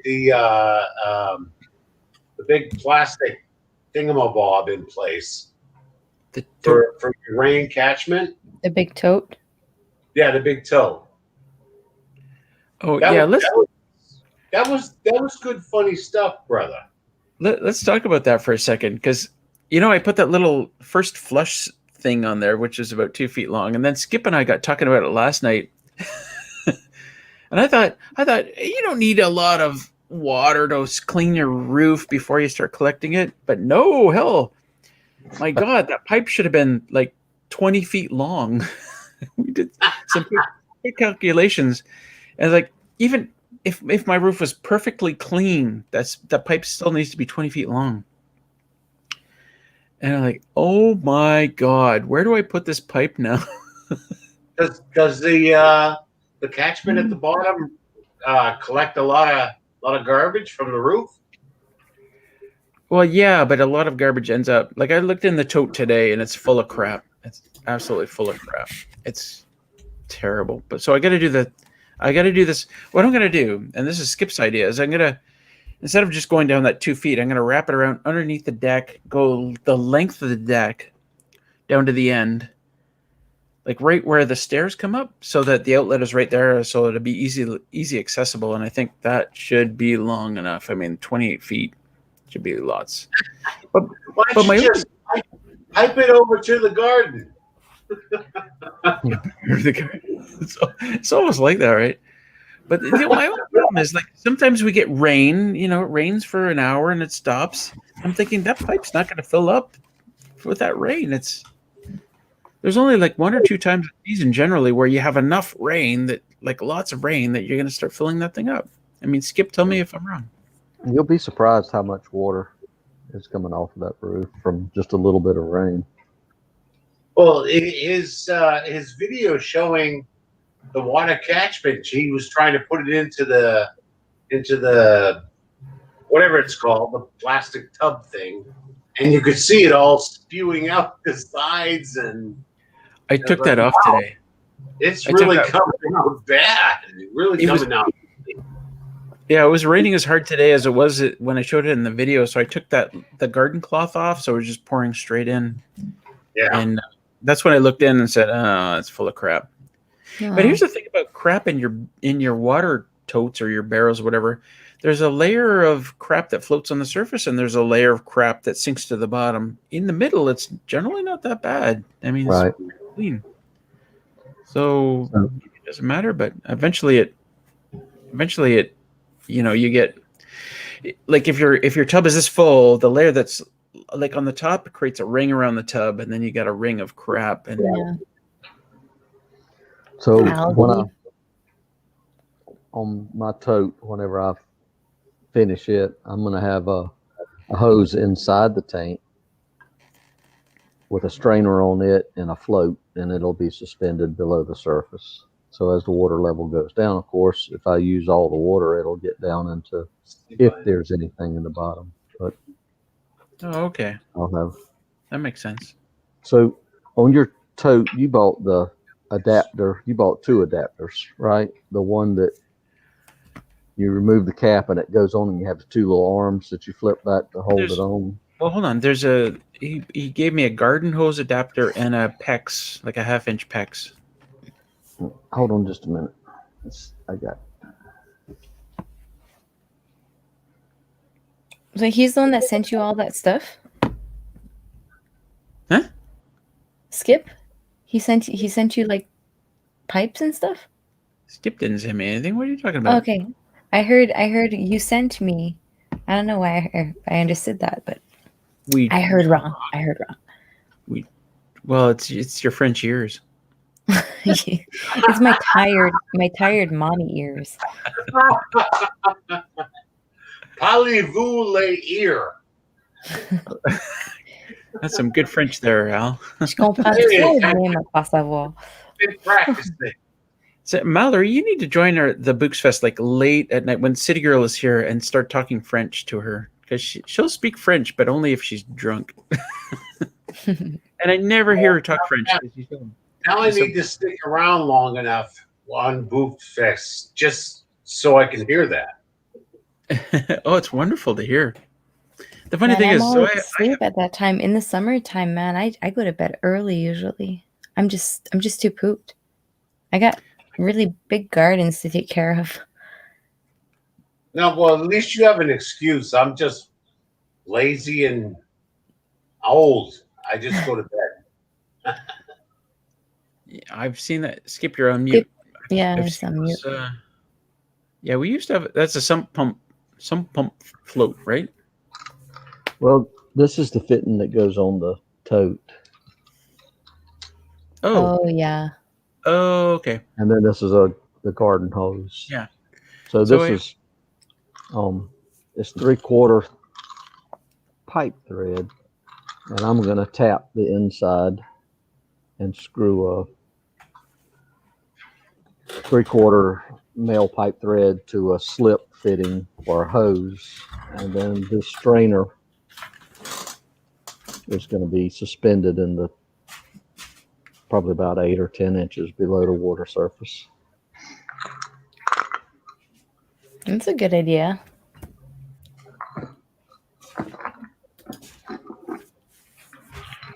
I need irrigation bad for my gardens. I still water everything by hand.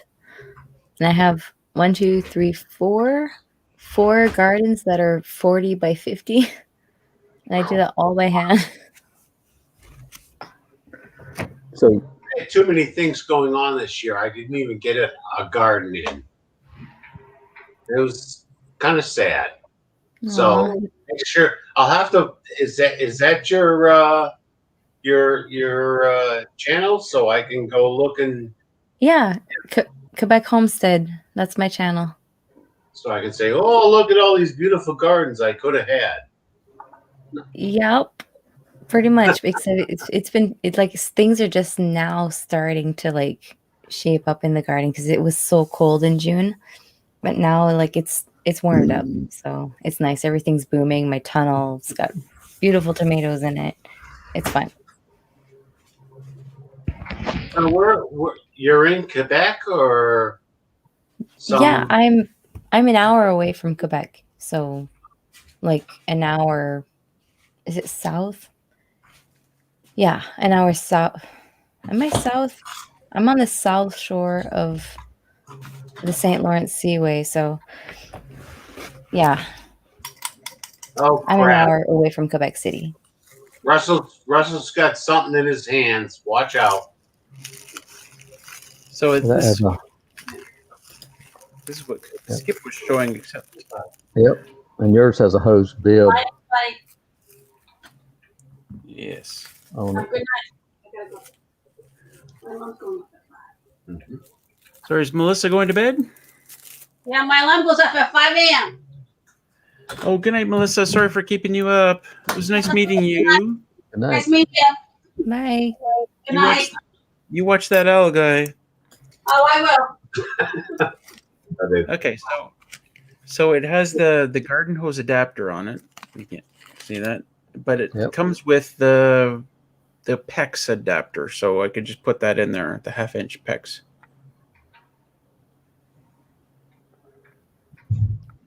So I really should have attached this before I start filling it up with water. well, it has a valve. It's a ball valve on the tank. So when you take that cap off, it'll be a piece of foil that sealed it up to keep it food grade. And then on the valve on the top left, as you're looking at it, it'll be a pin that you need to pull out before you open the valve. Wow, there's some stuff going on this thing. That's really complicated crap. Like I think I need this for the zombie apocalypse. This is gonna save my life. It's And what when you are look you going to do with that? This goes on the tote. No, I'm talking about the zombies. What are you going to do with the zombie? Oh, if there's a zombie apocalypse, I'm heading downtown with my gun. Well, you just trust me. Just come a little south east to New Hampshire, and you'll be all set. You're in New Hampshire. Yeah. That's pretty close. Well, New Hampshire, the land of no taxes, and you can own as many guns as you like, and there's no taxes. rules about that, right? Well, let's not say there's no taxes, because I'll guarantee what I pay in my property taxes would probably build 2 of his shed. well, it's no income tax, right? Property tax. Right. No, there's no income, but everything else, yes. So when they allow you to pay your taxes quarterly, you know that something's going on. Yeah, we got that here too. I'm sorry, go ahead. Oh yeah, he was talking about paying taxes quarterly, Oh yeah, we got that here too. I have 200 acres and I think I pay like almost $4,000 in taxes on my property. Shit. That's I lucky. do that quarterly. What? Yeah. $3,700 quarterly. Wow. Wow. Because we live next to Massachusetts. That is a lot. Holy. Wait, what does that have to do with it, Al? Massachusetts. They all get pissed off because Massachusetts is, Massachusetts. So then they all move here, and then they do the same damn thing. So our property taxes are astronomical. Yeah, that is a lot. 3,700 every 4 times a year. Yep. I have property down on Cape Cod, which is right on the water, and I pay less there than I do here. Wow. Yeah, That's just silly. our old house in the city was, not a very big lot. It's just suburban lot. We paid $10,000 for property taxes there. A year? Yeah, I hated it. Oh yeah. Like, come on, people. And their excuse is, it's for the schools. That's their excuse. Yeah, we have it all separate. We have school tax and property tax. Oh shoot! Don't say that too loud, because these idiots will probably figure that out.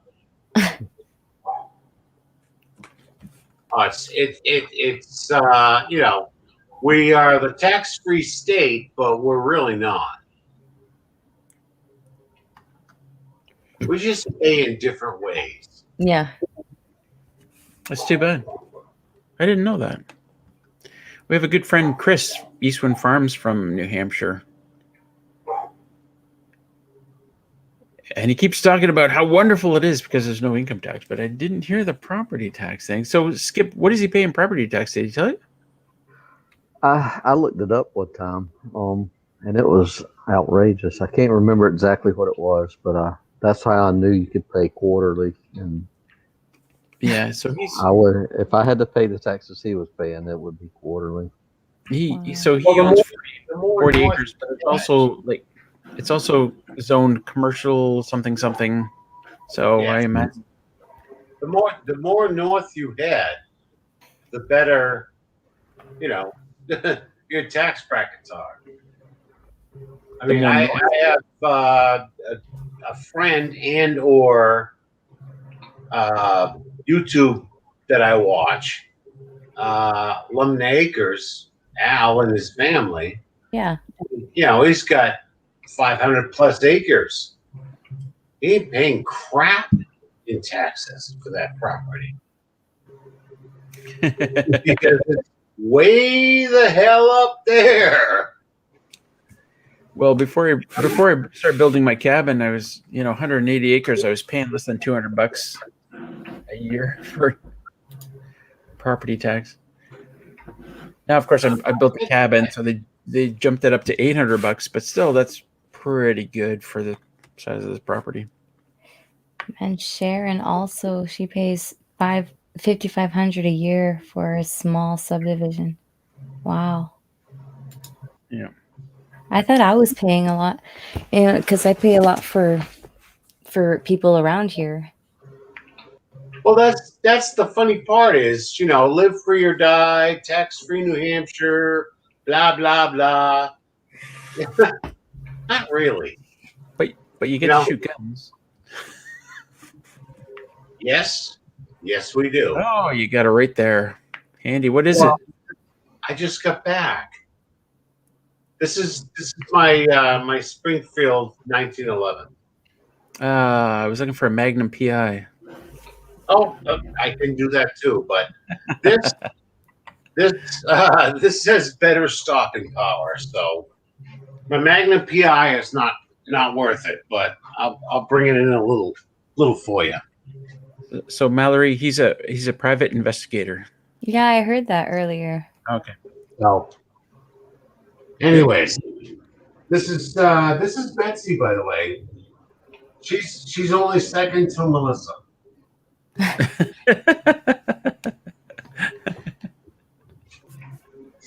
Nice. But that's my standard carry.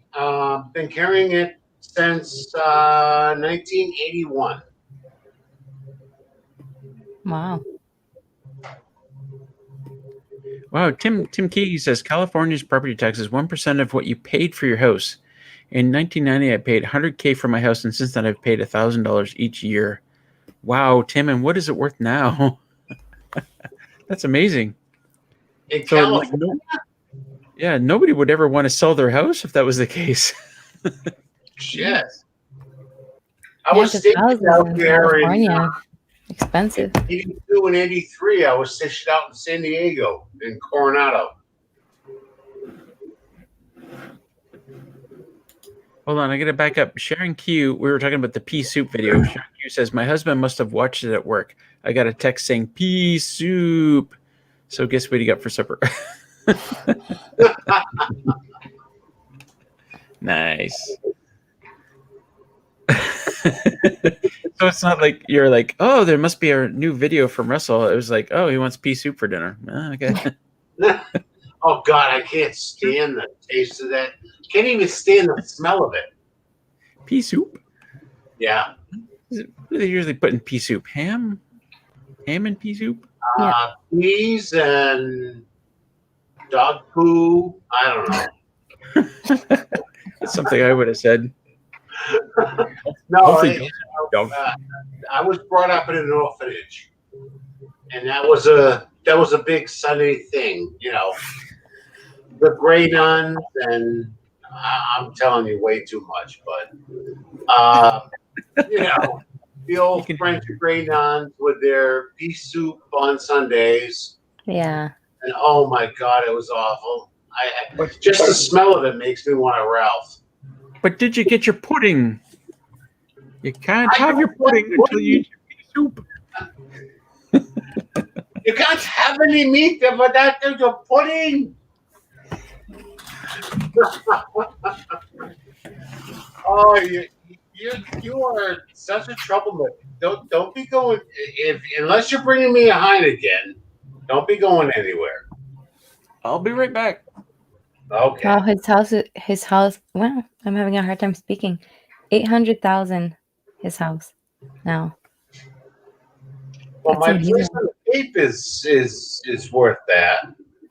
But that's you know, it's Cape Cod first off, if you know anything about that area, and we have water rights.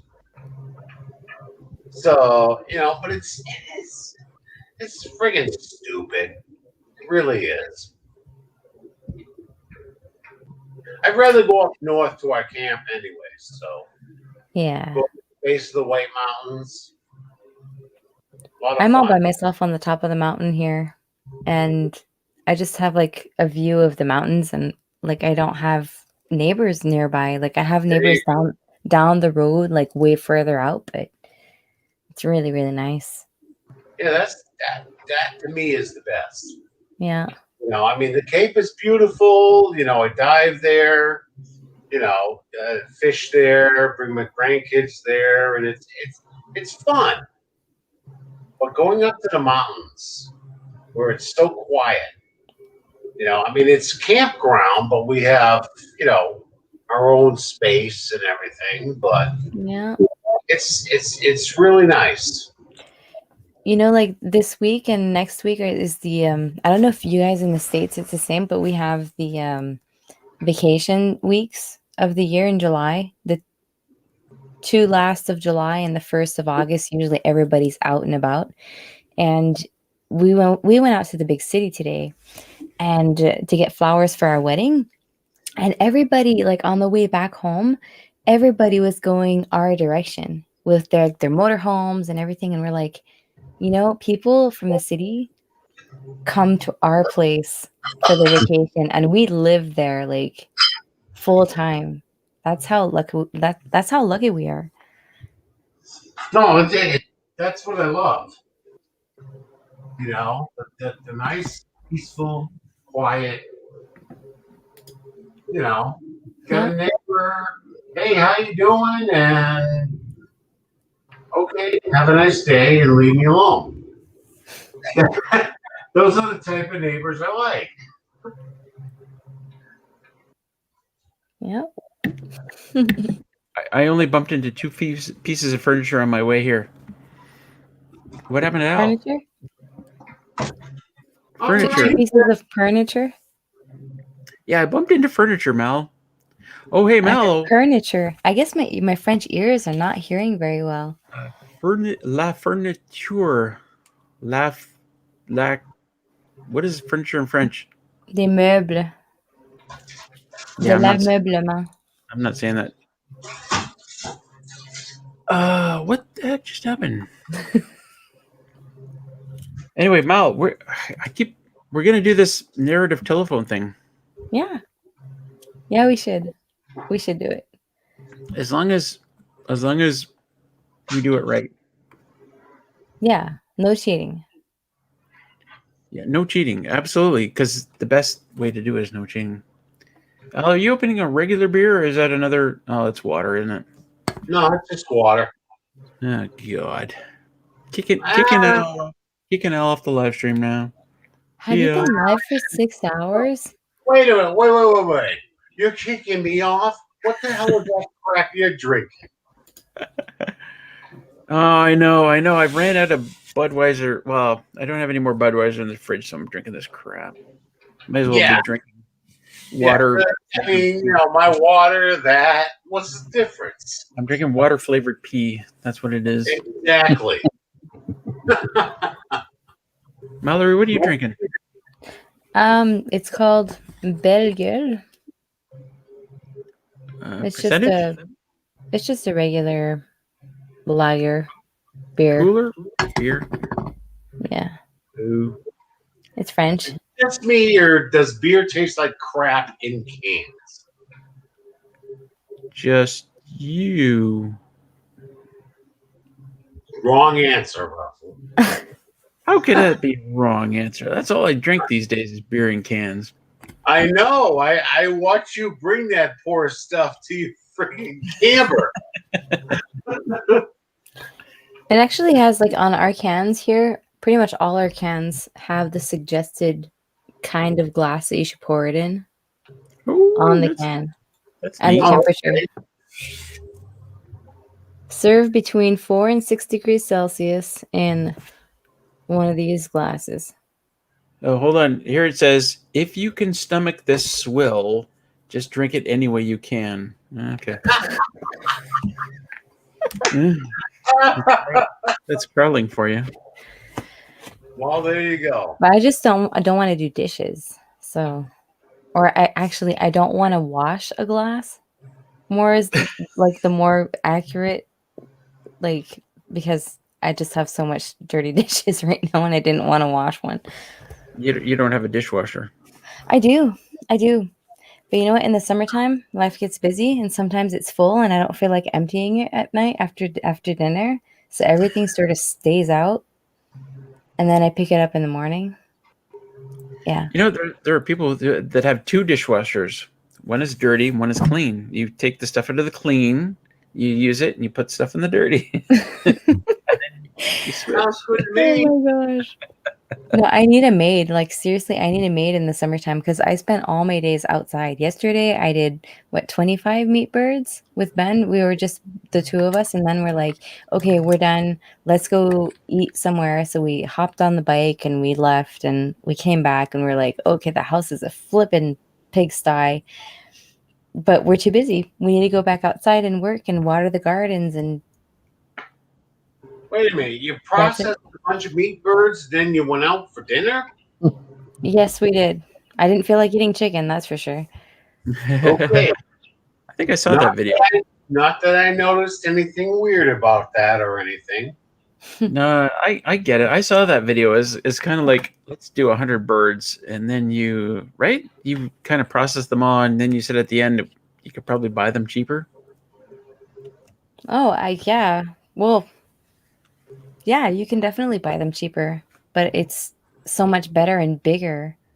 when you do it The yourself. quality, right? The quality, and there's no funny, weird stuff Yeah, being fed to them. exactly. So And they're not Mallory, injected with a weird whatever it is that they inject the birds with in the stores, you know?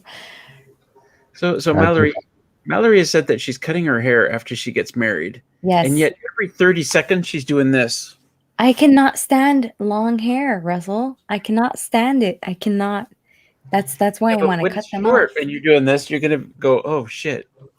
No. When they're gonna be short, it's because I don't like it when they're laying on my back and on my skin and in my face.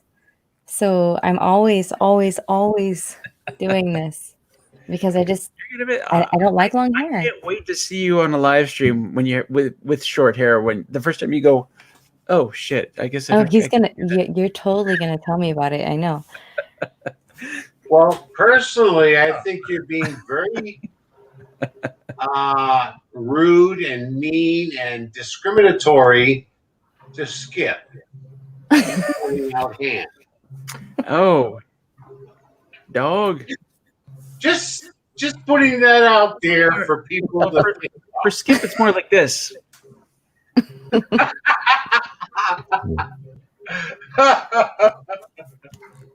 That's right. Sorry, when we guys, I'm get reading old in enough, the chat. it'll be out our I'm nose. not answering because I'm not in the chat on this side.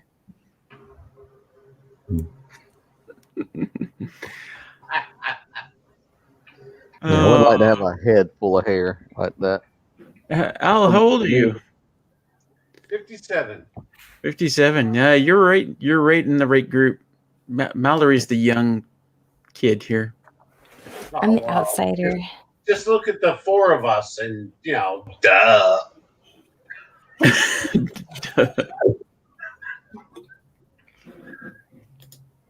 Come on. Yeah. They did. Melissa was like, what are you doing out there? I said, I'm talking to Russell. Oh, that's nice. Wait a minute. Like in actual real time? I said, yeah. You want to come out and talk to him? Yeah, sure. Yeah, sure. That's cool. Ben, my fiance wants nothing to do with the live streams. He's just like, he's not very comfortable in English. So, he speaks really good, plenty good in English, but he just does not want to do it live.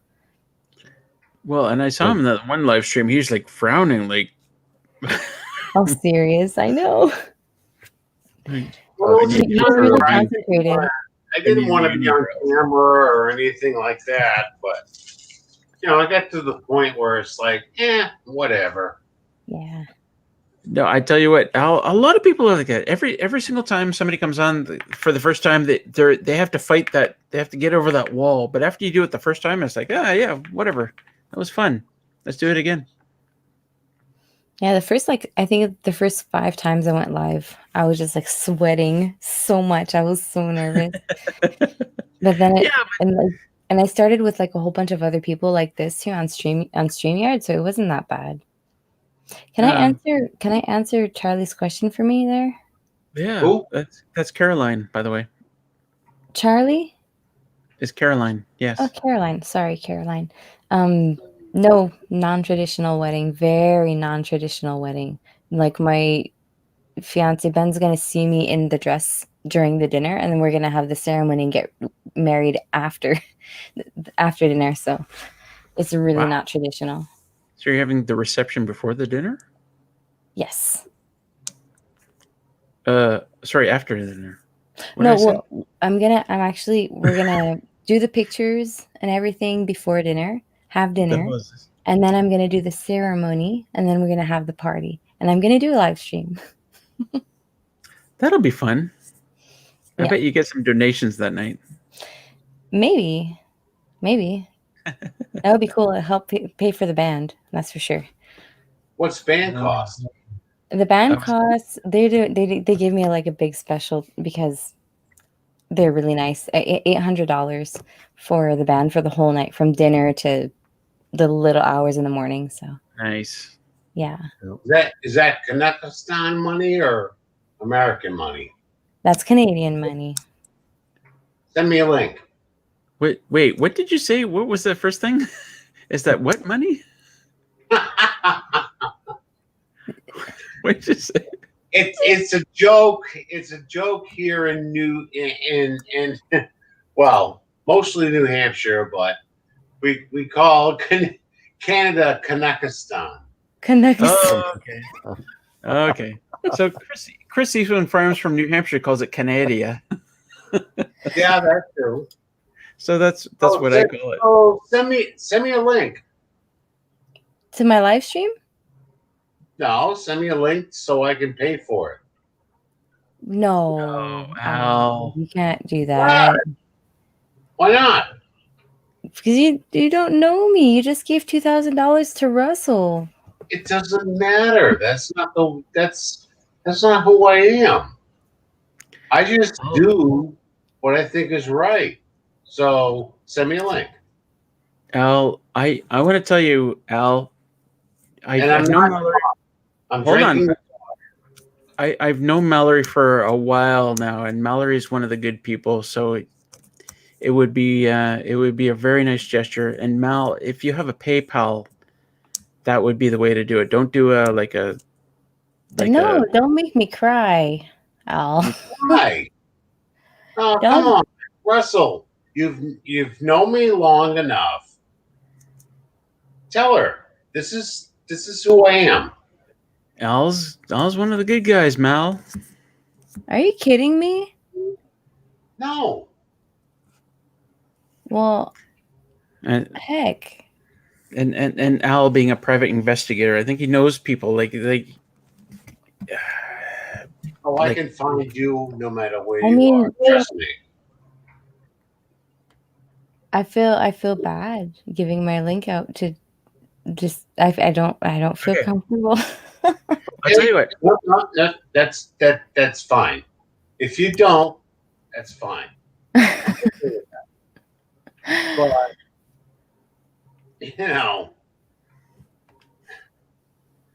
there was a time I was brought up in an orphanage, and then I joined the military, and a lot of things, a lot of shit, and I got to a point where I made some halfway decent decisions, made some good money, and now I pay it forward. That's what I do. So that's my reasoning. And Al. what? How about you gave me $2,000 tonight? How about I give 800 of that to Mallory? So, why do you guys want to give me money? It's No, That's fair. you guys, Sorry. if you guys really insist, I will accept it. Like, I mean, Al, that's fair, don't you think? no. Damn it, Al. I'm just not like, I was not expecting that like sort of type offer, you know, like, wow. Like, that's very, very generous. I had a really, really rough time growing up. And I'm not going to go into specifics, but the point being is life's not rough anymore. Wow. So this is why I do. And oh, crud. It's hard to explain. But, you know, if you are somebody that means something to us, then that's good enough for me. Wow. Jesus, Al. I'll tell you what, Al, let's talk tomorrow. And we'll discuss. Either I'll pay for it or you pay for it, but we'll discuss it, okay? And my PayPal is on my website. It's on my channel. It's there, Nice. but I mean, I don't feel comfortable posting it there. Like, Well, that's okay. You know, I mean, I get it. If I was sitting on the other side of the fence going, this guy doesn't even freaking know me. Why would he do this? Well, that's the beauty of the whole thing. There is no reason. Just because. I wish I had a whole bunch of money to give out, and Well, I didn't say I seriously wish I wish I did. Oh, I Like, would love that to would be a so philanthropist. awesome. I would love to be a philanthropist. That would be. I don't have a whole bunch, but I have more than the average person. Yeah. And we live fine. And if I can help somebody, that's good. I mean, not to do this whole back patting thing, but you'd be surprised what I do at stores. Because, I see somebody, sitting there with their nickels and dimes trying to count out to buy their whatevers. And I can't just sit there. I just can't. Especially if I can help. Yeah. Because I remember being that way. And I just can't sit back and let people be that way without doing something if I have the ability. That's all. Hey, Al, let me tell you a story, Al. Sure. Because I love doing stuff like this too, but I've never had a lot of money. But I remember a time when I was in university when I didn't have a lot of money. I went into a convenience store and bought something, and the cashier put some change on the desk. There's probably $1.50 in change, and I looked at it, and there's these 3 kids at the candies, and they're like counting their money, and they're looking at the candy, going, "Okay, you can have we'll get this and this," and they had like 20 cents kind of thing. And I said to the cashier, "Take this and give it to them." Nice, Sam. And as I was leaving, the guy's like, "Okay, guys, come over here." Give them money. And it's the best feeling in the world, right, to pay it forward like that. Even if you don't have a lot of money, it's the best feeling in the world, isn't it? Yeah. It's not about accolades. It's not about, pat on the back or people saying.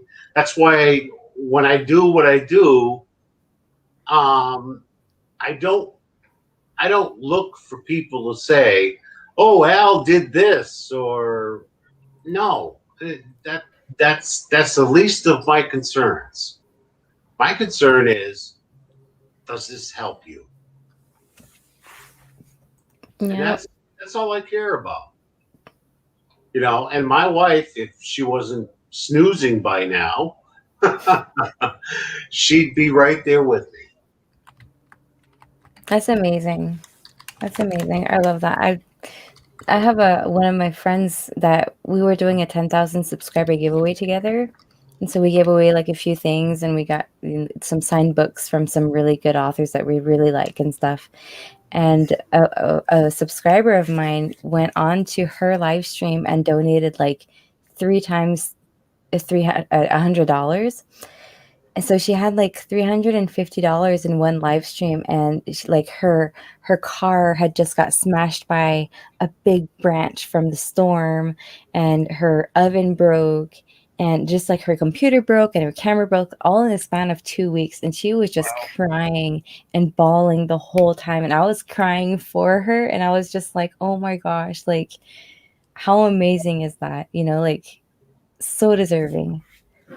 Well, and if you were in a position to make things more comfortable, not right or wrong, but more comfortable, wouldn't you do it?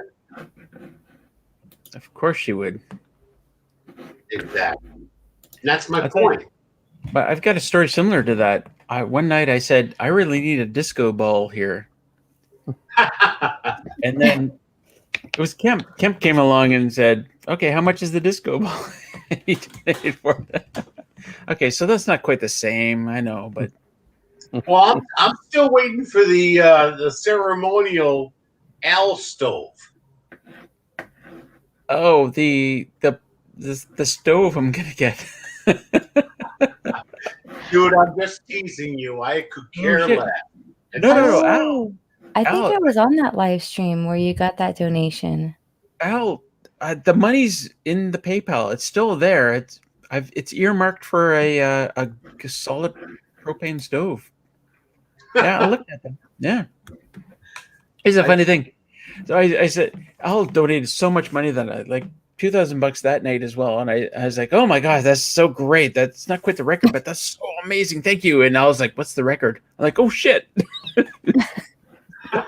Well, So I because said, I do have an ego, you know. I you know, level.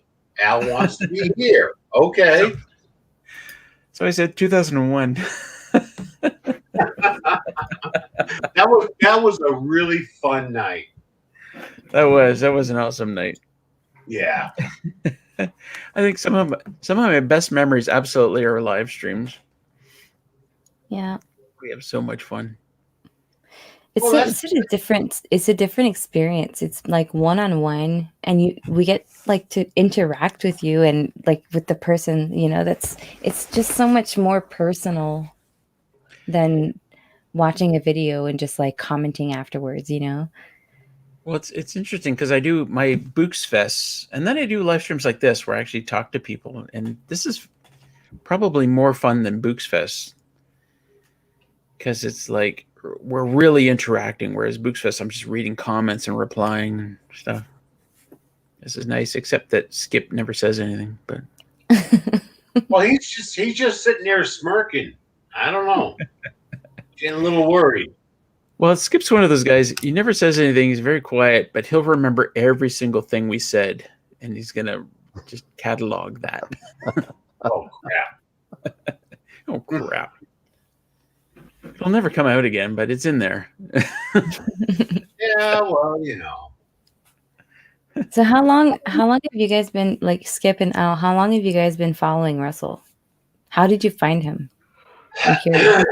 I was watching Sean and a few others just because it's always been a dream of my wife and I to build a cabin out in the middle of nowhere.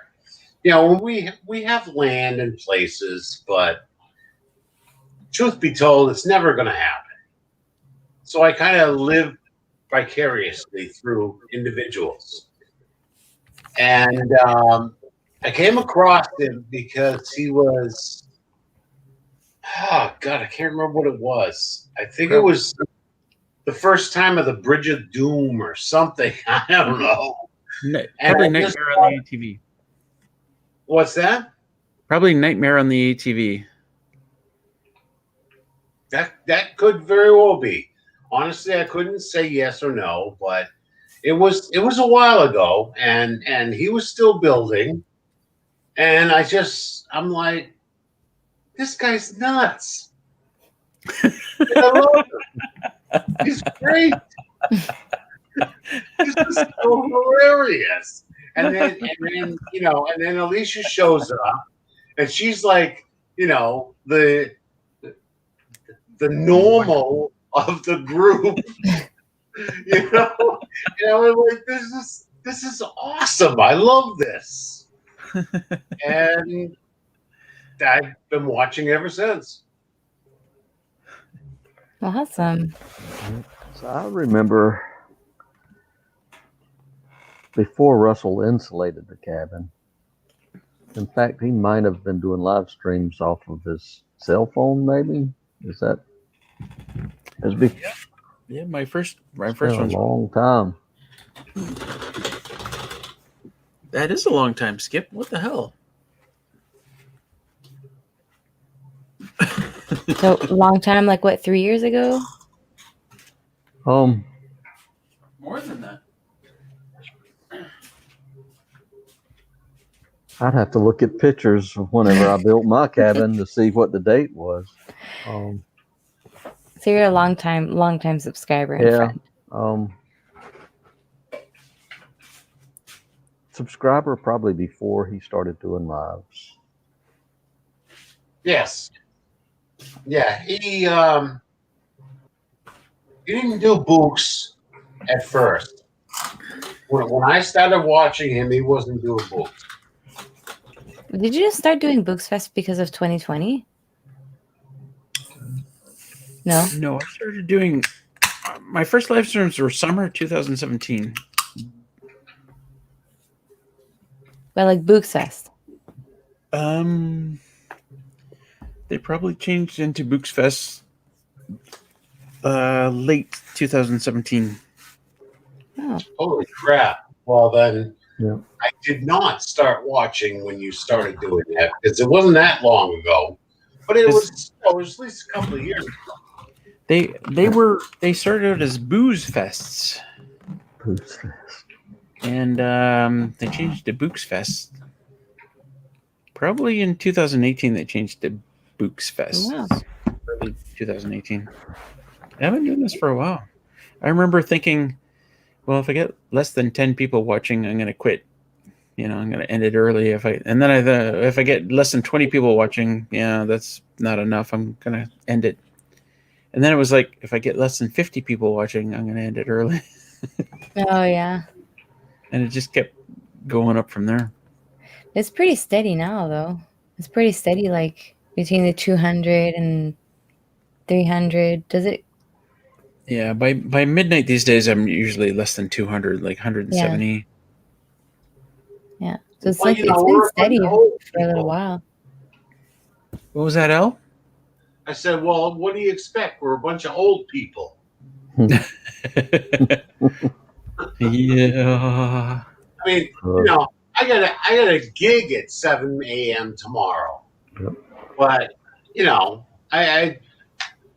I don't get to do this very often because of what I do. So, when I can, I do it. I enjoy it.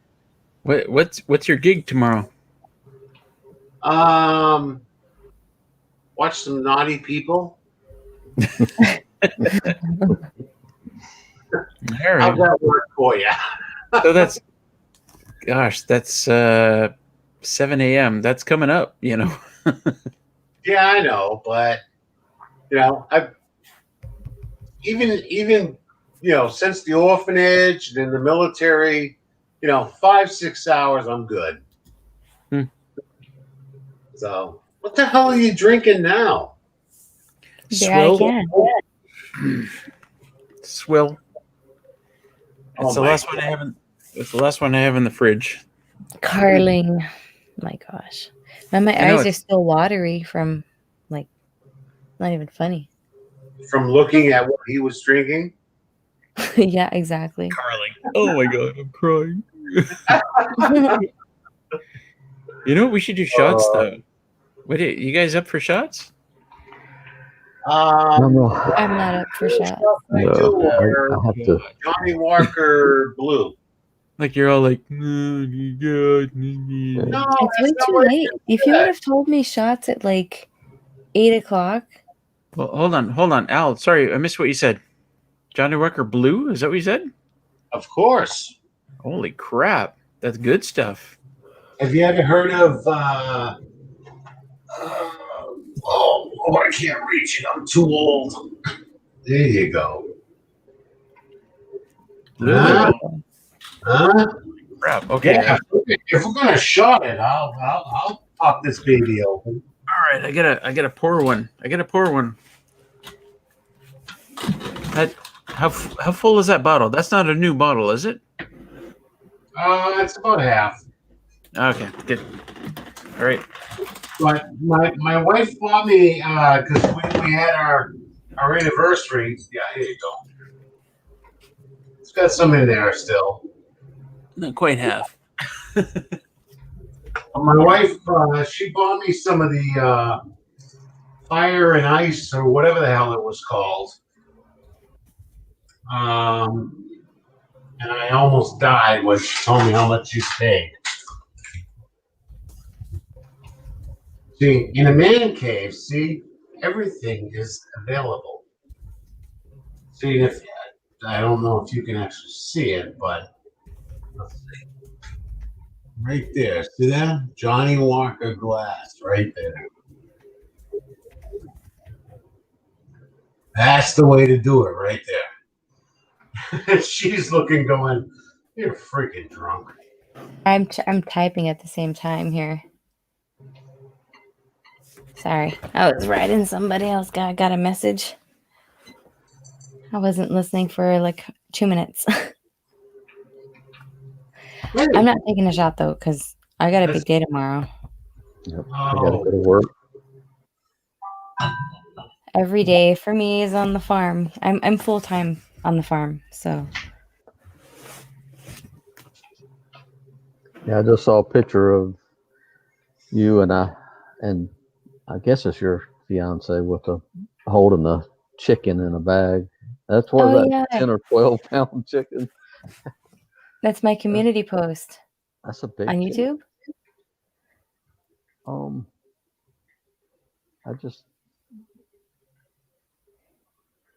It was YouTube or Facebook.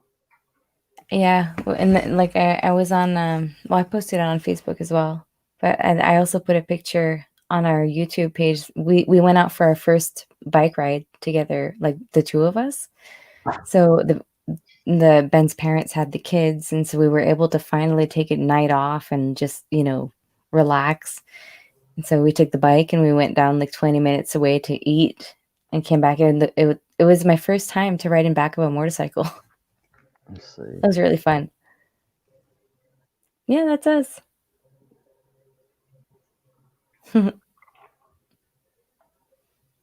That's Facebook.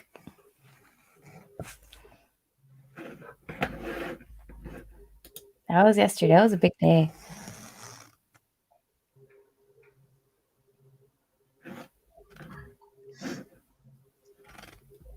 You're on mute, I think, Russell.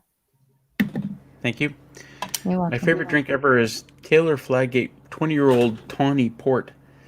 Although I once had the That's good stuff. I once had the 100-year-old. I was in a restaurant with my dad. I was like, "Oh my God, do you see this on the menu?" And he bought me a little bit of a glass. It was at the time it was only like $20. But that was like 3 decades ago. Have you ever had the Sandman? Sandman? Yeah, I believe I have, but not anything like exciting. Well, the Portofino is very nice. Oh, I'm sorry. I'm not up on my ports. That one port I really like. Well, I might get something to drink. I'll be right back. So Al, what I'm saying is like the local liquor store has like 2 types of port, and they're not aged at all. They're like, aged a year. So I mean, it's good if you need a port fix. It's good, but if you want a real, like a 20-year-old, you got to go to the city and stuff. Well, see, in New Hampshire, the state runs all the liquor stores. Same in Ontario. Yeah. And they're everywhere. Yep. So it's not a problem to find whatever it is you're looking for. It's generally the same here. Like all the liquor stores, like the big liquor stores in the city are like they have everything, but it's all so freaking expensive. Like that Taylor Flaggate 20-year-old tawny port is like $70-$80 with tax. Wow. It's expensive, but wonderful stuff. Just melts on your tongue. Anyway, you got your shot ready? Here, I got some schnapps, peach schnapps. I love apricot. Actually, it's apricot, I think. It kind of looks like my kind of looks like my scotch. Elle's got half a glass there. You can see Nice. through my green screen. I'm You're gonna make me start coughing. it made me freaking laugh. No. Cheers. All right, cheers, guys. There you go. Wait a minute, where's Skip? I'm empty. Drink it, Al. Drink it. Shit. Oh, Sharon, I got a whole bunch of flowers from the store today. Like I got some white lilies. I got some other white, really cool flower. I don't know what it's called. And I got a whole bunch of flowers that I planted in the garden all over. So I'm going to use a lot of wildflowers as well. I'm not going to like go overboard on buying flowers and stuff. Just use what we have. Like I said, it's really not traditional. Really very, very non-traditional wedding. I do have, though, I got as a gift this week. It's I'll show you. It comes in a box. And because I helped out this local farm for a project.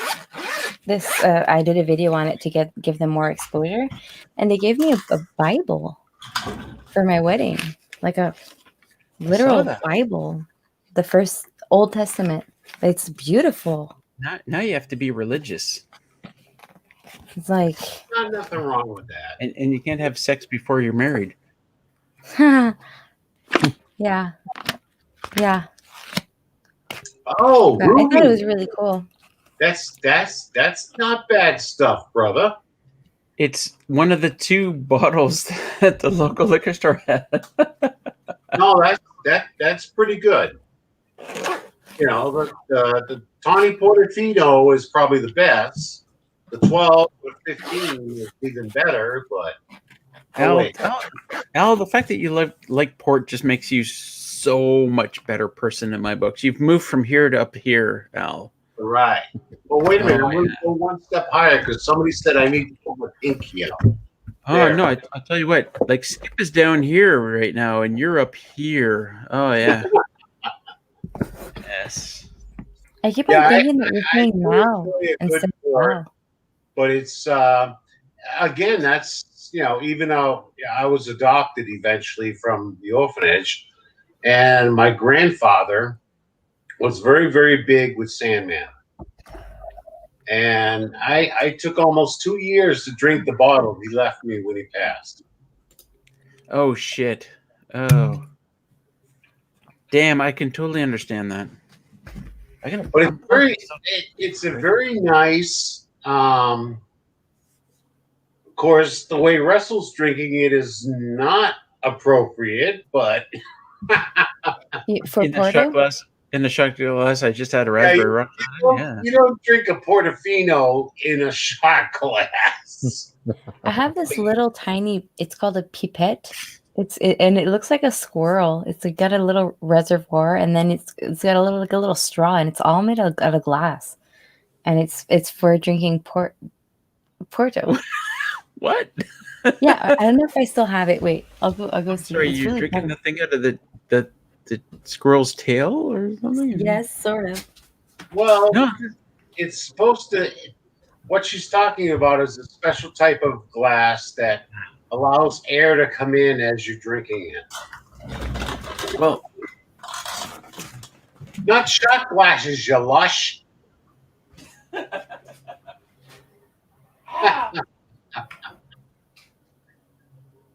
And I'm one to talk, right, Skip? I might have to go fill this up again. Where's yours? Come on, brother. I have to get up early. I should have been off of this And I a couple have to hours walk ago. around. I have to walk around with one of these on my hip.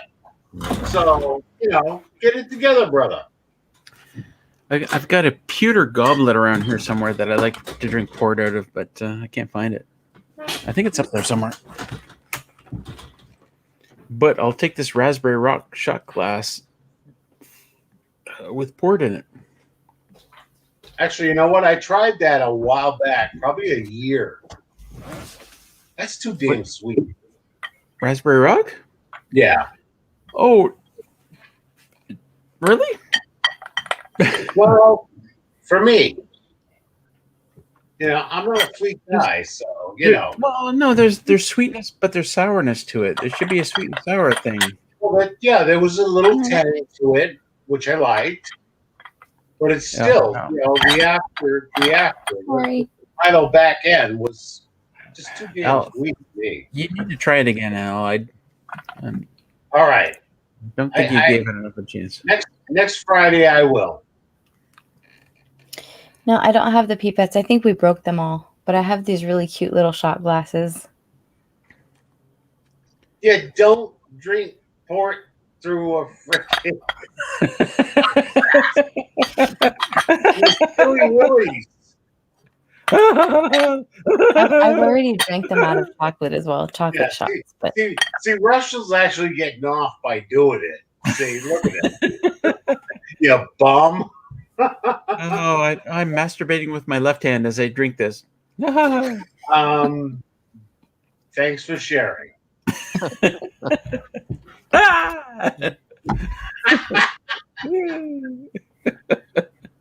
See, good night, Tim. this right here Good is night, what I love Good night, about Russell.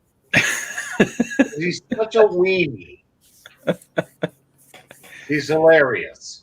And he makes, you know, even if life is just a little rough, somebody silly like him makes it better. Al is one of those guys. Like if I'm funny to this range of people, and then I'm really funny to this range of people, and I'm only really, really, really funny to this range of people, and then I kind of really hit like 100% with this range of one person, that's Al. Well, Okay. but you do. You know, you make me laugh. You make me think about silly things, and you know, I just like it. You know, He's genuine. Russell, people like you because you're genuine, and Yes. that's not easy to portray on screen. And there's not very many that I watch, let It's the alone easiest thing in the world to do. I know. I mean, it took me a little while. Like I've been getting that compliment. Well, for me, it's a compliment when people tell me that I'm genuine on screen. I think that's really cool, but it took me a little while to get there because it wasn't natural for me to speak in front of a camera. Yeah, of course And you be choke. myself, you know. You don't drink port that way, you knucklehead. Port with a crappy beer chaser is what you're saying. Yeah, this sucks. No, wait, maybe beer first and then the port chaser. Hold on. Oh God, that's awful. Oh my gosh, how old are you? 14? Oh my god, it's like swallowing a skunk's tail is what that is. It kind of reminds me of the, you know, sucking on my parents' friggin' booze bottles and then filling them with water. I mean, ugh. It's worse than Russell's that. cleansing his palate with beer before he. It's worse than that. It's dead. It's a dead animal. There's a dead animal. Man. And it's calling my name. Russell, you're a bad influence on me. Every time I'm on screen with you, I drink.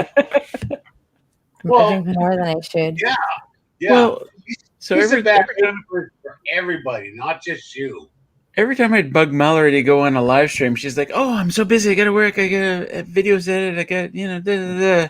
And then she gets in here and she's like, "I'm having so much fun." It's because I honestly but I have can an tell that addiction to because live she does streams. this with her hair. I know. But Well, I honestly have an addiction to live streams because I really love like everybody on the internet. It's really awesome. Oh, these live streams are addictive, aren't they? They are. And I was doing it every week. I was hopping on my friends' live streams. It was taking all the time that I had to edit. But now I took a little break from YouTube right now because, you know, the wedding. But yeah, I just got so much going on. Wait. Sorry, Mallow, what day is your wedding on? It's August 7th. All right, let me put a thing in my. Are you coming? Yeah, I gotta put that in my little. Is there an invitation? I invited you on Jesse's stream. I didn't get invited. I don't remember what happens on drunken live streams. What do you want from me? August what? 7th? Yes. Okay. All right, I'll see. Okay, it depends on what City Girl is doing. Yeah. Skip looks sad, so talk to him. I figured Russell's probably like a 7.5 hour drive from my place. It's a long drive. I hate driving. Skip, can you come up here and pick me up and drive me there? So that would be about 25 hours for me. I don't care. As long as I don't gonna drive. come by and get me so that he and I can come build your freaking shed. Oh shit! If Al is paying for your band, so Al, come up, pick me up, and take me there because you want to hear the band, right? You're paying for it. Well, it depends. What are they going to play?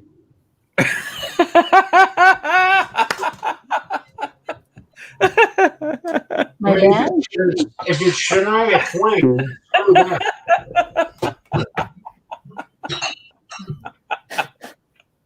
That's kind of like the end of the Spinal Tap when the guy's like, "Do you think you'd be a good hat salesman?" And the guy's like, "Well, what are the hours?" Exactly. Holy shit, that's funny. What kind of music do they play? We literally decided like 2 months ago, okay, let's get married in 2 months. And so like we got like last minute because last year everything got canceled because of COVID. But we were like supposed to have 150 people. I had like these beautiful invitations sent out and everything, the band. And so my band that I had for last year was not available. So I had to go on last minute, last resort. But it's really good band. So I'm excited. And you sent me the link, right? I'll tell you. Also, I'll send Russell the link, and then he can do what he pleases with it. But I don't. We're feel gonna talk. Al, we'll talk tomorrow, buddy. Call me tomorrow, Al. I will. Here, Russell, you have my link now. But I'm gonna don't go call me smoke too a early. cigarette. I'll go smoke. I'll be right back.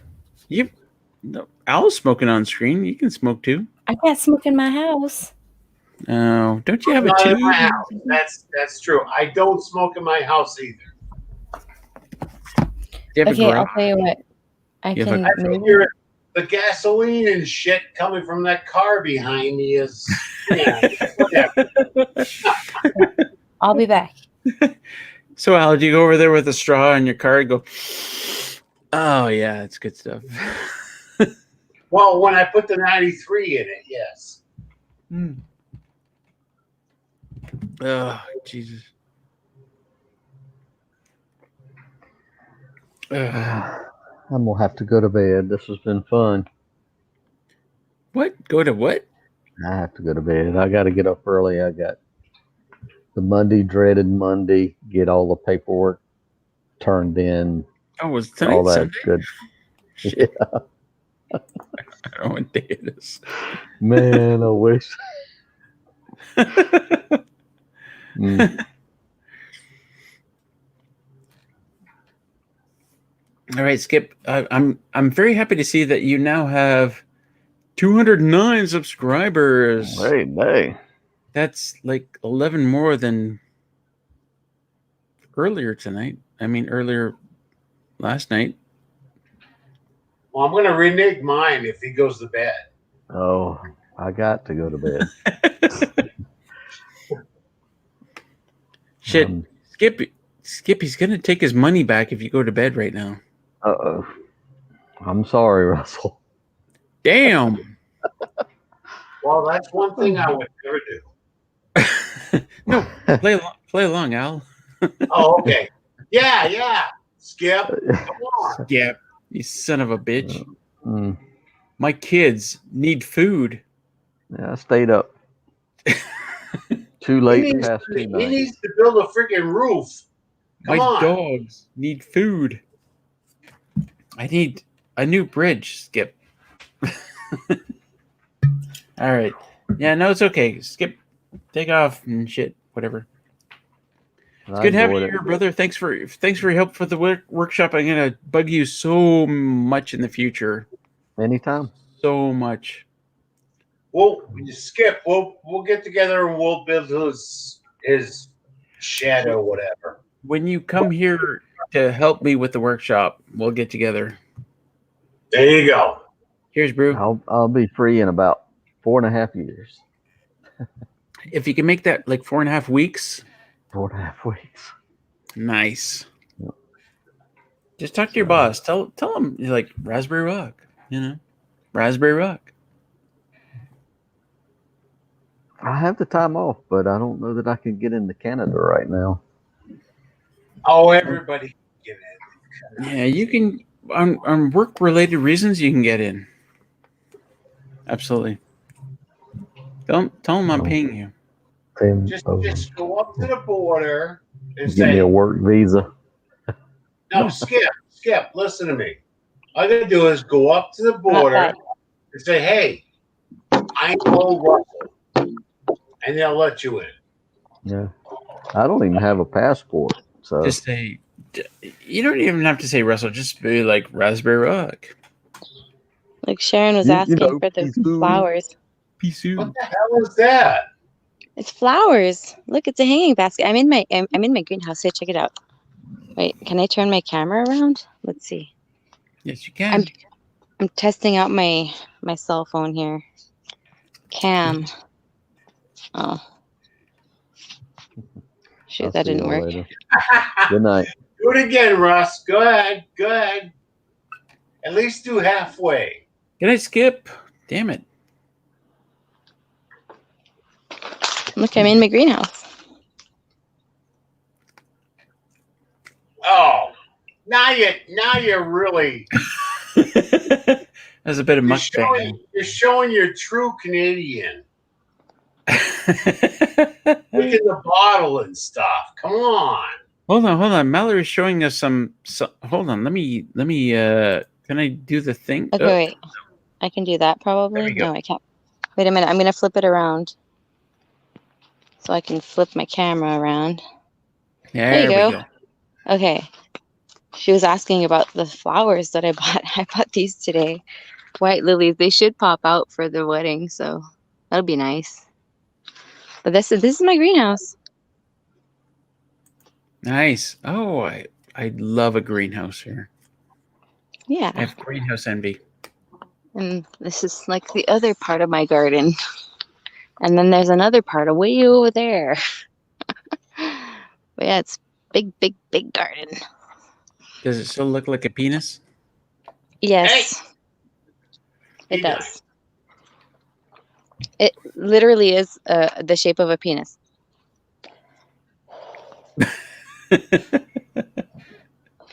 And I didn't do it on purpose. But yeah, my tomatoes are coming along. Sure you did. Whoa, what's that purple thing you just walked by? What was that? Yeah, that thing. It's a planter. I brought it in because it's supposed to storm, so I didn't want it to be all messed up for the wedding, so I brought it in the greenhouse. Oh wow, that'll look amazing for your wedding. But is it just flowers? Yeah, it's just flowers. Hmm. I got these ones too that are really cool. Those look like flutes? Some kind of flute? Sort of. What is it? It is a I can't focus on it. It's a white Purpura digitalis dalmatian. Oh, I'm so glad I asked. Flower. Mm-hmm. Right? Okay, thank you. It's a freaking flower. Just figured I'd help you out there, buddy. What is that? Oh, cauliflower at the wedding. Because cauliflower is always This is best. broccoli and all my brassicas. Because broccoli is the best thing at a wedding. Yeah, everybody loves to eat those trees. So when everybody's waiting to catch the bouquet, you throw broccoli at them. This is garlic, for all the good breath. Everybody's gonna smell like garlic, so it's fine. It's getting really. You're getting far from your Wi-Fi there, I think. Yeah, I'm on my I'm not even on my Wi-Fi. this is where I'm gonna walk down the aisle. Ah, nice. It's gonna be Go in- beautiful. Go into my garden, and these are all my wildflowers that I have, and yeah, so it's gonna be nice. What do you have Just make sure a just make you have sure a there's rain no plan? dog shit in the aisleway.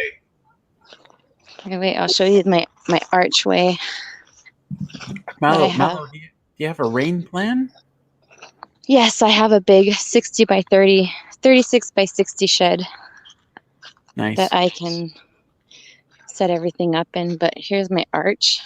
Oh, was that the thing to your right? Was that the big viral video thing? Yes, cattle panel. Uh, So this is the arch. And all these flowers are going to be in bloom. wait, are you not getting eaten alive by mosquitoes right now? No, mostly moths. Oh, gypsy moths? Yeah, a whole bunch of. Oh, that's Oh, fun. Okay, Yeah, so that's what. I don't like smokers, but that smoke thing that you just did was amazing. Yeah, that was my cigarette. That I didn't smoke half of it. Here, I'm gonna turn my camera back around. I'm testing out my new light thingy that I got. It's really bright. I've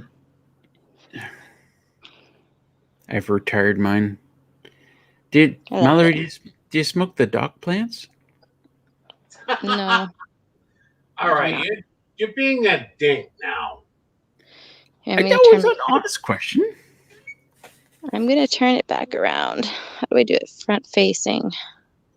No, that's not the right one. Front. Okay, I think I got it. Oh my god, that's not creepy at all. You're not gonna haunt my dreams tonight at all. Oh. Okay. It's a little too bright. Here, I'm gonna go back inside. It's like way too bright. And I only have 2 hands, so. Really? Oh, that. Yes. Quebecois had more than 2 hands. Okay, I'll be right back. All right. Oh, she's gone. Well, that was interesting. Her wedding, if it wasn't like a 9-hour drive, I would head out there for her wedding. Only because I'm such a shit disturber, and that would be really fun. I can't stand driving. I hate driving. I can't stand flying either. So I hate driving these days. It's 2.5 hours between this place and our city place, not counting the ATV drive. And I would love to sleep the whole way. I just want to call an autonomous car like Uber and say, take me there. I'm going to sleep. Come on, man. Come on, Al. How hard can that be? I'll make it happen tomorrow. Damn. Oh, she's back. All right. Much better. Very nice, Mallow. I would love to be at your wedding. It's gonna be. Is it open bar? Open bar? Stop breaking the damn It's bottle. you bring all your alcohol type of wedding. It's at my house, so. You have internet there, right? I'd live stream from there. Yeah, I have internet. And donations would go towards your.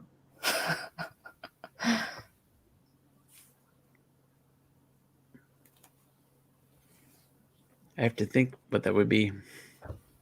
She won't answer. Do you have a camper? Yes, I do. I have an FJ Cruiser. Yeah, that's a wussy car. Oh my God, Al! Could you? Oh, Al. Oh, okay, so Al's an American car guy. Yes. Car guys. Al, you're like Al Bundy. Dodge. Just Wait, the name here we go. Dodge. Just the name Dodge. No, not Dodge though. Ford. Yeah, that's okay. Still, it's an Al Bundy kind of thing. Dodge. Come on, Al. You must have used. I have You a must, very nice 34-foot camper up north at the base of the White Mountains.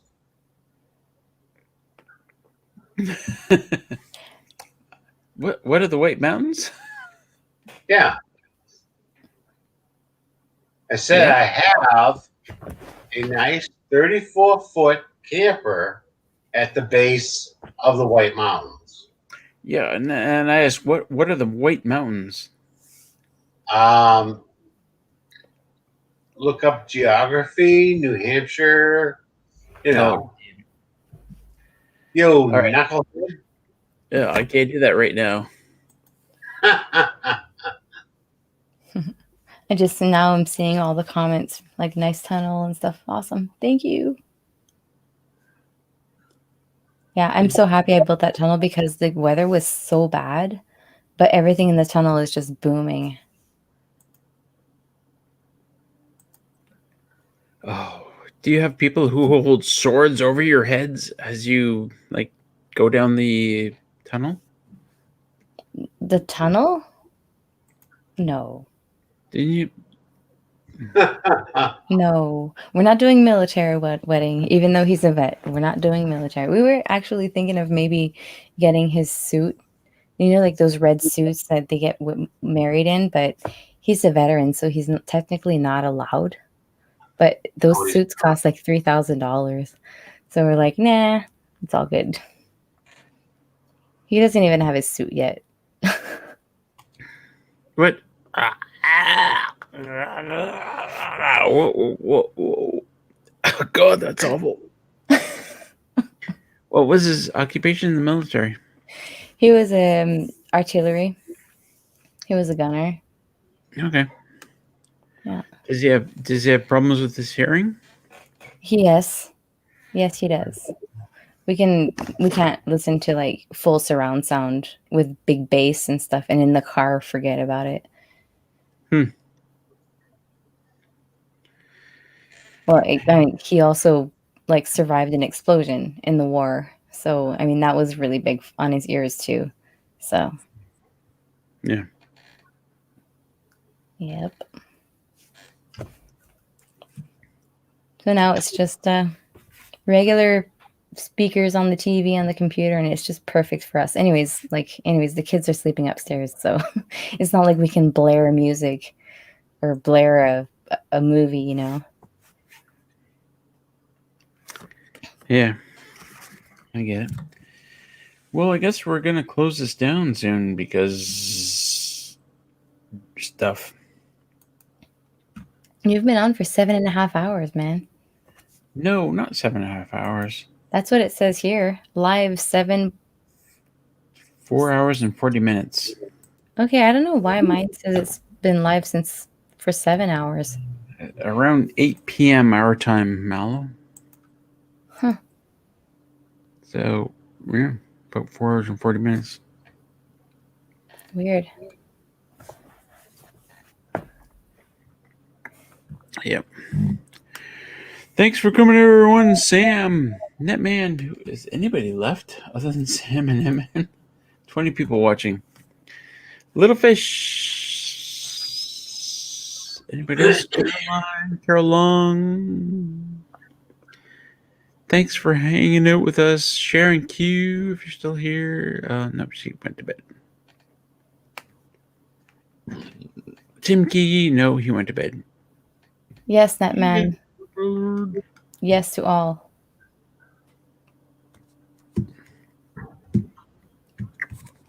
You're all wonderful people. We love you all. Thanks for coming out. We'll see you next time. Thanks for having me, Russell. Shawnee. I'm glad I can make it. Good night. Peace out. Peace out. Peace out.